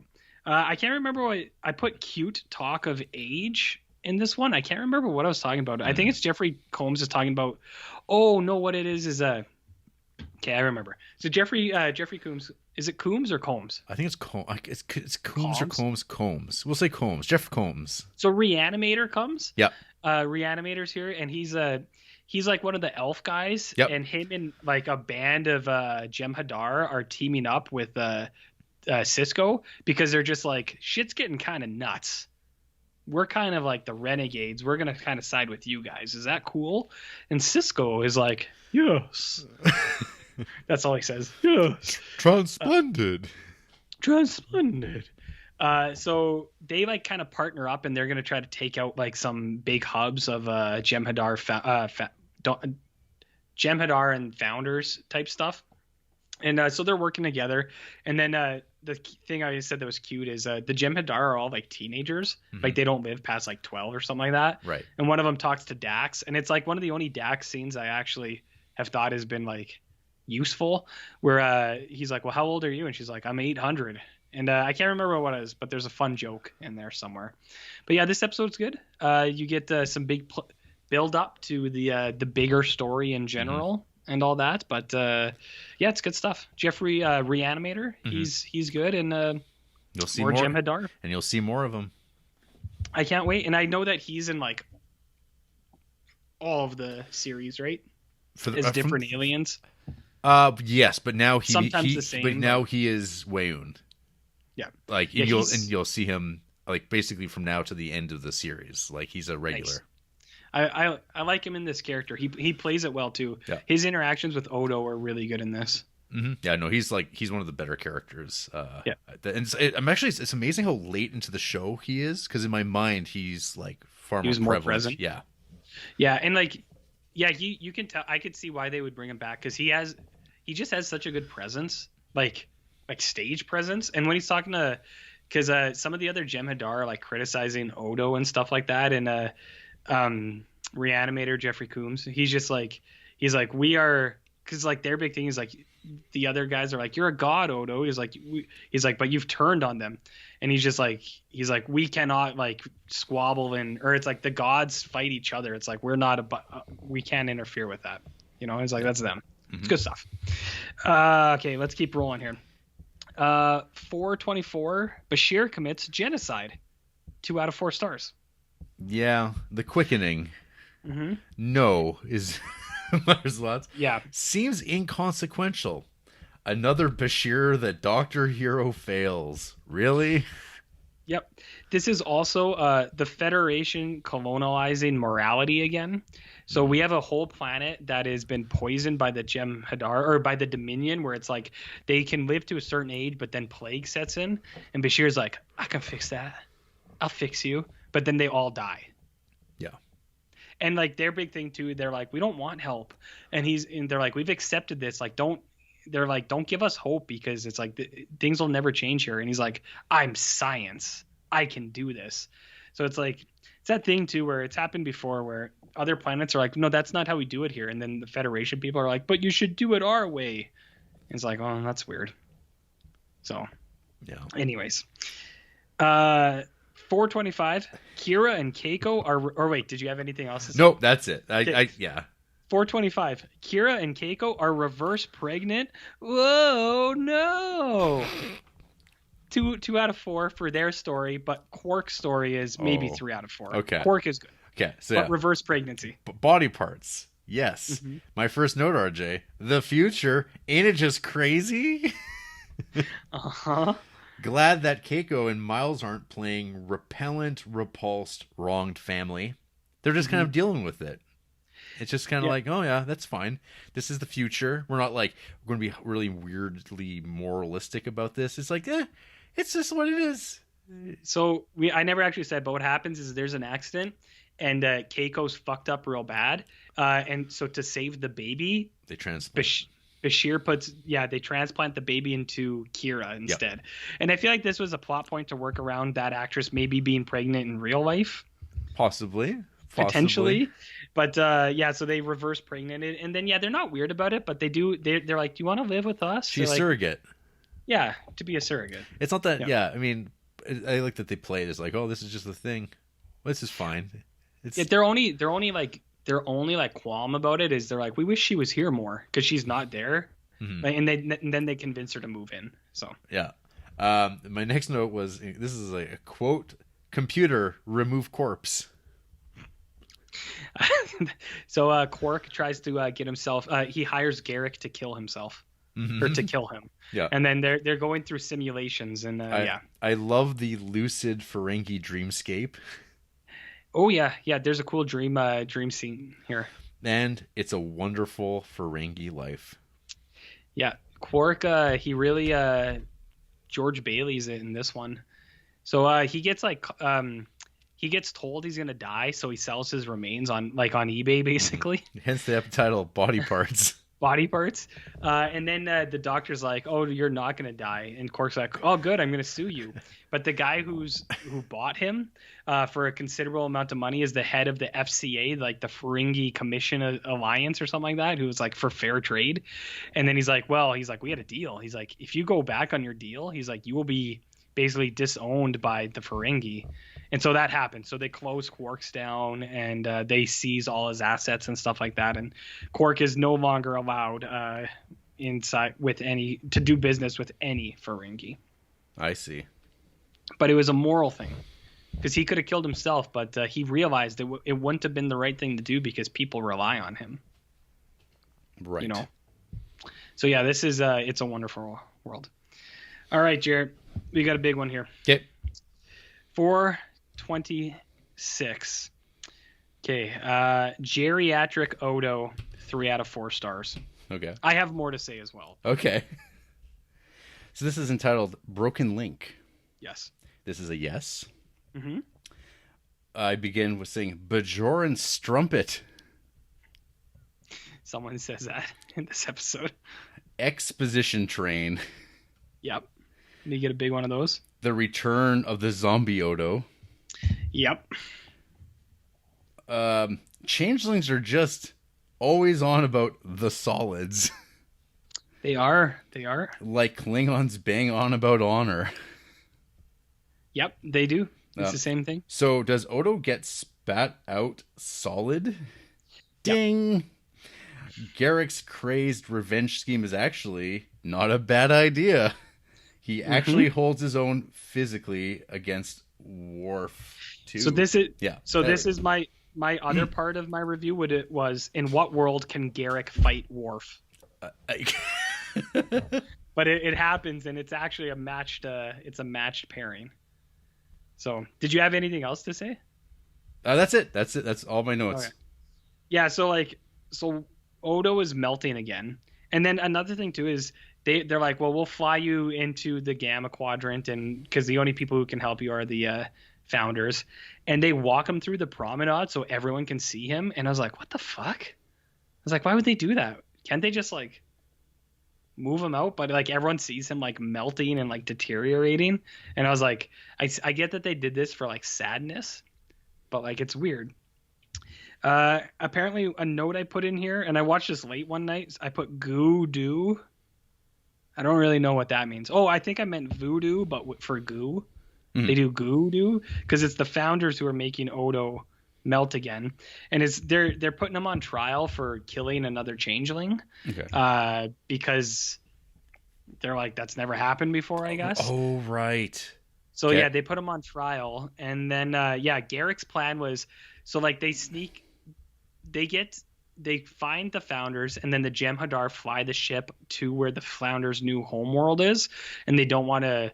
They're like, we'll like wipe your computer and fly you back so you can't find us again. And then Garrick is like, we're here. We should blow up the entire planet. And Worf is like, that would be dishonorable. And Garrick's like, yeah, I don't give a shit. He's like, this would solve everyone's problems. Just let me do this. And then they fight, and I was just like, and it's a matched fight, and I was like, Garrick can fight Worf, and he's picking up teens. Who is this guy? He's trained, buddy. I was like, Garrick's got more layers than I. Garrick the Tailor. The Tailor. It's like, who is Garrick? You know about that Tinker Tailor business? Soldier, spy. Well, I mean, they have talked about Garrick a lot about what he did before, because he's basically on exile, right? Yeah. Because he was involved in all that stuff. But and then what happened? Odo's on trial, and he gets spit out. And then there's two big things that happen, Jared. The two big spoilers. One is that Odo fingers Gowron from the Klingon Empire as a changeling. He says Gowron is a changeling. That's why the Klingons are fighting us. And then he also comes out, and Odo is no longer Odo. He is a person. He's a dude. He's a solid. And I'm not sure how to feel about it yet. I'm going to reserve judgment. Were you upset? Were you shocked? Dismayed? I wasn't shocked. Like, when it happened, I was like, huh. It's like, I can see why they would go that plot route, and I was like, but I don't know. We gotta see how it pays off, because at the moment I'm like, I don't know if I'm on board with it or not. Right. We'll have to see. Well, there's only 3 more seasons to find out how you feel about it, I guess, potentially. Well, it depends on if they keep it or if they backpedal on it. I don't know. Yeah, I don't know. I don't know yet. So we'll see. But that is season 4 of Deep Space Nine. In the can.